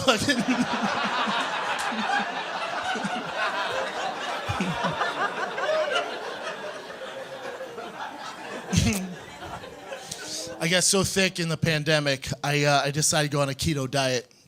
If you know what keto is a diet where you can't eat Mexican food. That's the diet. It's pretty easy to stick to, man. Just don't touch a fucking tortilla, you know what I'm saying? Here's my problem, though. Here's my problem. Every Friday, my mother-in-law cooks my favorite Mexican food at my house. She has her own house, but does that at mine. It makes no sense. So before I started this keto diet, I went up to my girl. I go, hey, you know I love your mom. Her food, best in the world. It's my favorite. That's why I'm so fucking fat. Listen, do me a favor, though. I don't want to be tempted. I don't want in the house. Do me a favor. Tell your mom I'm on keto. Can you do that? She goes, why don't you tell her? She speaks English. I went, but she doesn't, though. But she doesn't. You keep saying that, and she clearly fucking doesn't.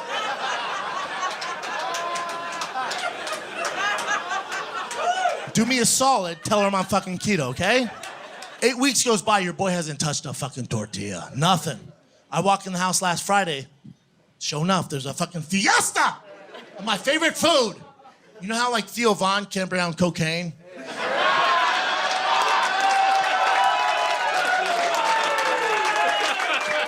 You know how, like, he struggles with cocaine? Like, if there was cocaine on the table right now, he'd fucking snort it from right field. You feel me? God bless him. I love that fucking dude. That's how I am with fucking pozole. I see it, dude. I will fucking take it to the snout. I can't be around it. I see it, I eat it. So I walked in, I go, Mama, you know I love, Mama, what are you doing? I know you know, I'm on keto. I know you know, somebody told you I'm on keto. She goes, mijo, bueno, ándale, mijo. Cabron, look, cabron. She grabs this tray, she goes, cabron, look, taquitos. It's keto, bitch! Fuck.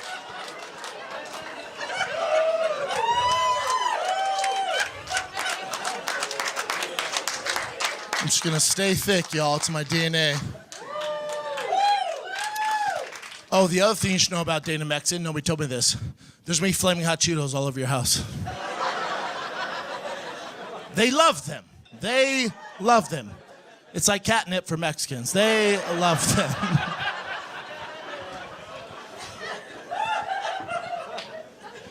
I'm the only person in my house who don't speak Spanish.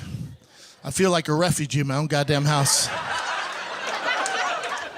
My white friends never dated a Latino before. I go, dude, just fucking learn Spanish. Put a little effort in. Learn Spanish. How hard can it be? I'm all, bitch, I am 38. I struggle with English at times. You know what it feels like to my 5-year-old son roll up on his bike and talk shit to me in Spanish? You know what that feels like? As a father, you know what that feels like?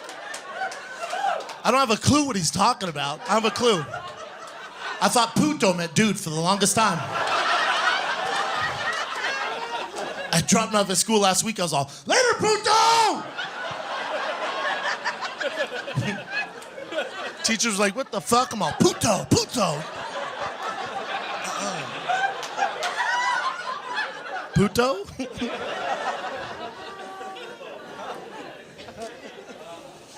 One of the many things I love about the Mexican culture is, and I do love your culture, man. One of the many things I love about it is you guys always have something to celebrate.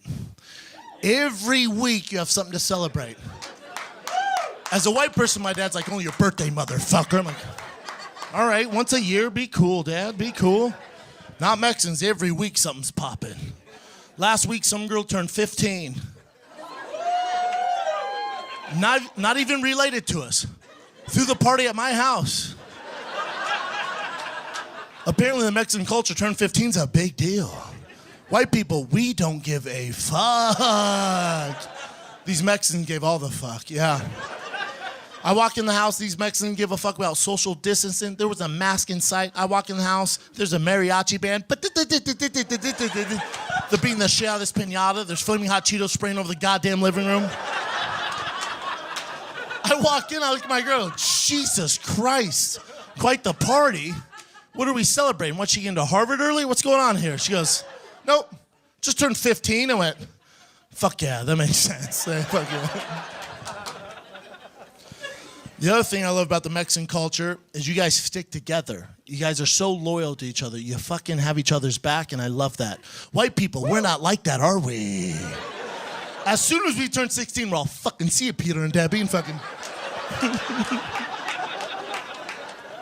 Those are my real parent names. I told you I'm white as shit, man. Yeah, Mexicans stick together. Like, you never walk into a bar and see one Mexican hammered by themselves. No way. They're there with their amigos. I was taking my family out for dinner the other night. By family, I mean all 15 of them. And we walk outside and they all gather around my car. I drive a 2-door coupe. It makes no fucking sense. And my mother-in-law's at the trunk. I'm all, Mama, we just talked about this inside the house. Remember, you have your own car. I will text you the address. We will meet at the restaurant. She goes, no, mijo. We fit. The fuck? No, you don't fit. She goes, bueno, we fit. I went, please don't do this. I promise you, you do not fucking fit. Sure enough, we fit, y'all. We fucking fit, man. Yeah. Crazy, yeah. 2 of them were hanging off the spoiler, didn't give a fuck. Forget how I'm gonna wrap up this Mexican bait going hard on my family. Oh, I know, me and my girl, we're not doing well. That's right, we're not doing well.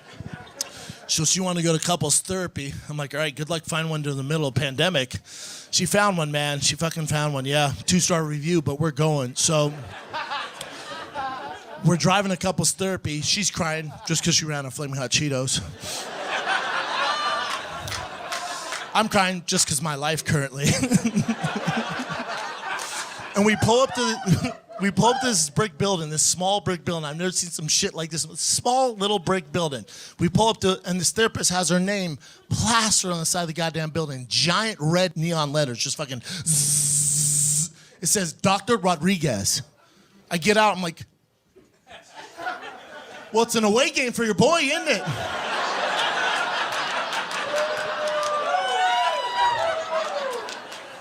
We did not go in there, Dallas. We did not. We're looking for a Dr. Robinson, maybe Dr. Allen at this point, you feel me? A little home field advantage.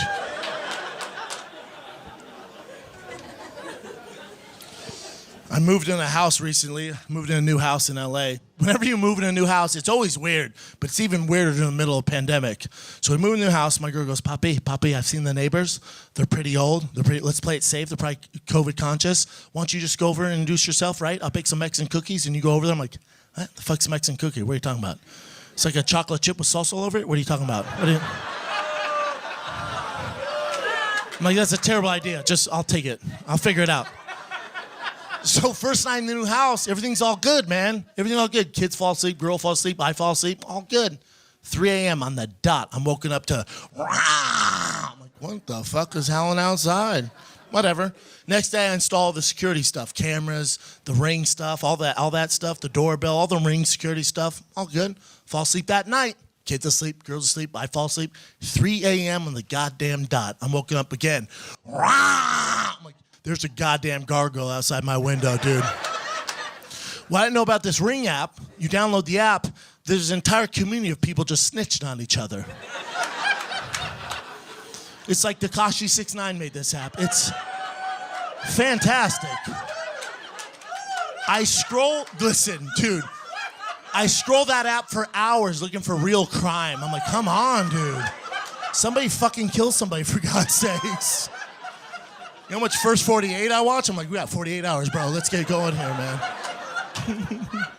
What I didn't know is you can narrow it down to your hood. You can narrow it down right to your neighborhood. It's dope. You can narrow it right down. So I'm like, ooh, let's see what's popping this new neighborhood of mine. 2 doors down, Jerry goes, hey, man, this mountain lion ate my goddamn dogs. Somebody needs to do something. Jesus Christ. I'm like, that is not good. Diane, right next door to me, goes, yeah, I used to be the fucking cat lady. Not anymore. That mountain lion ripped my goddamn cat's head off and ate all of them. My kids saw it from the window. We can't sleep at night. Somebody needs to do something. Like, this is not good. Then David, right next door to me, David goes, yeah, the same mountain lion stole my Amazon package. I'm all,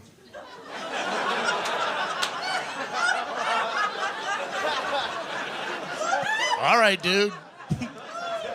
But that gives me the idea. I'm like, ooh, I know how I'm going to introduce myself to the new neighbors. I'm going to take care of this little kitty problem for them. That's what I'm going to do. This is going to be easy work. But I need to buy a gun. I need to go buy a gun. Listen, Dallas, I've never owned a gun, never shot a gun, played Call of Duty twice. I'll figure it out. So I go into my local LA gun store. Again, I've never bought a gun. I got so hustled in there. I got so bamboozled, dude. Listen, I've never shot a gun. I walked out with an AR-15, like the red laser thing on top of it. I walked out with the Zero Dark 30 Navy SEAL night vision helmet. What?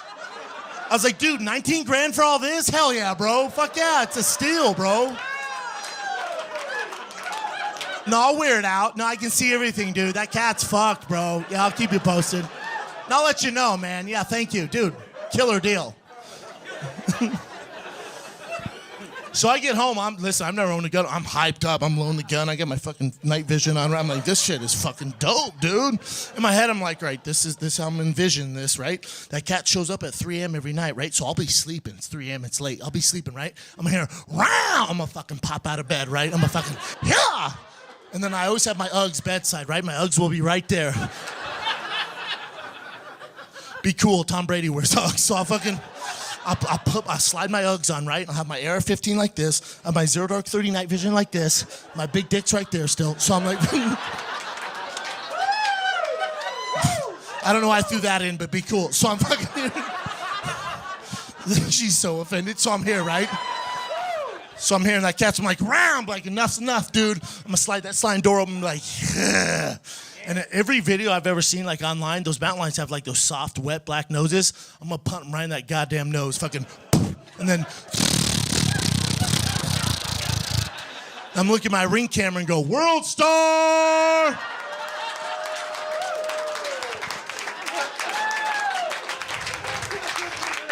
Your boy's gonna go viral. It's gonna be lit as fuck. I can't wait, man. So that next night, right? I'm pacing back and forth. My girl's like, go to bed. I'm all, shut up, bitch. I'm fucking here.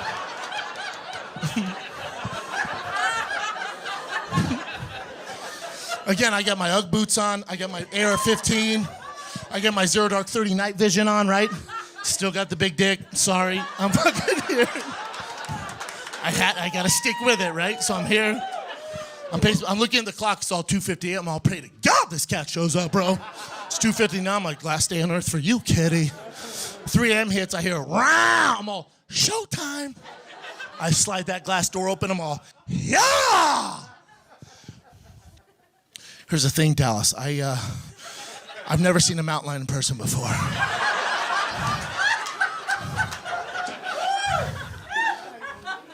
In my head, I was thinking like a small type of bobcat type of thing, right? Like, the gun's a little extreme. Probably don't need the Navy SEAL night vision, dude. Like, can probably grab it by the scruff of the neck and be like, enough's enough, kitty. Wow, wow. Well, no, dumbass. It's a lion of the mountains, dude. It's fucking, this thing was Mufasa. Fucking, it's like this mountain lion ate Joe Rogan's trash. This thing was fucking.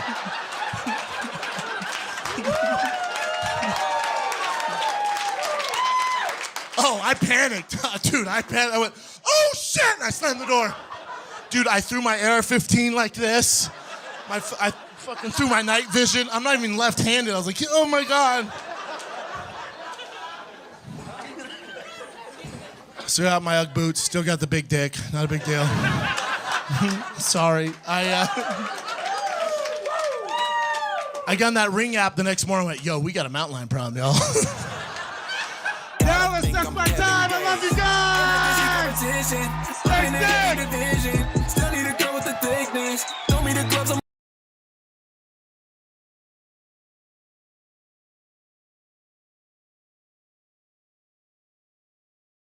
Brilliant timing. Brilliant fucking timing. W's for me in the chat. W's for me in the chat. Look at that timing. I'm fucking sweating, but look at that timing. W's for me in the chat. Wow. Right when this shit ended. Oh, I love you guys. Oh, I'm so sorry. I'm so sorry I put you guys through that. I'm so sorry you had to watch 20 minutes of that. There's even too much for anybody. I'm so fucking sorry. So sorry, but yeah, post office done. It was actually really empty today as well. Post office was fucking empty. Post office was fucking empty. So I got lucky today because I think I was in the afternoon. Usually my post office is fucking rammed. Usually the one next to me is fucking rammed, but it was really empty today. Really fucking empty. Woo! Big up, big up, big up, big up, big up, big up, big up, big up everybody watching. Appreciate you. What fucking great timing. How was that? Did you guys enjoy it? Let me scroll back in the chat a little bit. How was that? What, were you guys pissed off? Big up Josie, my husband hasn't watched this and I'm like, oh, I've seen it multiple times. You're missing out. Because Josie, my husband hasn't watched this. I'm like, oh, I've seen it multiple times. You're missing out on the comedic masterpiece. Exactly. Oh, bless fucking Josie's husband. Imagine putting someone through this. If you love me, you'll watch this. If you love me, you'll watch this. Oh. Take us home, Papa. Be up God's favorite. Isanella white people group. Mexican people. Black people. Schaub's world. Oh, I love it. Big up everybody in the stream chat. You guys killed it. AZ leaving us with Gringo Pepe is like a parent playing Disney movie. They entertain the kids. We got Isanella. All right, cool. So I guess some of you guys didn't really enjoy it too much. I understand. But I'm back now. Oh my God. I'm so fucking thirsty. Oh my God. Let's go. Fucking I'm fucking hot, man. I'm fucking warm and hot and shit. God damn, apologies. I'm leaking. I was riding my bike extra fast to get back in time. Extra fast. So we're gonna go probably for another hour or so. Then I'm gonna break. We're probably gonna go for another hour. Then I'm gonna break. And then I'm gonna probably do a bit of Taz when I come back, and then the gym, and then maybe a random show again in the night. Actually, yeah, it'll be another random show later in the night, so I'll probably give it a little break in between. So let's just run through. Let's run through. I need to run through. Let's run through. Okay, it was okay in the background. Cool. Big up. Better than Tony's last special is hilarious. Cool. Let's do this then. Let's Let's move on. Gringo Pappy done. Gringo Pappy done. Actually, I need water in the fridge and it's kind of warm. Ugh. Let's actually you know what? Let me put this water in the fridge because it's too warm. This water is way too warm. It tastes disgusting. One sec.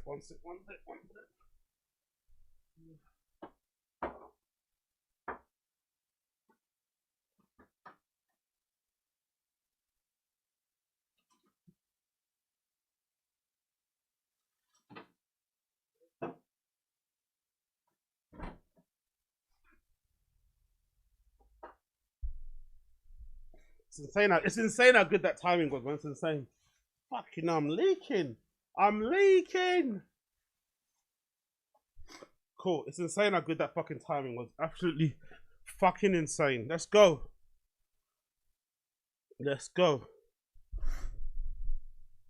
Okay. Next, let's go through the tabs. I've gone through quite a bit of stuff already. Let's go through some of the tabs. What have I missed out on? We saw the Jean guy, the guy that unfortunately died on live stream. Have we spoken about this? This is why young men are moving more and more to the right. What's this about? Big up Yeet. What's this about? Oh my God, it's Hassan. Okay, now I'm not. It's Hassan watching a clip of himself doing an interview with those two mums, those two yummy mummies, who talk about politics and stuff. What's happening here? Hassan watching himself on an interview. This already kind of shows you what kind of guy Hassan Abi is, or Hassan Piker. He's a little bit, you know, twisted in the head, because normal people couldn't sit through an interview clip of themselves, especially not an interview clip where the host is glazing you. You'd be really uncomfortable. But Hassan seems to have no issue sitting there watching himself getting simped on. Fucking brilliant. Big up Hassan Piker. Well, the other Oh my God, Mr. GQ. Pumps, go ahead and get it out of your system. Oh my God, I loved it. Loved the bubble bath. Here's the deal, Hassan. You're the only person. Like, I hate everybody that posts their workouts on the internet. I hate everybody that posts their outfits of the day. I fucking like yours every single day because you're so cute and so smart and so. God almighty, bro. Hassan Piker has these ladies wrapped around his finger, innit? Fucking hell. I've never seen this type of glazing in a fucking long time. God almighty, this is awful. Everything. I do it for you specifically.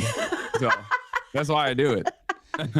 Oh my God, Mr. GQ. Pumps, go ahead and get it out of your system. Oh my God, I loved it. Loved the bubble. Jesus Christ, Hassan. Come on, speak, brother. You gonna speak? You gonna speak? Part 2? There was a part 2 to this? I mean, he's so smart. Oh, wait.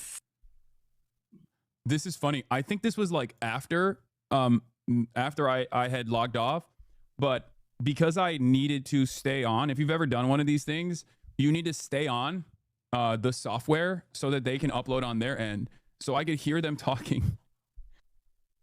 I could literally hear them talking.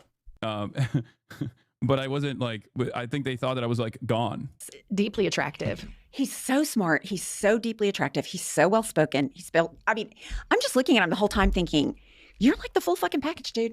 The very first time Pumps met Hassan, we arrived at his house and she's like, oh my God, you're hot. Jesus Christ, man. Jesus Christ. Jesus Christ. Relax, bro. Fucking relax. If a guy did that, bro. If a guy did that to a girl that he was getting interviewed by and was like overly fucking glazing, overly complimentary, you wouldn't get, it wouldn't be received too well. It wouldn't be received too well. People would be calling you a sex pest, you know? Jesus Christ, ladies, relax, bro, relax. And I couldn't help it. It came right out of the gates, Mrs. Robinson. And then we hung out with Hassan at the DNC and she would just march right up to him. She'd go, Hassan, you're just so handsome. Yeah, and we'd get a picture and he'd be standing next to me. I'd be like, no. I want a full arm around. I want people to yeah, she made him. That we're a couple. She did. I did. I mean, he's that cute. I forgot that you did that. Ever thought about writing a book, Too Grifter? No, I just don't have time for it. Dude. No, honestly, Hassan Piker's book would be awful, by the way. Like, you know, I don't think you're that interesting or well-read or well-spoken or well-informed to have an entertaining book. His book would be a disaster. I'm telling you right now, white women are the fedayeen. People forget, okay? Women do not hold up half the sky. Mao Zedong was right. They hold up 98% of the sky. Okay. All right. Look, I get you have to play to your base, innit? You have to play to your base. So whatever works for him, whatever works for him. Play for your base, I guess. Play for your base. But Jesus Christ, bro. Okay. Okay. Let's quickly move over. Oh, let's play this clip too. Let's play this clip. Joey Diaz talking about some lady that tried to cancel him. So I'm thinking, right, this might be the true reason why Joey moved to New Jersey. Because when the whole cancel culture thing was going down with the comedy scene and those articles in Los Angeles Times about Brian Callen, about Chris D'Elia, I think they broke them first. If I'm not mistaken, I think that, big up Amy Kaufman, I think she was the first person to break those two stories. So I think, if I'm not mistaken, actually, you know what? Yeah, I think, if I'm not mistaken, they were the ones to break those stories. And I remember when that was happening, there was a rumor that was going around that the New York Times or some publication was working on a bigger piece focusing on the comedy store and the comedy scene. And they were interviewing various people and basically trying to find out what went on behind the scenes, or the like abuse or the harassment, maybe other accounts of rape and shit and sexual harassment and stuff. So that's why a lot of comedians got really nervous and started to like disappear, not record podcasts, kind of get off social media. And some people are alleging that was one of the reasons why Joey Diaz moved to New Jersey. His reasoning was that he wanted to move to New Jersey to be more centered, to be around regular people because he was getting fed up with the LA bubble. He didn't also want his daughter to grow up being an LA girl. So he wanted his daughter to have like family around him and friends. And all of his family and friends are on the East Coast, people he grew up with. A certain type of person, right? That Italian, you know, Cuban, whatever, Dominican Republic, family-orientated thing, which makes sense. But could this be the real reason why he left? Because this lady was maybe the one that was getting in touch with the publications, and maybe he would have been next, because that clip of him on Rogan where he says, oh, he would make girls suck his dick in exchange for stage time at the Comedy Store, that was a big clip that was going viral at that time. And he was getting a lot of pelters. And I think Red Bar went after him as well around that time. So I'm not too sure what it is. I'm still a fan of Joey Diaz, don't get me wrong. But this little story he drops in the latest episode of The Challenge Was Happening was a very interesting story, because it made me think, is this the real reason why he left LA? It was done. But they took a shift in, like, remember, everybody all of a sudden, the lady, the judge covered her mouth at a fraternity party 32 years earlier. All the fucking Me Too started coming out. Women started remembering that in 1955, Joe Diaz bumped into them in an elevator. And that, dog, it was insane. It was insane. And I'm sitting there going, I don't know what the fuck is going on. Like, the world was just changing. And I'll never forget that this dumb girl that was a fucking cold-core comic, I don't even know where she is. They took a kid away from her. She snorted so much coke. Damn. That bitch was selling her eggs. We did a show one time. I don't think I stayed with you that night. I did a show in Secaucus. I had to go to Harmon Cove in the morning to do the Disney bus. At that, Disney wanted to try something. So they wanted you, if you did something in the city for Disney and you did the parking ride, they wanted entertainment for the buses. Yo, big up Asad Aziz. The Staminka brothers are looking for Joey in LA. Staminka. Malalushi Staminka. Big up Asad Aziz. So I got a call for $75 to do a bus, 75 each way. So you got two of them. You went over and back. They were just going to do one thing, but you had to be there at 8 in the fucking morning. Well, guess what? I didn't sleep the night before. I was out all night with a package. And when I showed up to the job, I had a package. So I'm sitting down on the... Big up Andy. He also got very sick and moved to New Jersey. No, I think he got sick when he was in New Jersey. I think a lot of the health complications he's had recently have been in New Jersey. I think he had the problem with his neck, with his knee. Something happened with his gut. His teeth are falling out, you know? It's weird because he's quit coke for a while. I think Joey's at 60, right? I think he quit coke in his like late 40s. But it's weird how the body reacts. Now maybe all those bad habits are now coming back, and like he's paying the price for all those bad habits and lifestyle, even though he's been off coke for a while, you know? Some people don't believe him and say that he has been dabbed, but I don't think so. I think he's such an extremist and what a hardcore guy. If he was still on it, he would still be on it. Oh yeah, true. Big up Asad Aziz, good point. Being 400 pounds doesn't help either, but it's sad. It's like you can see he's slowly deteriorating in front of us, you know? But he's still an entertaining person to kind of watch. I still like his podcast, to be fair. I like the comment. I like that Lisa S back on there too. But yeah, let's continue hearing why he may have left LA. The real reason. On the back of the bus, because they said the comics sit in the back. We'll put the microphone in the front, and as the bus is moving, you got to do comedy. This is a horrible idea. This is fucking. And you were standing up while the bus is moving. Oh, big up NJ Ranger. The Garginis made me to all Joe Sprots Joe Rogan. The Garginis. The Staminka and the Gargini brothers. Yeah. Pick up the stream chat. Oh yeah. Oh my God. So, no. Let's get to the fucking story at hand here.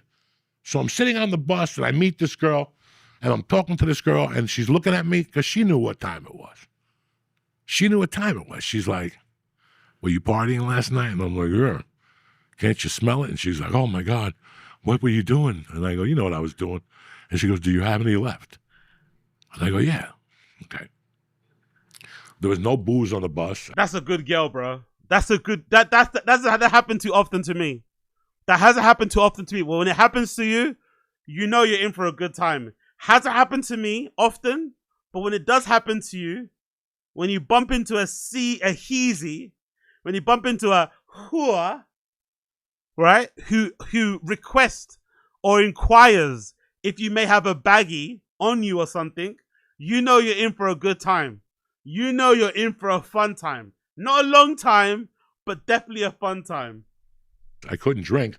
I wasn't even thinking of doing it on the bus until I met this broad. So I go, hold on 1 second. I'm going to go in the bathroom and do a line, and then you meet me and go in there. Or it was the other way around. I go, take the package, go in there, and when you come out, give me the package, and I'll follow you in there. You get out of the bathroom. It's a fucking bus. 2 people don't even fit in the fucking bathroom at once. So I give her the package, and me and George know. 5 minutes go by. Oh, no. 10 minutes goes by. 15, we're getting to the city. I'm about to get on fucking, well, I don't know if it's on stage. I'm about to stand next to the bus driver and do a little fucking musical there. And dog, I'm waiting out there, and I'm like, and when you're coked up, you're like, this bitch is doing all my coke. So I start pounding on the fucking door. I was gonna say, I'm surprised it would lasted 15 minutes. No, I'm a boom, boom, boom, boom. Are you all right now? Or maybe she OD like the chicken boogie night. Remember the chicken boogie night? She had blood all over her face, and they just picked her up, and the guy's like, I don't know what happened. The guy smacks him in the face. Shut up. Shut up.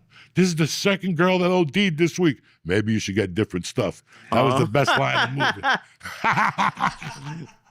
Not stop doing it. Just get different stuff. So she finally opens the door, and I'm like, what the fuck are you doing? And I go, where's the coke? And she goes, right here. I was taking care of myself. So I took the coke, and she went out. Never thought about it again. I think I gave her the rest of the package on the way back from New York. Never saw her again. Bumped into her at the Ha-Ha, where losers go to die. And there she was one night, telling me about her kid, the husband, the drinking, the drugs. Do you know this bitch in the middle of all that?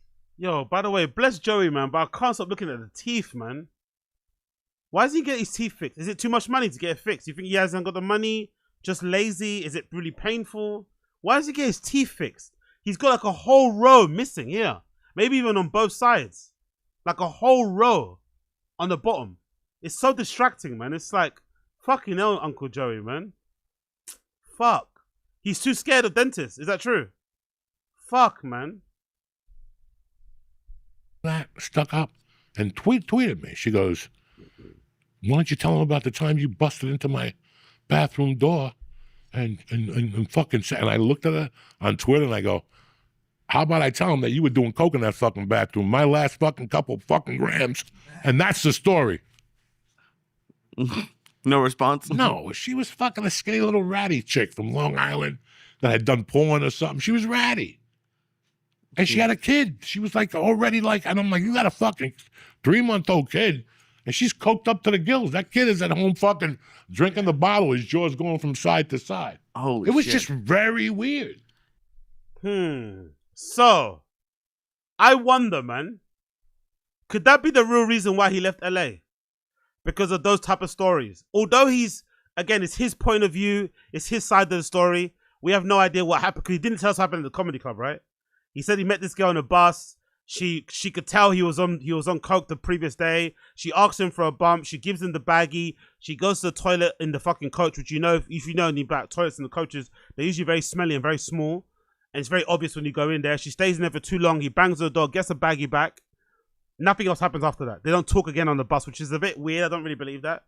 Then he bumps into her again randomly in a comedy club, and they get talking about it, the same thing. And he didn't really finish that story either. He didn't finish the story of what happened in the comedy club when he met her again. So I don't know. Like, you know, I don't know, man. If he did as much drugs as he says he did over the years, it's unlikely that nothing dicey happened. Because that's the problem with drugs. Stuff happens when you're on drugs that you would never do if you weren't on it, you know? You get into weird positions and places. By the way, big up there's this, I was thinking like, fucking hell, she must have been in a bad position. There was this one girl who I had a couple of sessions with back in the day. Very, very, very all over the place type of girl. But I haven't spoken to her in many, many years. And she randomly DM'd me on Instagram like a couple of weeks ago and left me a voice note, basically saying she got arrested by the police. And I must have replied back, you know, a little bit late. And then I checked the reply back to see. I was like, oh, one more. And then I checked the replies and I saw I was blocked. I was like, why are you blocking me? What? I'm not the one that got you in that position. But I thought to myself, you know what? she probably texted me or DM'd me while she was high, and she was desperate, had no one else to turn to. And then when she got sober or got right, and she saw my reply, she's like, "Oh my god," and probably just blocked it, went away, which is okay. But it made me think, like, you have to be in a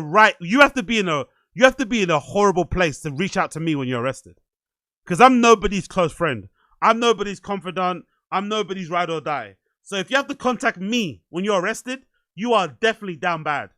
You're in a fucked up place if you have to contact me. Like, I got arrested. Like, it's like, what can I do for you? Like, do you know what I mean? Just I don't know, weigh it out, innit? I don't know. What do you want me to do? So I think sometimes in those situations, shit happens. So I just think, I don't know. I just don't buy, I don't know. I love Joey, but I just don't buy the idea that, you know, he met up with this girl in a comedy club and nothing happened, and I don't know. I think both things can be right. I think he might have moved to New Jersey for his family, but I think he also moved to New Jersey to avoid getting cancelled. Now, moving to New Jersey isn't going to stop somebody cancelling you. Somebody can still write an article about you no matter where you are in the country. But I think but I think if you remember, he also quit his podcast. So he quit the podcast. He told Lisa, go out there and do comedy by yourself. You don't need me in your corner. So I think quitting the podcast, moving to New Jersey, and kind of going a bit incognito, you know, disappearing from the scene, not really posting too much, was a good tactic, because it kind of got the steam off him. People stopped talking about him a lot, you know. So I think it kind of works. So I think that might be the reason. I could be reaching here. But I think that might be the reason. Mate. Looking for the motivation to be exactly what you want. Post her bond, AZ. To be fair, we don't have bond here in the UK, to be fair. Most of the time you can get out on bail without paying anything, to be fair. We don't really have bond. Bonds are a big thing here in the UK. They usually just take your ID and shit, or your passports, but they don't really take money. $1 please, is hilarious. But yeah, you could do a 2-3 prison years before you're gonna read that message. Yeah, you could do 2 to 3 prison years before. Okay, now I got what you mean. Okay, so this, I get it. Okay, fair play. Touche. Okay,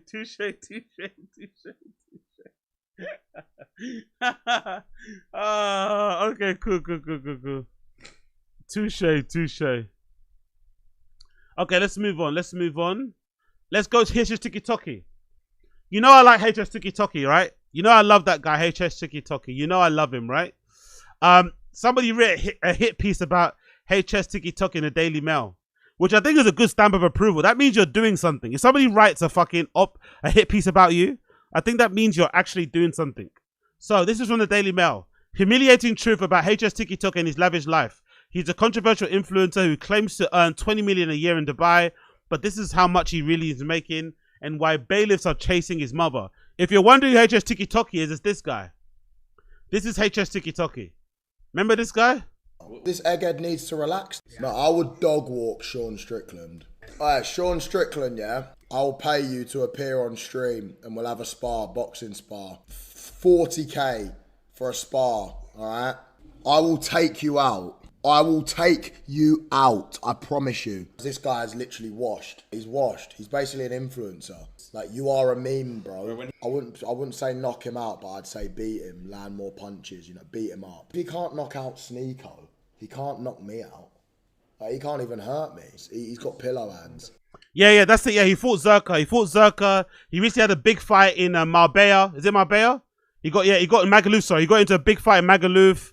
He's kind of like a UK Tate in a way, but most of it is him being on the street talking to girls and shit. He does some gambling streams too. I find him very entertaining personally. But people in the UK hate him. He's kind of toxic. Let's be real.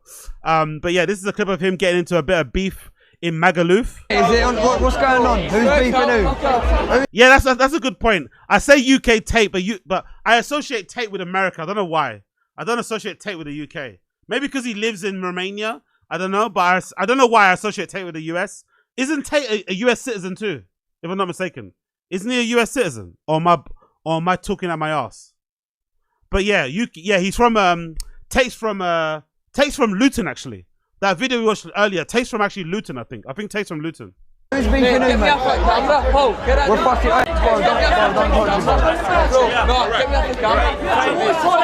By the way, you know what's wild about this video? You know what's wild about this video? These guys that Hstikkytokky and Ed Matthews bump into, they're wrestlers. Sorry, boxers. They're amateur, nearly professional boxers here in the UK. I think one's from Scotland, one's from somewhere else. But they are actual boxers. And Hstikkytokky and his friends, like, beat him up. That's a good stamp of approval. That's going to give you a lot of fucking... That's going to boost your ego a little bit. If you... Don't get me wrong, I know it's a street fight, but they dusted up some fucking boxers. That's a big stamp of approval. We're live, bro. Mate, stay over there and you want to be on it. Mate, if you can't go, get me off that camera to the fucking camera. It's in the way of the camera, you know what I'm saying? What? You're coming on the camera's here, stay out the line of the camera. No, mate, you just walked in here. Huh? Yeah, we've so why are you saying that? I tell you right, but I tell you right, we had just okay score there, we're on the camera. Have we been kicked out? Yeah, we're 16, we're taking out. See if I'm on that camera tomorrow, mate, I'll fucking do you, big time. No, you ain't gonna do me, bro. You ain't gonna do me, bro. There's no need for that. I want you.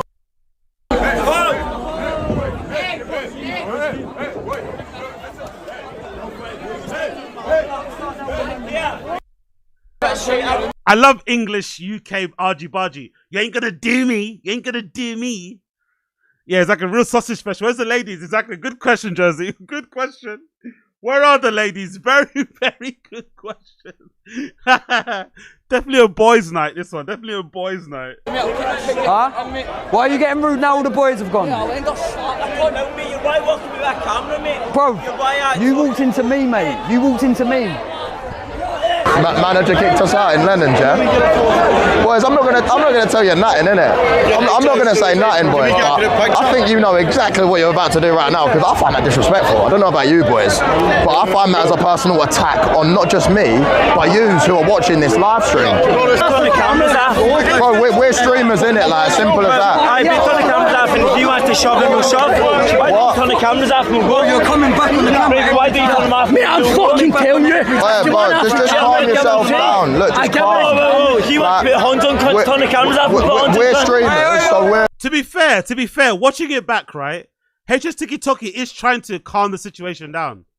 He actually isn't the aggressor. So, you know, I like it. Like, he was actually trying to... I forgot this part of the stream. He wasn't actually trying to fight. The Ed Matthews guy was more on the fight. Hstikkytokky went to calm it all down. So it's actually funnier that he ends up beating them all up. That's actually way funnier. Because he actually didn't want to fight in the first place. Yeah. Wait, listen. Hey, look, just calm. Wait, just calm down. Just calm down. Wait, listen. Just calm. Just be calm. Just be calm. We're streamers, yeah. It's our job. I'm not streaming. Yeah, boys acting. I'm not streaming. I'll take your fucking cut in. Oh, bro, I'll smash your fucking face in, bro. I'll break your neck, bro. I'll break your neck, bro. Honestly, I'll break your neck. Bro, don't draw me out. I'll smash your face. I'll break your neck. Don't draw me out. I love the fighting talk. I'll break your neck. I'll smash your face. I'll kiss your dick. I'll jack you off. Sorry. I'm getting too much. Getting too far. Oh, don't draw me out. Hey, honestly, don't draw me out. I'll break your neck, yeah, and I'll kill you. Are you dumb? Are you dumb? Are you fucking dumb? Hey, where you at, pussy hole? Where you at? Park. To be fair, he parked them. To be fair. Bang, one drop. Bang, another one drop. It's a good thing though, because Hstikkytokky talks a lot. And by the way, big up the guy in the pink shirt. The guy in the pink shirt is a random fan. That's a random fan who jumps in and helps Hstikkytokky Ed Matthews. And they ended up thanking him. They ended up flying him out to Greece, I think. They bought him some stuff. They gave him some money. This is a proper fan. He just saw them getting rushed and he jumped in to help. This is a big up the pink shirt. Big up pink shirt. Big up Asad Aziz. Proof we ain't need to do one, mate. I'm trying to have a pain experience at the pub. Boy, listen, Proof, there's something in it. Are you mad? Are you stupid? You drawing me out? Fuse through. Pussyo. You're drawing me out. You a stupid. Oh, I love it. You right, you little bitch. Come on, bitch. Come on, bitch. Come on, bitch. Come on, bitch. Come on, bitch. Come on, bitch. Where you dumb?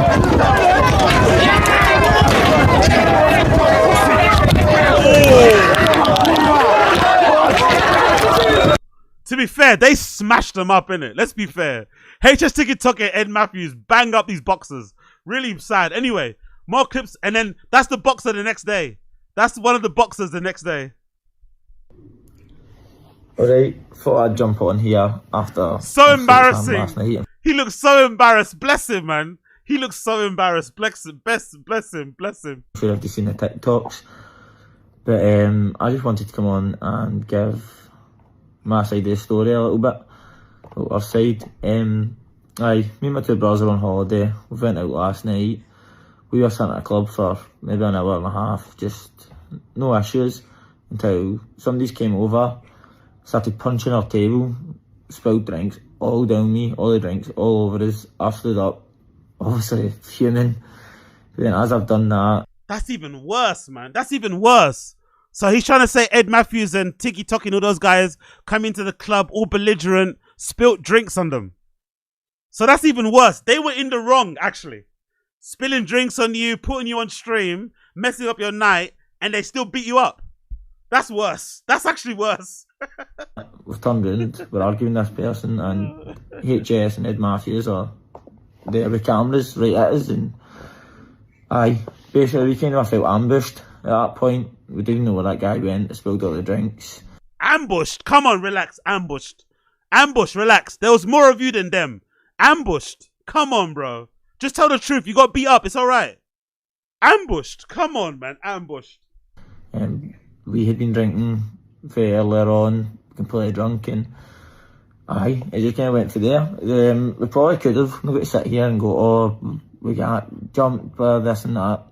There was probably a stage where we could have just walked away, but as we were going away, we started arguing. Big up Essad. He's speaking German. I'm glad his accent is like, he's Scottish, that's why. He's Scottish. He's Scottish, that's why his accent's like this. That's hilarious. Can't you guys understand it at all? You can't understand it one bit? I get shoved off someday, I don't know who they were. Then that's when I've turned round. When you see the videos, my brother's arguing with HS, I'm arguing with HS, and it all just went downhill there. But there's a lot of comments about me being boxer, shite, this and that. When you watch it, it's not hard to see. For every one of us, there's 3 of them. They've got security guards. Nah, let's not. Come on, man. There was your whole crew in the club. Come on, brother. There was your whole crew in the club. The person they were arguing with that first was Ed Matthews. They were by themselves. Ed was by himself outside with his security guard. 2 people only. It was you and all your friends. You could have easily beat up Ed Matthews and himself. Then Hstikkytokky comes after. That makes 3. Security guard, Ed Matthews and HS. Plus all their friends. The other guy, some other dude. There was about 4 of them in the club. Come on, man. You weren't outnumbered. Just take the L. You weren't outnumbered. Be honest. You weren't outnumbered. Be honest. 2 of them were holding us down the ground. One of them was kicking us in the head at the same time while we're lying on the ground. But listen, I'm not here to bitch and moan about it. It is what it is. It's done now. We just kind of want. That's it. I don't know. I feel bad for him, man. I feel bad. It sounds like Ed Matthews was in the wrong. He spilled drink on them. Ed Matthews probably didn't apologize. He's probably being belligerent. Cameras in your face. You know, he's being annoying. So Ed was actually in the wrong. But Ed and Hstikkytokky and his security guard end up beating those guys up anyway. Even though they're boxers. That's tough. That's tough. That's tough. Loose game. Drops Mason Edward. Yeah, so. I think, right? I personally think, as much as I like Hstikkytokky, I think the stuff he does to girls is going to be the stuff that's going to be the end of him. He has to be careful. I know he can fight. He seems like a fearless dude. He doesn't need to give a fuck. But I think the things he does to girls might be the thing that gets him in real trouble. Either gets him fucked up or gets him killed. That's my prediction. I don't want to be that guy doom-mongery, but the way some guys are with their girls, the way they're very possessive, very protective. The stuff that he does to girls, if a boyfriend, brother, uncle sees this, they're gonna crash out. So he has to be very careful how he talks to girls. So this is the stuff I don't like with him. This is the stuff I don't like. She works in Magaloo.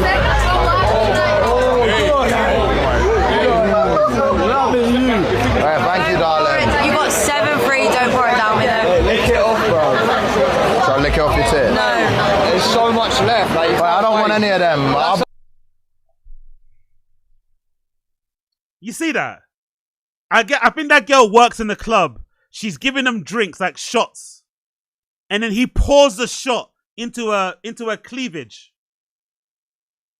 Now, I think later on he explains that he asks, like, I thought, like, it's horrible what he's done, right? But it would have made more sense in like a laddie way if he was like, oh, if I pour this in your top, or down your top, will you let me lick your tits or something? He didn't even ask. He just poured it into her top. And yeah, exactly. And the shots were free. So I think this club saw him in there, wanted to kind of, you know, hype him up and get him more drunk. So this club gave him free shots. He then pours one of the shots in this girl's breast. Like, just fucking horrible. Horrible shit, right? She handles it very well, to be fair. She handles it very well. Other girls would have thrown all the drinks in his face, slapped him. She handles it very well. But this is kind of stuff that I think is going to get him in trouble. It might end up getting him fucked up or getting him killed. He needs to relax with people, especially when it comes to women. Because you never know who this girl's mum is, who this girl's dad is, brother, boyfriend, husband. Like, relax. I've got shots on deck. I've got so many shots. Like, honestly, though. You just poured it down me for no fucking reason. Why do you want me to do 7? Why? Someone. Do you remember when you were in? So you see that? So then many days after, right? Many weeks later, he's in a random club, right? And the friends, powerful bunch. Big up BARBOSA'S. Better let HS know. It's all fun and games until the MELYSSA brothers see how you treat their only sister. Exactly. Then many weeks later, big up BARBOSA'S. Then many weeks later, that barmaid's girls, that barmaid's friends bump into Hstikkytokky and give him a talking to, which I think is really good, by the way. So big up these girls, because they basically tell him what the girl should have told him at the time. But she was being professional. Maybe she was caught off guard. Maybe she was a little bit, you know, scared. Whatever the situation was. The girls, them, you know, her friends basically tell him that wasn't cool. Which I think was necessary, but he still doesn't get it. Lennon's? Yeah. In Magaloo? Yeah. What, and I poured the shot on that bird's tits? Yeah. What, I upset her? my friend, and it was her second day. That's not that deep. No, it Everyone was. in the sexual assault. No, it wasn't. It wasn't sexual assault. I would like imagine we were talking like this. Imagine you offered me a shot right now, and I'm going, oh yeah, and I just poured it on your tits. It's not that deep. She said I would have smacked you. Well, I would have found that sexy. No, but it was because her mum and dad were ringing her the next day. It was her second day. She just persuaded her mum and dad to work there. Yeah, but it wasn't that deep. Though. It was a bit of banter. Like she offered me 7 shots when I was fucked, and I poured one on her tits. Like, the context of that story is even worse, isn't it? The context that her friends are adding to the story makes it even worse. It was her second day on the job. She had to convince her parents to let her go, because most parents won't be okay with letting their daughter go to a fucking party island to be a waitress, right? But it's also a very lucrative job. You get it's a lot of fast money. You can earn a lot of money either through wages or tips. It's a very cool lifestyle. It's fun. You get to party. If you want to fuck, you get to fuck a lot. So it's a fun thing. She finally convinces her parents to go and work this like festival party season. And on her second day, Hstikkytokky on his live stream in front of hundreds, if not millions of people, pours a drink down her fucking boobs. Pours a drink all over her fucking tits. Now she has to fucking think, if I slap him, if I chuck these drinks all over him, I'll get fired. You know? If I let it happen, people in the live stream think I'm a whore. You know? Like, now I get why she was so stunned. If she hits him, she might get fired. If she lets it happen and laughs, people in the stream chat think she's a slag. God almighty. like. Yeah, but she said no. She never said no. I think you're so funny. She never, what do you mean no? I just poured no. Yeah, exactly. You didn't even ask her in the first place. I didn't ask her. I poured it on her chest, and then I said, can I lick it off? She said no. I said cool. Have a good night. He's such a piece of shit. He's such a piece of shit. I poured the drink down her top without asking her, and then I asked her if I could lick her tits. She said no. I said that's okay. Like, the way he's minimizing this entire experience is crazy. Why are you pouring the drink down her top in the first place, brother? Why are you fucking asking to lick her tits in the first place, brother? Like, this isn't cool. This isn't just, you don't just ask strangers, can I lick your tits? Honestly, he doesn't get it. He does not get it. One bit. No, but this is what I was trying to say. I'm respectable. I'm saying you poured it on her, you didn't even ask. Imagine someone went over to you and went, yeah, if you poured a drink on me, I'd let you lick it off me. That's all please, I think so. Nah, look, real talk, it's not that deep though, is it? No, it's not. Like, it's not that deep, is it? No, it is that deep though. You can't tell me it's not that deep. It is that deep. It's obviously deep enough for her friends many weeks later to kind of pull you up in the club and say something. It is quite deep. It is quite deep. Let's be fair. It is quite deep. Like, you can't minimize something. That's pretty fucked up what he did. Like, and I'm not a pearl clutching type of guy, right? But that is a pretty fucked up thing to do. To just pour your drink down the top of some waitress giving you a drink. It doesn't matter if she was a barmaid, if she was a fucking random girl in a club. You don't just pour shots down girls' tops. Like, that's not cool, you know? Like, you don't do that. Can't you? But it doesn't matter. No, but it's not that deep for her, 'cause I spoke to her later that night and we was good. What? No. Yeah, I did. You didn't, because I was sat with her because she was sitting there crying because her dad was ringing her going, what the hell? Oh, it's not that deep. Her dad was ringing her. Her dad saw that clip. Her dad's... Imagine seeing your daughter on a Hstikkytokky stream, serving him drinks, getting drinks poured down her top. God almighty. God almighty. One more clip from him. One more clip, what's that? Congratulations. Oh shit, oh yeah, big ring as well. Oh yeah, fair enough, congratulations. Congratulations. Where are you guys going? I'm backstage with the DJ at Amnesia tonight. I was going to invite you and your friends. We could go as friends, you know what I mean? I mean, 100%. 100%, yeah. Alright, we'll go as friends.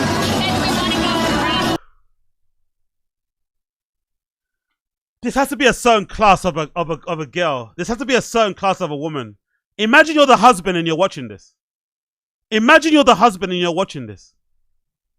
Imagine you're the husband and you're seeing Hstikkytokky talking to your girl like this and telling her she's gonna take her backstage with a DJ, and she's okay with it as friends, allegedly. God bless all the husbands. God bless all the wives who have to watch their other halves on live stream do nonsense. Wow. Oh my god. I get the angle. Oh. Right, that ring is massive on your finger as well. Yeah. One of our friends is single. She's on the way. Alright. Well, we'll be friends tonight, alright? Yeah? Alright. Oh my god. Oh my god. Oh my god. I think I'll be hurt more by this than her going. If I was a husband, I'll be more hurt by this than her going.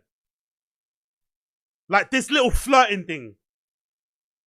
That would hurt me more. That would break my heart more than her actually going there. No. Fuck that. This will hurt me more than him fucking her. I swear my life. This would break my heart more than him fucking her. Oh my god. That's someone's wife. Okay?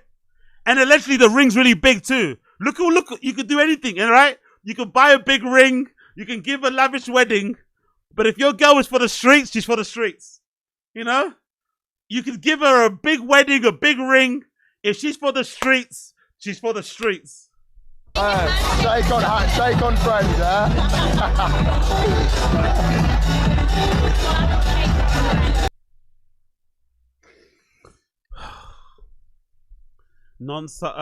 Yeah, another one with him. Again, I personally think, again, I don't want to put any bad juju on Hstikkytokky because I like him. I don't want to put any bad juju on Hstikkytokky because I like him. But I think, if anything bad happens to him, it'll be the consequences of how he talks to girls. And the way he approaches it. Like, he's got this thing that he enjoys doing, where he's out and about, and he, like, talks to a girl while their boyfriend's there. I don't know why he enjoys that, but he seems to have a thing for it. Maybe that's one of his kinks, I don't know. But he seems to enjoy talking to a girl when she's clearly with a guy. You know? Like, he likes that. So look at this clip. Fit, Hablo español. Sí, yo vivo en Argentina para un mes cuando era un niño. What do you mean, no, bro? I'm talking to your thing, bro. I'm not talking to you. What do you mean, no, bro? Hey, escúchame. Dame rápido. Look, I'm taking your girlfriend. What are you going to do about it? Nothing. Nothing, mate. You're not going to do nothing about it. You're not going to do nothing about it, bro. I'm taking your girl. What are you going to do? Nothing, mate. So shut up and walk off, you little dickhead. Some guys don't play about their girl. You say that to the wrong guy, he might pull out a gun and blow your head off. You know? This is unnecessary. I think. This is unnecessary, you know? Like, I don't know, some guys are really crazy when it comes to their girls. So I think if something bad happens to him, it'll be because of this sort of stuff. Like, he needs to relax. Like Ontento said, it's to be fair, most men would sleep with a woman in that situation. Yeah, of course. But it's the way he goes about it. Most of us in the stream chat would probably still smash the girl that's got the husband. Of course, I'm not saying we won't. But he seems to take some pleasure. He seems to take some pleasure in showing the stream that he's talking to and trying to seduce somebody that's in a relationship. And he repeat, oh, you got a boyfriend, yeah? You got a man, yeah? Yeah, and you know what I mean? He seems to take pleasure in it. And that's the thing that I think will get him in trouble. It's almost like he's antagonizing the person on the other side of the screen, you know? Oh my God. Let's see some advice from him. Hstikkytokky advice on how to become confident with women. So flawed. Like, most women do not tick even half of the boxes of an ideal woman that you'd actually want to spend time with in your life. So when you're approaching a woman, even if she's pretty, don't put her on a pedestal. You should think in your head, well, you're probably flawed in many, many areas.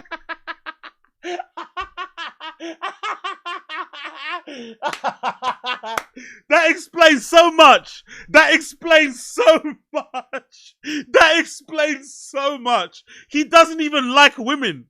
He doesn't even like women. He absolutely despises them. He thinks nothing. He doesn't think well of women at all. He's approaching a woman only thinking bad things. You're probably a piece of shit. You're probably a bitch. You probably lie, steal, and cheat. You're probably a really bad person. So you don't deserve me to talk to you with respect. I'm gonna talk to you. That explains so much. That explains so fucking much.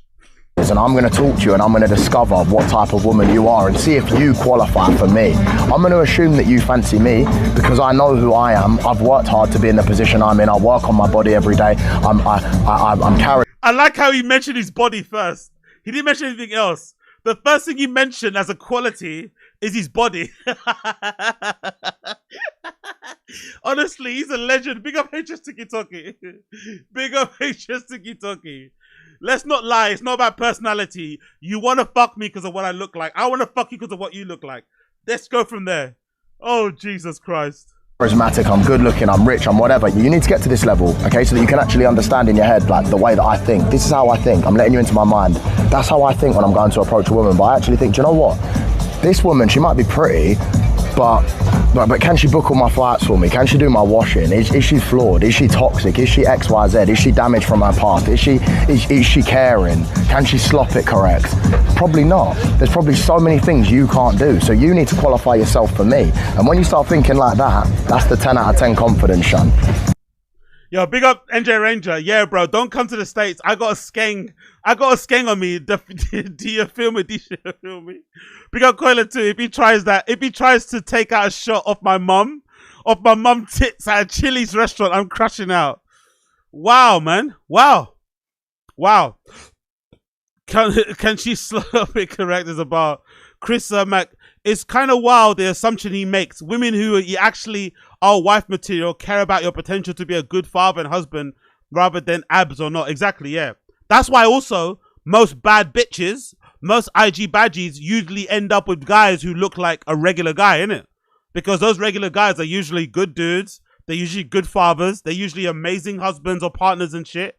Great family people. Great with, you know what I mean? Great with pets, all that malarkey. So that is usually what happens, innit? You don't usually see a lot of bad bees settling down with Hstikkytokky types, do you? Him winning some money. Let's see what else here. What's that? You're fit. Like, give me a... No. Your outfit's so sexy. Oh, you got a six-pack. You're fit. Like, give me a hug. You are. Thank you. You're a rocket. I'll see you later. Yeah? Go on.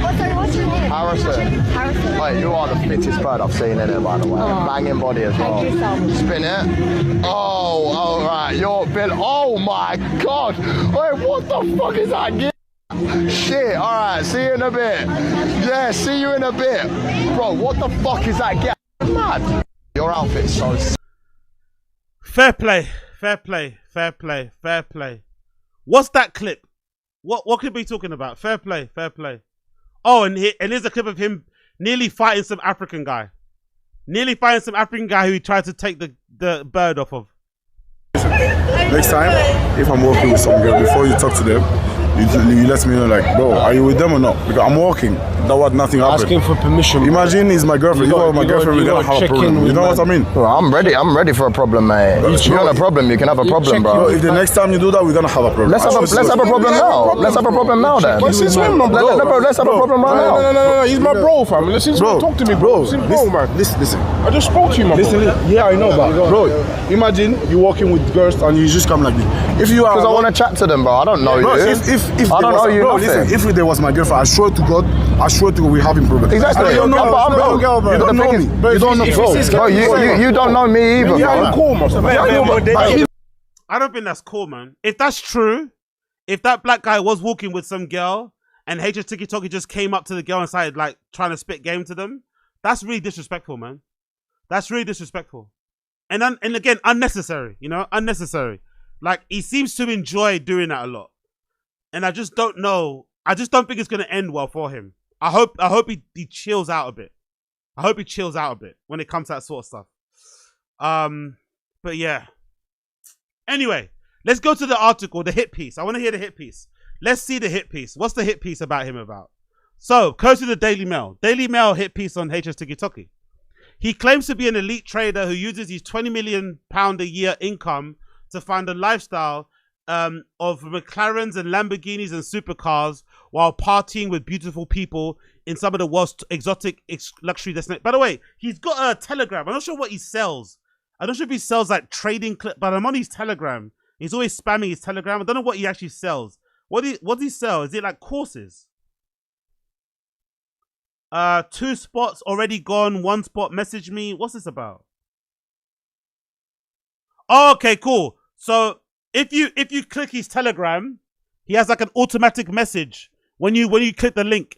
I come from Harrison's Telegram. I can confirm I'm 18 plus. I have funds to invest. So I guess he runs some sort of like Forex, crypto investment thing where maybe you invest, well, maybe you send him money and he puts into, I don't know, some sort of scam. It seems very scammy.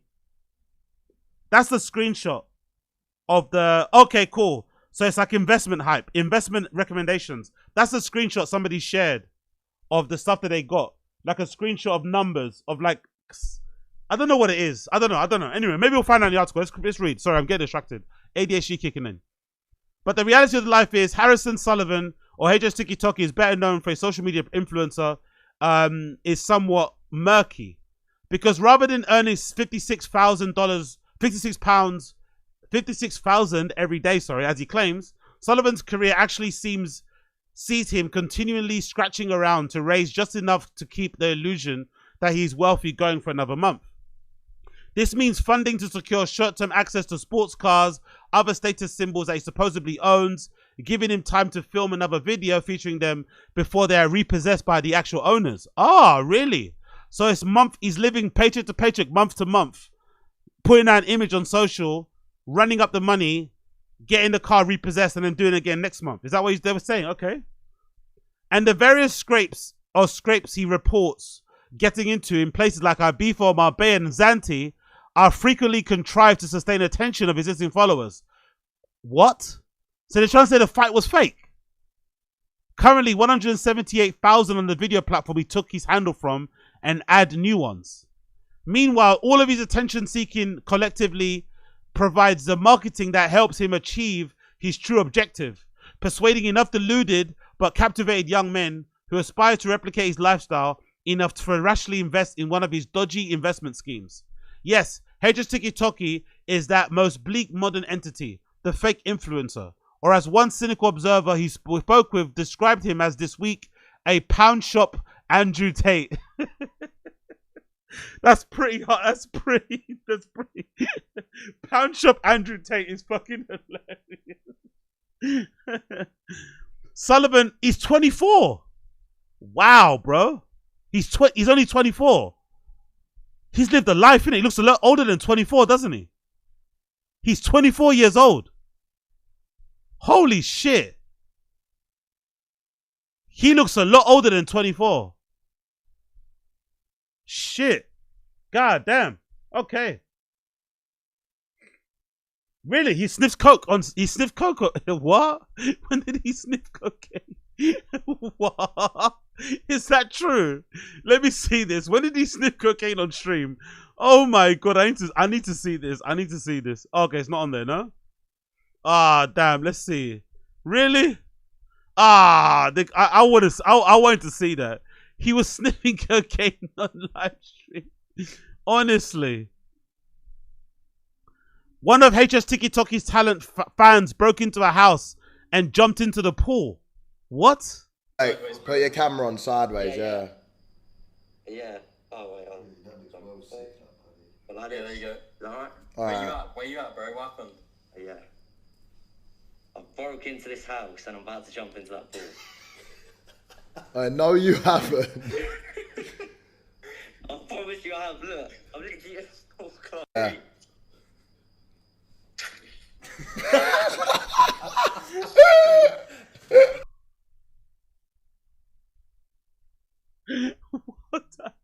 What type of influence does this have on kids? What type of influence is this to have on kids? Oh my god. Breaking and entering into somebody's house, allegedly, and then jumping into their pool for shits and giggles. God almighty. Holy shit. Oh, really? Sean Strickland's in his DMs, wants to fly him out to fight him. Yo, Sean Strickland's gonna knock his head off his shoulders. I got Strickland, bro, I've got Sean Strickland in my DMs right now saying he's gonna fly out whenever my hand's ready and he's gonna spar me. So after I beat up Sean Strickland in a fair boxing fight, 16, 18 ounce gloves on, people are gonna realize I'm not playing games. I'm not joking around. I'm here to stay in the scene. I'm not just here for a little bit. Do you know what I mean? What do you think in the stream chat? Do you think this guy's got a chance with Sean Strickland? Do you think he's gonna beat up Sean Strickland? Do you think so? That's supreme confidence, though. That's supreme confidence if you think he's gonna beat up Strickland. Yeah, big up Mr. Mace. That's a good point, Mr. Mace. Good point. To be fair, the African should have crashed out when the streamer guy tried to spit game with his girl. Doing nothing is pretty lame, yeah. Doing nothing and just cursing and whatever, getting in his face was a bit bitch made, innit? He should have done something. That was a bit crazy what he did. If what the African said, if what the African guy said was true, and he was walking with his girl, he just rocked up and started talking to her, that's grounds for a punch in the face, you know? What's that? Ed Matthews catches a predator, went to meet a 15-year-old. I know. That was stupid. So tell us why we shouldn't turn in all of our evidence to the cops. Can't do that. I can't do that. A pedo might be a 5-year-old daughter. I can't do that one. I'm okay with the pedo. I don't like the pedo content personally.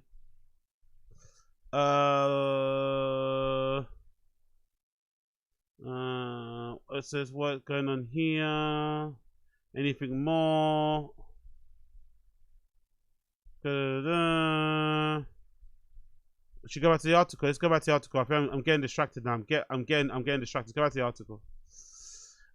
Let's see. So there he is. Boom, boom, boom. Let's read more. Mugshot. Cool. Since then, his online persona has become more provocative as he tries to engage others with big follower accounts to hope of catching their followers' attention. Take his interaction with Tate and his brother Tristan. He has been keen to align himself with the pair despite them being highly controversial. Some say toxic, prosecutors say criminal. But for Sullivan, the Tates who have denied charges of rape and human trafficking are good guys. In his controversial videos, he is known to clash with other content creators and objectify women in the most vile way, in a sideline as a so-called pickup artist approaching women in public with sleazy patter. Some marginal brands will pay to align themselves with characters like Sullivan. He has been given a handful of promotional deals and appeared in platforms like Misfit Boxing, but the amounts this activity generates are thought to be minimal in relation to claim to the $20 million income, £20 million income. What's most promising as an income stream for Hstikkytokky is the unregulated trading advice he gives to the impressionable young men who desperately chase the dream lifestyle that he portrays. But any claims that he has business acumen that others may wish to learn from do not appear to be sustained by the facts. He has 4 businesses listed on Companies House, but all of them have dissolved within the last 2 years. His latest company, HS Solutions Limited, was dissolved on July 8th, having only been incorporated on October 10th, 2024. Last year, he set up a trading channel called Finesse, encouraging young men like him to join a Signal channel for tips on how to get rich quick. Huh. That's one of the videos, right? Copy and paste profit from my daily moves for free. I want to see one of his adverts. What's one of his ads? Hstikkytokky ad. Let's see one of his adverts. I want to see one of his adverts. What's one of his ads look like? What can I see an ad for him? Where can I see an ad? Let's say videos. Do I get an ad anywhere? Can I see an ad? Do I have to go on his TikTok or something? Let's go on his TikTok. Let's see what his TikTok is saying. That's him, right? That's his. That's his TikTok there.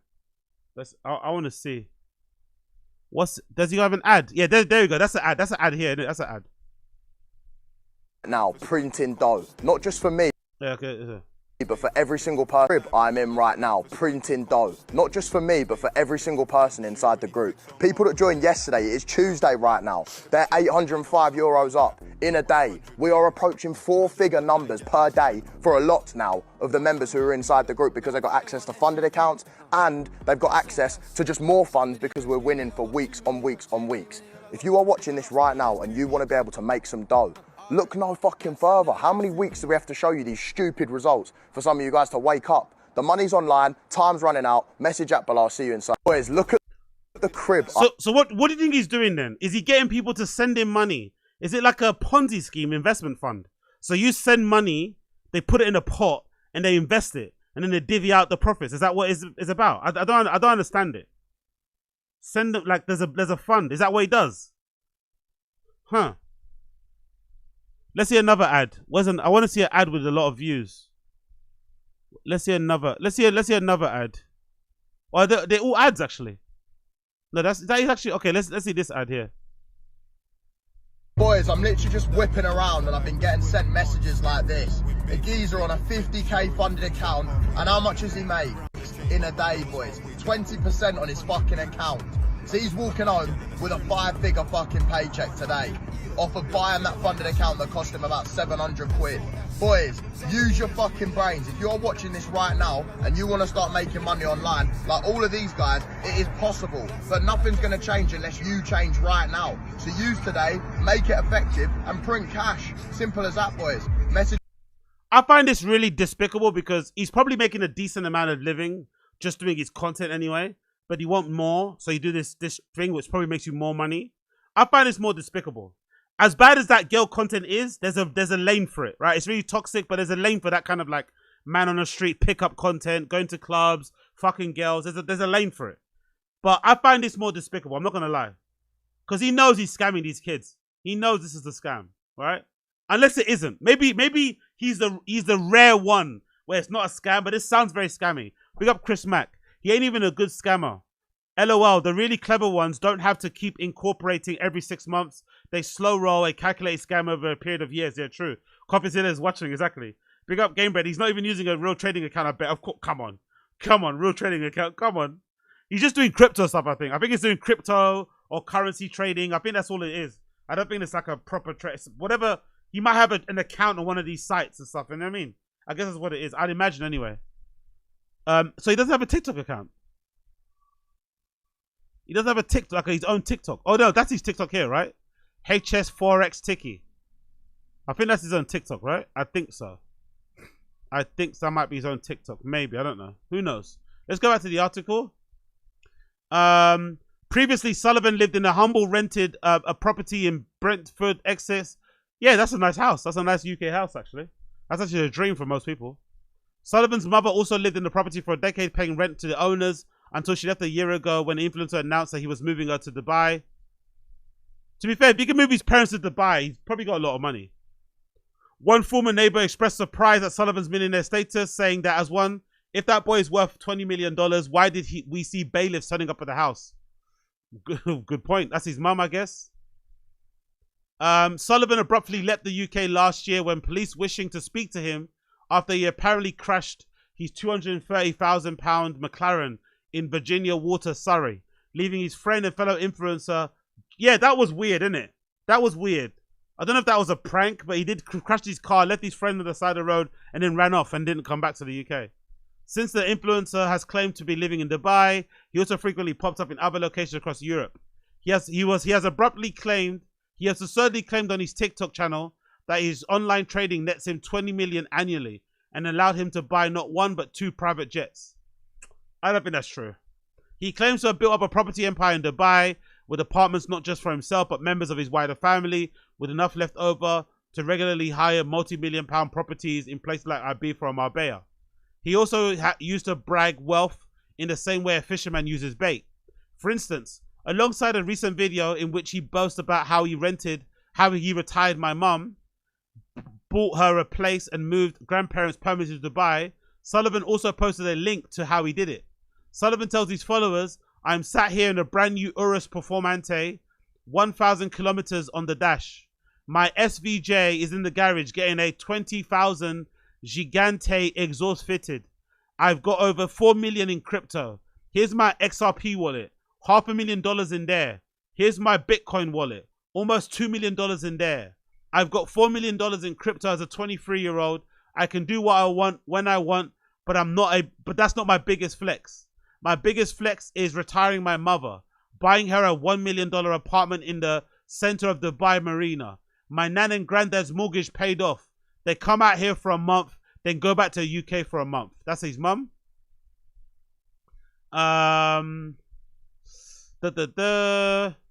Pictures of him in Dubai. Hermes bags. It's being able to spend time and go back to my loved ones who sacrificed everything for me. He goes on to say, in the modern day life, as an average man, has never been harder. With the cost of living crisis and expectations for men to provide for their families rising. Social media is all you see is people like myself are doing well. But a lot of these people aren't actually doing well. They can't show you cars. They can't show you real money because they're trying to sell you a dream. Isn't showing somebody a car not real money anyway? That could be a rented car. Like, how's someone not to know that's your car? What? This is not what I'm trying to do. I'm trying to give back to my community. I'm help them because a lot of people want to make a difference and change their lives. He then posts a link, which if clicked leads to a video of an influencer sitting in a Lamborghini, encouraging people to pay to join a WhatsApp group when he revealed trading moves each day. Sullivan later promises his followers that if they follow his advice on investing, they can make at least £10,000 online. Again, I don't know nothing about trading. I know nothing about trading. I know nothing about investment, right? I got a couple bits and bobs in crypto and Bitcoin and shit because I believe in the technology. Not because I want to make big money, right? I got some money in fucking Litecoin and fucking Bitcoin because I believe in crypto in general as a technology. But in my experience, from my point of view, if somebody can make £10,000 a day, all right? Again, this is what I've heard online. If you can make £10,000 a day trading, why would you let other people make that money? Why wouldn't you just keep doubling down on that money glitch? Somebody very smart, somebody way smarter than me once said, if you can make that money for yourself, why would you bring people in? It makes no sense. You know? You just keep doing it yourself or telling your friend to do it for, like, you wouldn't be boasting it, bragging it to the world. And if you watch channels, right, there are some channels where they go and interview, like, this is the main thing, the real sticking point to me. There are these channels where they interview millionaires and rich people on the street, right? They go to like a really luxurious area and they try and do these man on the street interviews about, oh, how do you make your money? And some of the real ones, when they go ask people that actually made a lot of money, you know what happens? They refuse to talk. They refuse to talk, or they're very vague on the details. So either they're criminals or they're really rich people that don't tell you how they make their money. They don't give lessons. They don't give seminars. There is no ebook. They just keep quiet and keep making the money. But they don't share it with the public. So this wanted to give back to my community, this egalitarian Robin Hood shit that he's got, that's the first red flag for me. Like, that, I don't buy that. Because if you're that young and you're making that much money, you're not going to tell the world. You're not going to let the world into your secret. You're just going to do what you're going to do, you know? I don't know. Big up Mr. Mace. No, I'd pay to be in a Telegram group. So he's selling trade setup and trade info. He makes money by people launching coins and paying him to post it on Telegram. To be fair, you can make... Okay, cool. I see. But again, I'm not... This is not for me. Although he's probably giving a lot of supply and dumps. So he probably gets the inside scoop on coins. He basically rug pulls his own group. Some people get profit, some people don't get profit. So it's basically looks like it's not a scam. I don't know. I just think he's popular enough, he's charismatic enough to make a lot of money streaming. He could probably make a lot of money on Kick. Maybe if he chilled out with the fighting, he might even get a deal with Kick. I reckon he could get a £1 million deal with Kick. Or a couple mil. He definitely is worth that. Because he's very entertaining. So it's disappointing that somebody that can already make a lot of money through Kick and stuff is also scamming probably his fans, you know? That's what I don't like. You don't need to scam. He doesn't need to scam. He's already making money from his content, but, you know, maybe he's not monetized. I don't know. Yeah, his scheme, which as well as WhatsUpp is disseminated on other channels, including Telegram and Signal, has been denounced by scam by financial regulators. The Financial Conduct Authority, FCA, released a warning as recently as March against Sullivan and his trading company. Wow. The warning reads, this firm may be providing or promoting financial services or products without permission. You should avoid dealing with this firm and beware of scams. Yeah, but that's a bit weird. What does that mean? He does have permission. What does that mean? I want to know if he's scamming people or not. That not having permission doesn't tell me anything. He hasn't got permission to trade, okay. But he might be like a, you know, like an underground vigilante scam, fucking trader scammer. I want to know what the scam is. Threads on Reddit about Sullivan's trading group are also plastered with scam warnings, but this hasn't stopped him from encouraging his loyals from taking his advice. Okay, let's see. Hstikkytokky scam Reddit. Let me see what the people are saying. 11 months ago on scam. Let's see. Have no interest of joining, but generally curious what Hstikkytokky trading group is like. Has anyone joined? Got a weekly sheet because I've seen so many people say it's scam, but obviously marketed well, so he gets affiliate marketing commission. Does Hstikkytokky something that's remotely legit? That's a good question. That's a good first question. Does Tiki Signal sound like something legit? Is hilarious. No legitimate employment or investment opportunity involves Signal. Groups on Signal, WhatsApp, and Telegram are haven for scammers. Stay off the apps. It's either crypto scam or stock. Oh, big up Mr. Mace. You got it, bro. Big up Mr. Mace. You clocked it. It's either crypto scam or a stock pump and dump scheme. Nobody with a real get rich fast scheme will share it with random others. There are only a finite financial resources in the scheme. The more people in the scheme, the less they will be making. Exactly. Good point. Big up Mr. Mace. You got it. You clocked it. Big up Mr. Mace. You might as well be asking about playing in 3D in a free card Monty tournament or VIP game. None of it is real. Okay, so yeah, scam it is then, I guess. Hstikkytokky scam. Discover the truth of the scam. Jesus. Okay, cool. So yeah, it is a scam. It is a scam. In case you were wondering. It's unclear quite how many young men, it's almost always young men, have fallen for this pitch. But it's clearly enough to keep Sullivan in enough money to sustain his illusion that he's super wealthy. And he has a cast of supporting characters. Pictures and videos of his mother, Elaine Sullivan's Instagram, show her apparently enjoying herself in Dubai, where Sullivan claims he bought her a $1 million flat overlooking Dubai's marina. Miss Sullivan, 59, is seen catching helicopter rides, dining at 5-star restaurants, and owning an array of designer bags. This is certainly a far cry from their mother and son previous life in Brentwood, Essex. Questions about Sullivan's to locals elicit skeptical looks. Wow, this journalist went and interviewed his old neighbors. Wow, this is real journalism. If that boy is worth 20 million quid, why did we see bailiffs turning up at his house? In the past, he's been seen in multiple Lamborghinis, chilling out in a $240,000 Mercedes Maybach, and of course, in his faithful McLaren 720S. Another neighbor said, he's always brash and flash. You see him with some flashy sports car, but it would only be for around 2 to 3 days. Then it was gone again. Okay. That shows you it's a scam most likely, isn't it, right? Let's go to, I want to see some other clips of him. What's that? Hstikkytokky people's girlfriends. Oh yeah. Sweet, bro. Nice to meet you, man. Hey, you're fucking. Is that your bird? No, it's my mate's bird. That's your bird. Oh, she's fucking fit, man. What's your name? Sophia. Go on, mate. It's alright. I'll take it. Yeah. Where are you going tonight? Just here. Not with you. Not with me. Give her a kiss.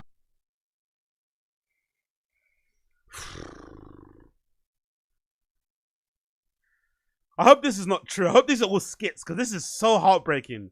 The guy is allegedly there to the side or something and she's, God almighty. Okay, cool, man. Cool. Oh, here's him going off the, okay, Daily Mail reporter. That's the report. Okay, cool.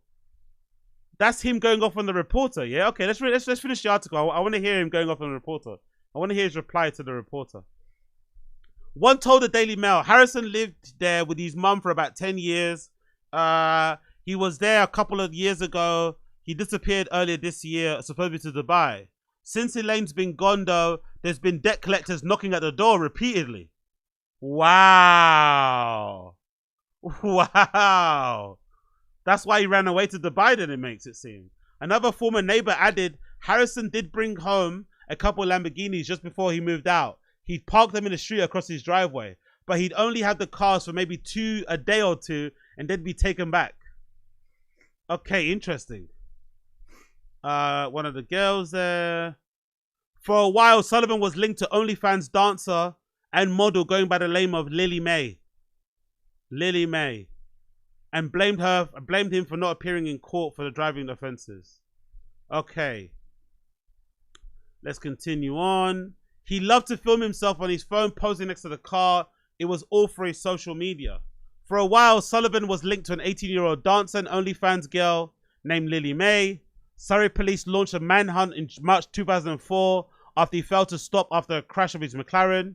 After he failed to make his court appearance in December, police confirmed he was a fugitive on the run.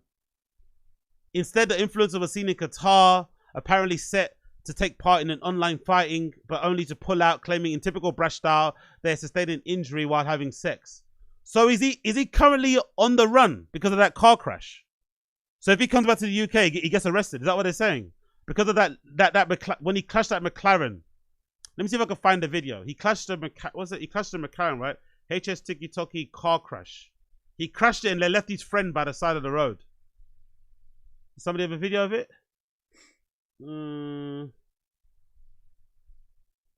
There we go. That might be it. Now, if you haven't seen online, this is Hstikkytokky's McLaren. Now, him and General G were actually driving in this car. You could see some footage where, or just before, they were like teasing it, but they ended up actually... UK content creator. Big up Steve. What's that? Steve Evolution. Nice to see another UK content creator. Big up Steve Evolution. Big up Steve Evolution. Big up Steve Evolution. Crashing it into another car. Now, the reason this is really bad, Hstikkytokky actually fled the scene. And I think what makes it even worse, right, this is just the ultimate you don't do it. He left his boy there. He left General G at the scene and just legged it. Now, I always look at this figure like, why is he legging it? There has to be more to it. And obviously, TikTok detectives, they found out why. Now, Hstikkytokky is known for showing off his lavish stuff and his cars. And he probably rents most of them anyway. But what we found out online is great. Now, obviously, in this, it's showing a license plate. So people went online and they tested the license plate. It turns out he wasn't insured on it. Apparently, it's a clone plate for this. Really? There's no insurance on that car. Fucking hell. Clone plates. God damn.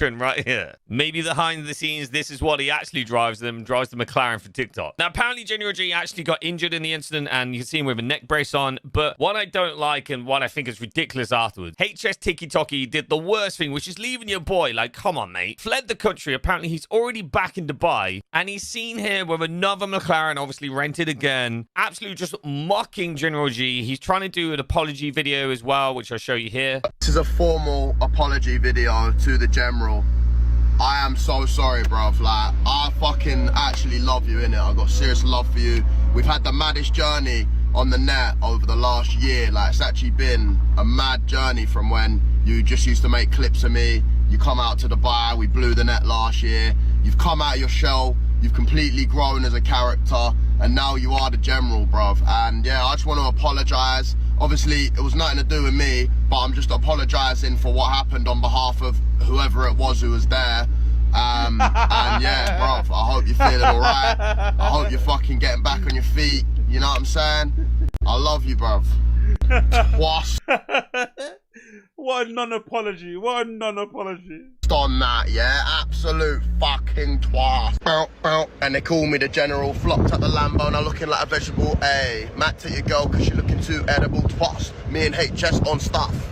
Big boss, we don't take no orders. Sneak out the country when we're crossing borders. Lol. But then there's loads of videos where he's just mocking General G and just kind of going to it. Come on, mate. I think it's the lowest of the low to do something like this. And, well, you're going to get caught one day, mate. Come on. Wow. Okay. So, he's a bit scammy, a bit fraud. That's a big deal, isn't it? Cloning plates. That's a fucking big deal. That's why, that might explain why he's in Dubai and Magaluf, all these places, not coming back. I think if he comes back to UK, it looks like he might get arrested, isn't it?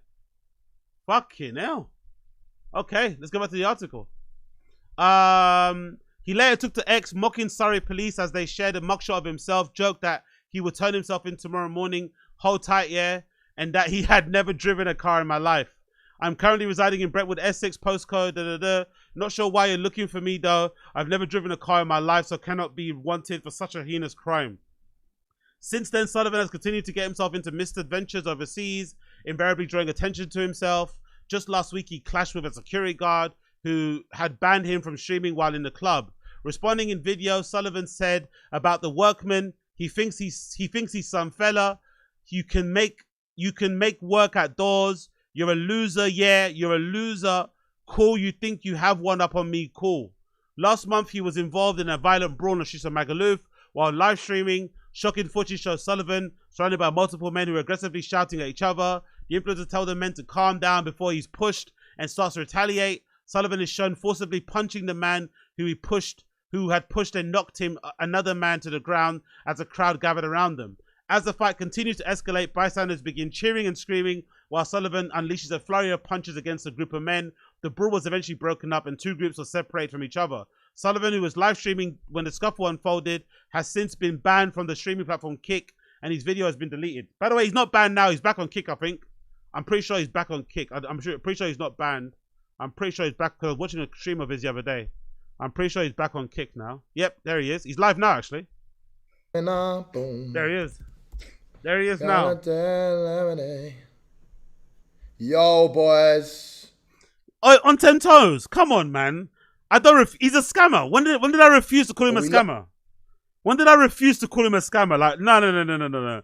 Don't get me wrong. I caught please, and I'm fucking a fanboy, and I make excuses for Elon Musk. That's the only person I'm gonna fan out for, because I'm a fucking idiot. But everyone else, they get the treatment. I called him out. I said it's a scam. Of course it's a scam. Come on. Of course he's a fucking scammer. Like, let's be real. Of course he's a fucking scammer. Like, we know that. Like, what? Of course he's a scammer. He knows it himself. He just gets away with it. Taken to X to comment on incident, Sullivan wrote, "Great night in Magaluf today. Banned off kick again for self-defense. Joke." Oh yeah, exactly. And you also gargle Kanye's nuts. Yeah, true. I gargle Elon and Kanye's nuts. I'm gargling both of their nuts. Early in July, he also was seen clashing with somebody who actually was famous, Louis Theroux. It's believed the documentary maker is investigating the grim antics of influencers like Sullivan. But for Hstikkytokky, rather than cowering to exposure, he saw this as opportunity to get attention. So in characteristic confrontational style, he posted a ranting video in which he accused Mr. Theroux of being friends with dead pedophile Jimmy Savile. Fucking... He's hilarious. Louis Theroux is one of our... he's amazing. He makes great documentaries and shit. He accused him of being friends with Jimmy Savile, who documentary maker previously made a BBC show about. He then went on to make the false claim that Mr. Theroux was on the Epstein list before asking him to play with him in a boxing game in arcade. When asked what content he's making, Mr. Sullivan says, I'm just talking to girls, really, walking around talking to girls, taking pictures with people who watch me. He's then asked if he's surprised at how young some of the fans are, some of which are 11 or 12, to which the influencer says they're too young to be watching my shit. The most remarkable aspect of the whole Tory saga, which makes it even more depressing that anyone might still be influenced by him, is that Sullivan himself has previously admitted that his supposed lifestyle or luxury was a lie. In March 2023, Sullivan took to social media to announce he was broke and that his luxury lifestyle was a lie. I think that's a troll though. Come on, journalist woman. Come on, journalist woman. I think he's trolling.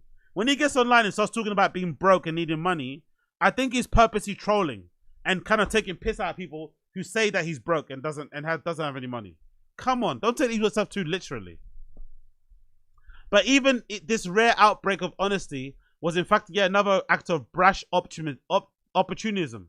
He was actually using it as a means to get attention. Exactly, there you go. Means to get attention for even the bleaker, newer enterprise, a new attempt at a career on a platform OnlyFans. Oh, he's got an OnlyFans. Ah, he's got an OnlyFans. So is he fucking girls on there? He wrote, I've been thinking of how to make dough. I've been going to the gym. I've been banging it out. But listen, I've never thought I'd be doing this ever in my life.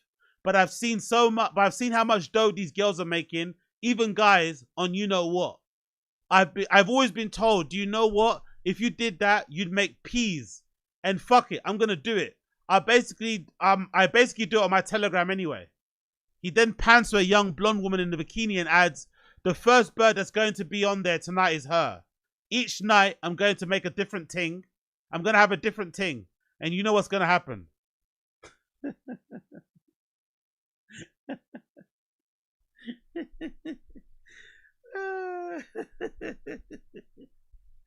Oh, I love this guy, man. He's a fucking psycho, man. He's a fucking psycho. He really is a fucking psycho. Let's scroll down. After making money on the account, he claimed he had been trolling his fans all along and had made the account to prove a point that people wanted to see him go broke. Okay. A lot of people were saying you're renting cars, you're renting your watches, you make no money. A TikToker can't be making this kind of money. These fucking bitches. So I went online and said, okay, guys, I'm being honest, I'm broke. My life has been a lie. Surprisingly, that got 5 million views because people love to see you win more than lose. Huh? That doesn't make any sense. Surely be the other way around. So I ran with the story for a few days. I said my rent's up on my apartment and in a few days I'm going back to the UK. Then everyone went on hating when I was flexing on a watch or a Lambo or whatever, to them being supportive. Oh, it's so good he's come out. He's such a good person. I've changed my opinion on him. It seems that one commodity Sullivan is really flexing is the credulity of those who follow him for any reason other than lurid fascination of a desperate attention seeker. Wow. Okay. Brutal article. Let's actually watch the clip of the lady who wrote. Let's watch his reply to the article. His reply to the article. Look at this, yeah. There's going to be an article about me tomorrow. Okay, that's the bitch, clap bitch. But look, she's a writer at the Daily Mail. I'm going to read this message out because this is what's incoming for me. We're running an article tomorrow with the Daily Mail with regards to your rise on social media over the past few years. And apparently, some of my old neighbours have said that I used to have a lot of luxury cars, but I've asserted that I would rent them for a few days rather than own them myself. So I replied a respectful message back, which was, I don't know if you can see that, behave you little tart, post what you want, keep hating on a young rich nigger, tell the debt collectors to send an invoice to phone number 0121-do-1, dickhead. Enjoy writing the article, you wagey. Can't wait to read. Psych, I won't be reading because I don't give a fuck. That's why. I do not give a shit. Write what you want, you little wagey beg. Write what you want. I do not care.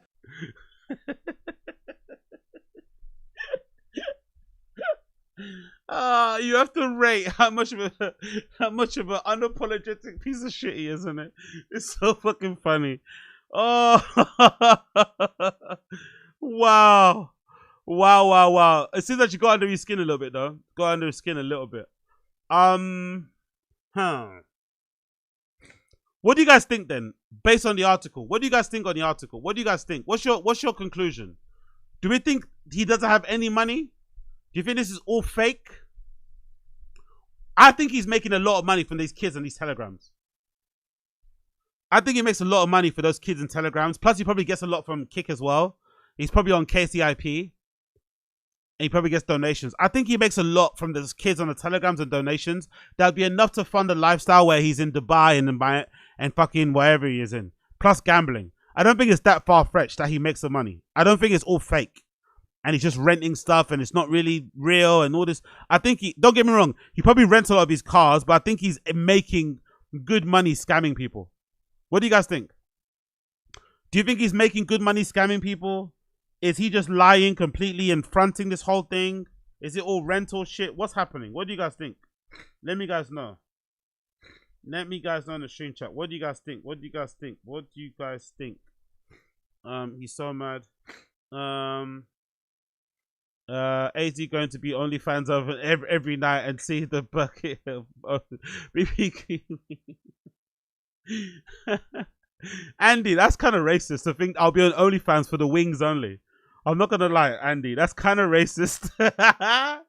I'm gonna be on OnlyFans for chicken, what, for barbecue wings?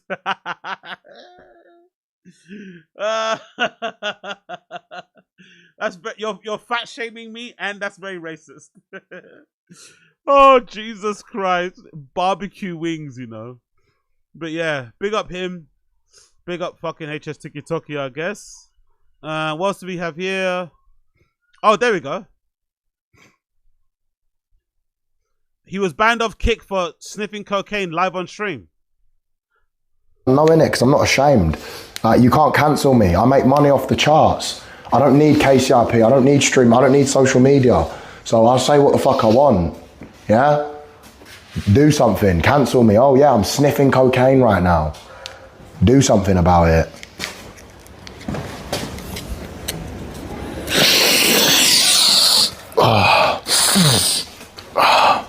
Alright, let's bounce. Hstikkytokky.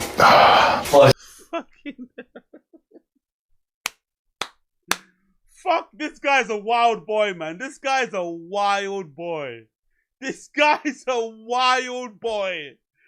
Bloody hell, bro. Fair play, innit? Fair play. Fair play. Fair fucking play. Fair fucking play. He's speedrunning a lot of scandals, isn't it? He's speedrunning a lot of scandals in a very short space of time. He's doing a lot of mad shit. If he's only 24, He's doing so much mad shit before he even turns 30. It's fucking insane, isn't it? Like, how much shit he's doing. That will probably end up getting him in a lot of trouble, but he doesn't seem to care because fuck it. Live fast, die young. You know what I mean? Let's get it all in there. Let's get it all. But again, I don't get Kick, man. Kick's a weird platform. So on Kick, you can abuse a guy on there, right? For fucking 30 days and 30 nights, leading to his death. You can, there's Kick streamers that I follow who just drink. There's one guy who I follow, this guy. He looks Hispanic and shit. He just sits in, he's got like a really nice bar and he just pours himself drinks and talks about drinking. You know what I mean? He just gets wasted on streams. There's people like twerking, whatever, da-da-da-da.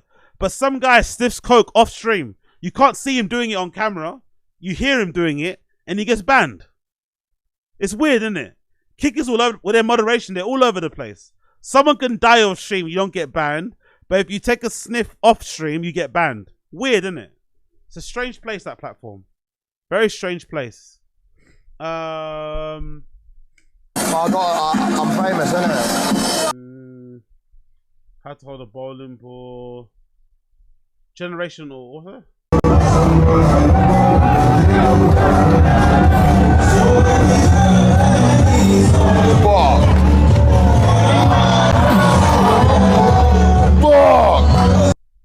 Okay.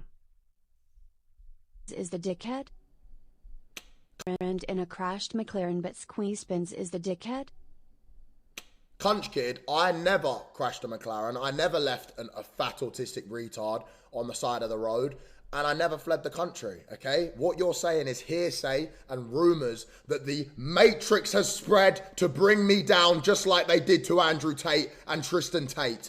It was a Matrix attack. There was no crash. There was no fleeing. And there was no abandoning of the fat autistic nonce retard recently cleared of an SA charge. Okay? And in a Okay. Okay. Am I able to have a photo? Yeah. If that's right. Yeah. Thank you. Where are you from, bro? I'm from London. Alright. Don't be nervous, bro. I can tell you're bad nervous. Yeah, chill, bro. It's cool, man. Yeah, go on. Oh, thank you. Thank you. You're bugging, bro. Have a good holiday, yeah? Thank you. Come. That was nice of him. That was nice of him. That was actually quite nice of him. Give me. You don't look French. You look a little bit chow mein, like No, my Thailand. name is Japanese. Oh, Japanese.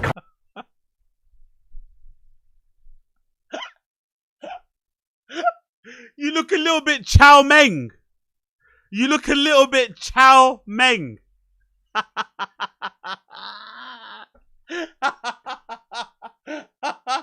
Holy shit.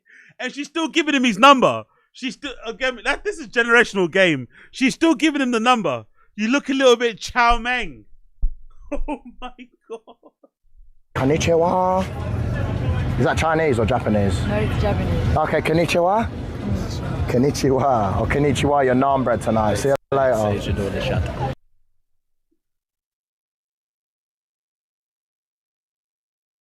Oh, konnichiwa, your naan bread.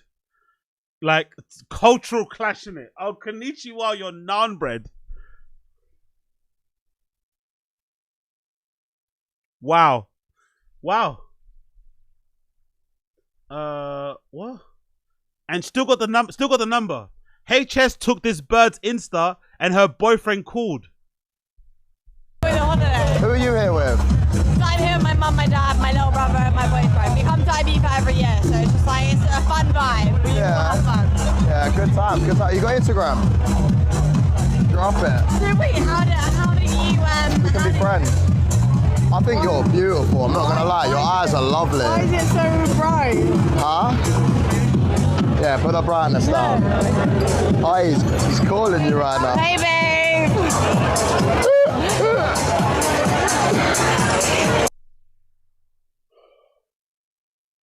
Like, what's going on? Is this like a modern women thing, or is this the girls that go to this party island? What's with these girls with boyfriends? Like, flirt? Like, what is going on right now, bro? Ay ay ay ay ay. Ay ay ay. Hi, babe. Heartbreaking shit, man. Heartbreaking shit. Heartbreaking shit, man. Heartbreaking shit. God damn. Hello? Who are you here with?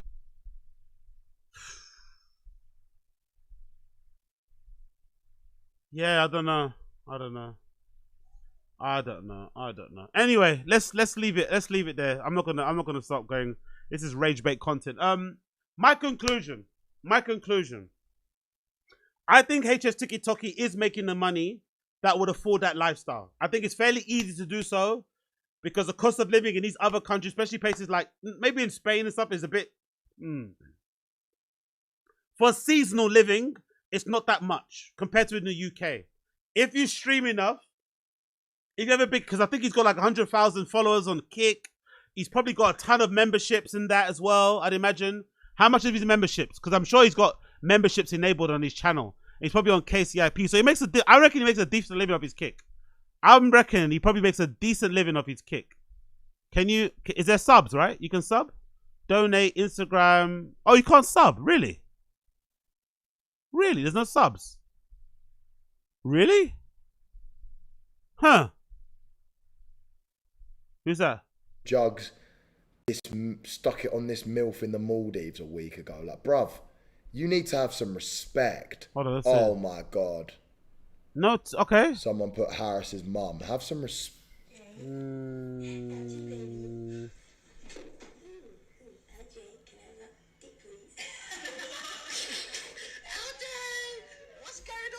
Alright, now that's disrespectful, man.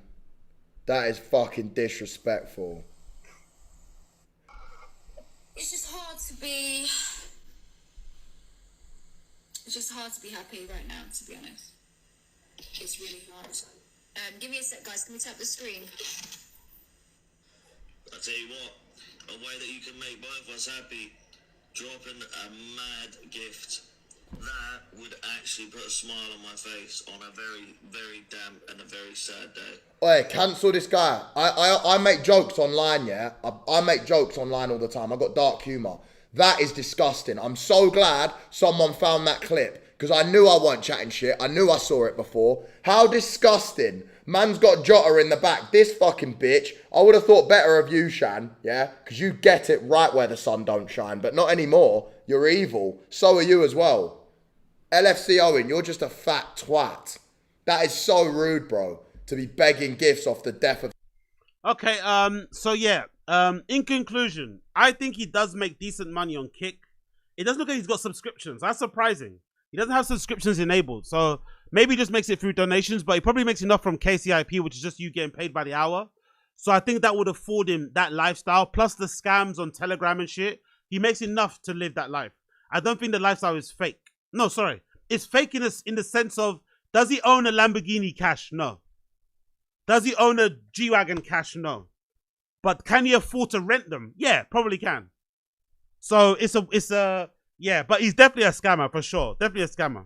Definitely 100% a scammer. There's no way people are making any money or a lot of money on those groups. I don't believe it. I don't believe it in the slightest. So it is what it is. At least he's having fun with it. At least he's making some good content with it to watch. I enjoy watching some of his festival season fucking streams because I'd never go to Ibiza. It's not really my thing. Even though I like going clubs and stuff and partying, I'm into more of the quote unquote underground scene. So it's cool to see what that side looks like, you know? But it's not my vibe. It's a lot of bright lights, it's a lot of sunshine, tables, you know, a lot of VIP entries and stuff. I don't like that kind of vibe. I prefer to go somewhere where everyone, you know, it's equal playing field. You pay your entry, you go in. There's no VIP. There's no fucking tables and bottle girls and shit. I prefer that sort of vibe. But that's the vibe that he's into. So it's cool to kind of watch it from afar. It's cool to watch it from afar. Cool. Let's move on. I've done quite a bit. Oh shit! It's nearly approaching 6 hours. Okay, cool. I'm gonna stop it when it reaches 6 hours. Then I'm gonna stop it when it approaches 6 hours because we've done quite a bit already. Big up the stream chat, smash the like button down below. Big up the stream chat, smash the like button down below. Don't be fucking lame. Smash the like button down below if you've enjoyed what you're seeing. I'll probably come back later on tonight. I got to do a Taz as well later tonight, so keep an eye out for that one. Got to do a Taz later tonight as well. What else have we got to do here? Oh, actually, let's finish T-Fat K a little bit. I forgot to finish T-Fat K. Let's finish a little bit of T-Fat K, then we're gonna continue on. And then I've gotta go. All right. Big up the stream chat. Smash the like button down below. Smash the like button down below. Smash the like button down below. What? Huh? Huh?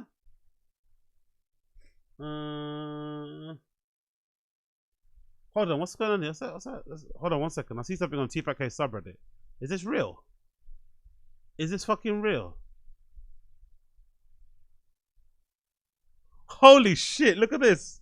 Look at this. I just saw this on the Reddit. Look at this. Have you guys seen this? I've just seen this on the Reddit. Look at this. Fat Joe inks hair dye deal with ex-UFC star Brendan Schaub. What? He's got his own hair dye. That's hilarious.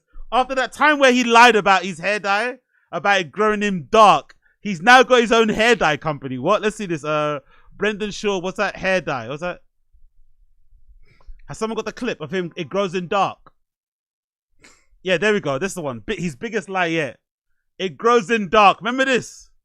Remember this infamous clip? It grows in dark. Everything's just it's just weird. Like do you dye your mustache? No. That's crazy how it comes in dark. Dark that is. Yeah. Compared to dark that is. In dark. Dark that is. It comes in dark. It comes in dark. What? What more? Everything's just it's just weird. Like do you dye your mustache? No. That's crazy how it comes in dark. Dark that is compared to like then you having some gray. But, I don't really have gray hair, but as it keeps Not going, a lot. But if I trim it, so it starts off and then it gets gray. Yeah. So if it gets longer, it gets like it's gray. It actually doesn't make any sense. No. Later on, he admitted it. Don't get me wrong, but it's fucking hilarious. Let's go to this Just go to this article. This is fucking brilliant. Another money making scheme from Brendan. Let's see here. Fat Joe isn't fighting Gray alone. The hip hop legend just signed former. Oh, sorry, it's Fat Joe's hair dye company. Fat Joe's hair dye company has signed Brendan. Okay, I thought it was his hair company. Fat Joe isn't fighting Gray alone. The hip hop legend just signed former UFC star Brendan Schaub as an ambassador for his hair dye company. TMZ Sports has learned Jerry Crack's Rewind It 10 recently brought Schaub, a top 10 ranked UFC heavyweight turned podcast host, on board, and the rapper's stoked to get to work. What a fall from grace, man. What an incredible fall from grace. Now you're fucking shilling hair dye. Jesus Christ, Brendan. Brendan brings authenticity, you know, to everything he does. That's a lie. So it was only right to have him join the winning team on Rewind 10. Authenticity, you say? Authenticity, you say? Authenticity. Are you sure about that? Authenticity. Everything's just it's just weird. Like do you dye your mustache? No. That's crazy how it comes in dark. Dark that is compared to like then you having some gray. But, I don't really have gray hair, but as it keeps Not going, a lot. But if I trim it, so it starts off and then it gets gray. Yeah. So if it gets longer, it gets like it's gray. It actually doesn't make any sense. No. Exactly, Eric. It doesn't make any sense. His influence as an athlete and podcast is going to help us reach the newer audiences and kill the stigma about men coloring their hair. What? Is that fucking Taylor Swift's guy? So Brendan signed to the same brand as this guy, Travis Kelce. That's hilarious. Or is that's an old picture? I think it's an old picture of him, to be fair. That feels like an old picture of him. He doesn't look like this anymore. I wonder if these guys know they're on the box. I wonder if Travis Kelce even knows he's on the box. Schaub joins already star-studded team with Travis Kelce, DJ Khaled, Tyson Beckford, among others already honking the product. Joe co-founded a company which already has $50 million in sale. Wow. Okay, cool. So if we see Brendan buying anything new soon, people in the stream chat, if we see Brendan buying something new soon, we know why. This company makes money, innit? They actually make decent money. Joe co-founded a company which already has $50 million sales in late 2023, motivated to knock out the stigma associated with hair dye. And with 7 knockouts as a professional fighter, but he didn't put his losses, did they? They put his knockouts only. They didn't put his losses. He's got the right guy to accomplish his mission. Raw. Brendan is signed to a hair dye company. It's hilarious. Oh, this is fucking brilliant. This is fucking brilliant. This is what's it called? Rewind It, right? Rewind It hair dye. Let's see it. Let's see it. Oh yeah, look, DJ. Look at the adverts. They got DJ Khaled. They got who's that guy? Nori, Travis Kelce allegedly, Tyson Bexford. I think that guy's got a podcast, right? I forgot his name. He's got a podcast too. That guy with the tattoos on his neck. That's hilarious, man. Did they have an Instagram? Yeah, they got an Instagram. Let's see the Instagram. They definitely got an Instagram. Did they got Brendan announcement? No Brendan announcement on Instagram. Let's see some of their clips. Oh, this is fucking brilliant. Okay, decent hair dye, how to use it. We know how to use hair dye, that's standard. Some of the ambassadors on the boxes there. Cool. Let's see this clip. We the best music. Man, I've been trying to color my client's hair for a long time, and he finally let me color his hair. But he said, bro, not the beard. Let's do the top, but let's leave the beard alone. I'm like, all right, I'll take that. Because after this, I know you're going to want to get the beard done too. But in the meantime, let's just do the top. And I got the dark brown color by Rewind, which he agrees is the right color for him. And of course, prior to color the hair or the beard, I always do the haircut first. And I like to finish every aspect and every detail of the haircut prior to me starting the color. Always do the haircut first. And now let's start the color process with the dark brown by Rewind. Mix the color and the developer with the same amount. Shake it really good when it's mixed and start applying it. Make sure you apply it in every single part of the hair that you want coverage. And you can also grab a comb so you can mix it thoroughly throughout the hair, especially. I can't wait until you see Brendan doing this. I can't wait until you see Brendan.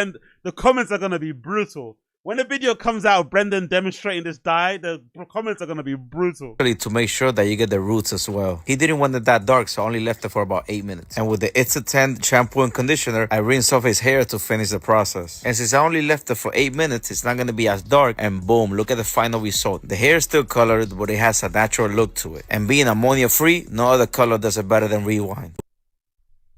Fucking hell. Okay, big up Fat Joe. Big up Fat Joe. To Stop and Shop. One of my favorites. Oh, do his legs hurt? The way his knees are the way his knees knock is crazy, isn't it? I wonder if it hurts for him to walk, or if it's just you just get used to it. The way his knees knock is fucking wild, man. Go and see if we got that rewind the time in there. Rewind the track. Do you reckon it hurts to walk, or he's just used to it?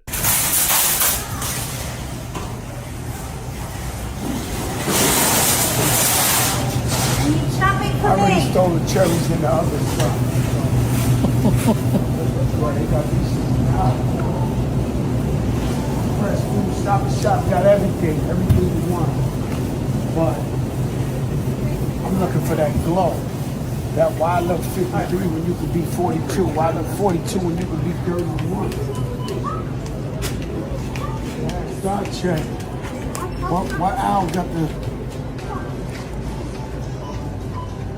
What Al got the?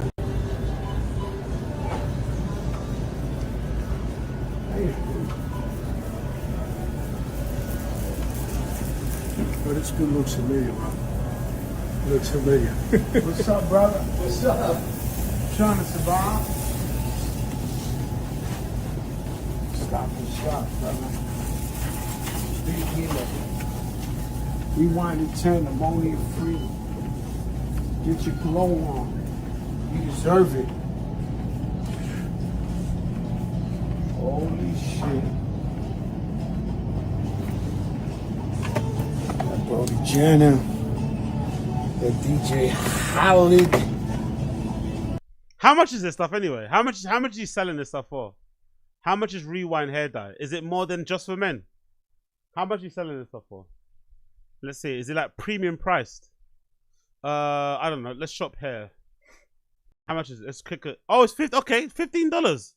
If this is Brendan, he'd be selling it for 100. Okay, this is a good. It's well priced as well. Rah, they signed him. What's his name? What's his name? What's the fuck's his name again? Stephen Thompson. That's it. Rah, they got some good signing. Travis Kelce didn't re-sign in it. I think you guys have got a good point. I think he signed Travis Kelce early. I don't think he's re-signed because he doesn't look like that anymore. He now looks more. That was when he was dating black women. That hairstyle, that beard, the earring. This is when Travis Kelce was into black girls. Now he's into white girls. He doesn't look like that anymore. So I don't think that's the same person. Yeah, that's it. Yeah, okay, cool. $15 ain't too bad, isn't it? And then, okay, I also like what they've done, by the way. I like what they've done. Each person's hair color is the hair color they're selling. So Wonderboy Thompson, his one is blonde, light brown. Nori is jet black. Okay, that's actually a good way to easily differentiate between them. Does Brendan have it up on his Instagram yet? Has he spoken about it? Has Brendan spoken about this brand yet on his Instagram? Or not? Let's see. Oh, no mention. Oh, okay, no mention so far. It's weird he's promoting a hair dye when he's bleaching his hair blonde now, isn't it? That's funny, no? Like, nowadays he's bleaching his hair blonde. So it's funny he's promoting a hair dye that he's not using on his beard or mustache either. So he doesn't have it on his mustache or anything. Okay. No, he's not putting it on his Instagram just yet. Okay. Oh, there he is. There. Okay, he's finally got his Instagram. Okay, cool.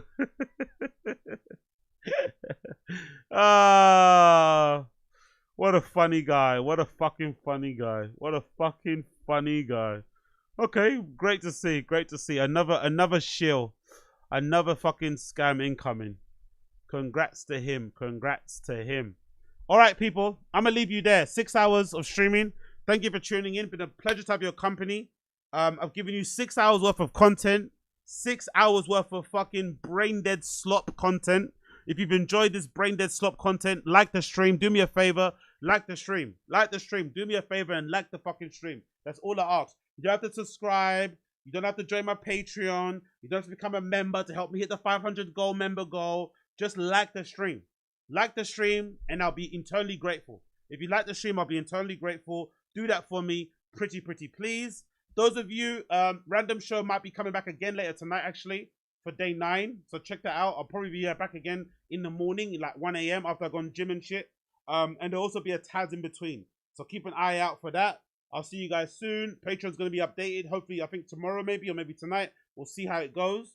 But thank you for tuning in to the Random Show, episode number, whatever it was. Day number 8, I think it is now, if I'm not mistaken. Day number 8 of 31, episode number 461. Thank you for tuning in. I'll see you guys again very soon. Smash the like button, hit subscribe. I appreciate you all so much. Join the Discord too. I think when I do the member call-ins, they'll only be for members only. I think when I do the call-in show next week, it'll only be for members. So just to kind of help increase the membership. So if you want to become a member, join, hit the description, the link down in the description down below, and join the Discord too. But thank you for joining. I appreciate every single one of you. Smash the like, smash the fucking subscribe, all that fucking good shit. Have a good day. Peace and blessings and love. Thank you for your support. I'll see you guys again very soon. Peace out.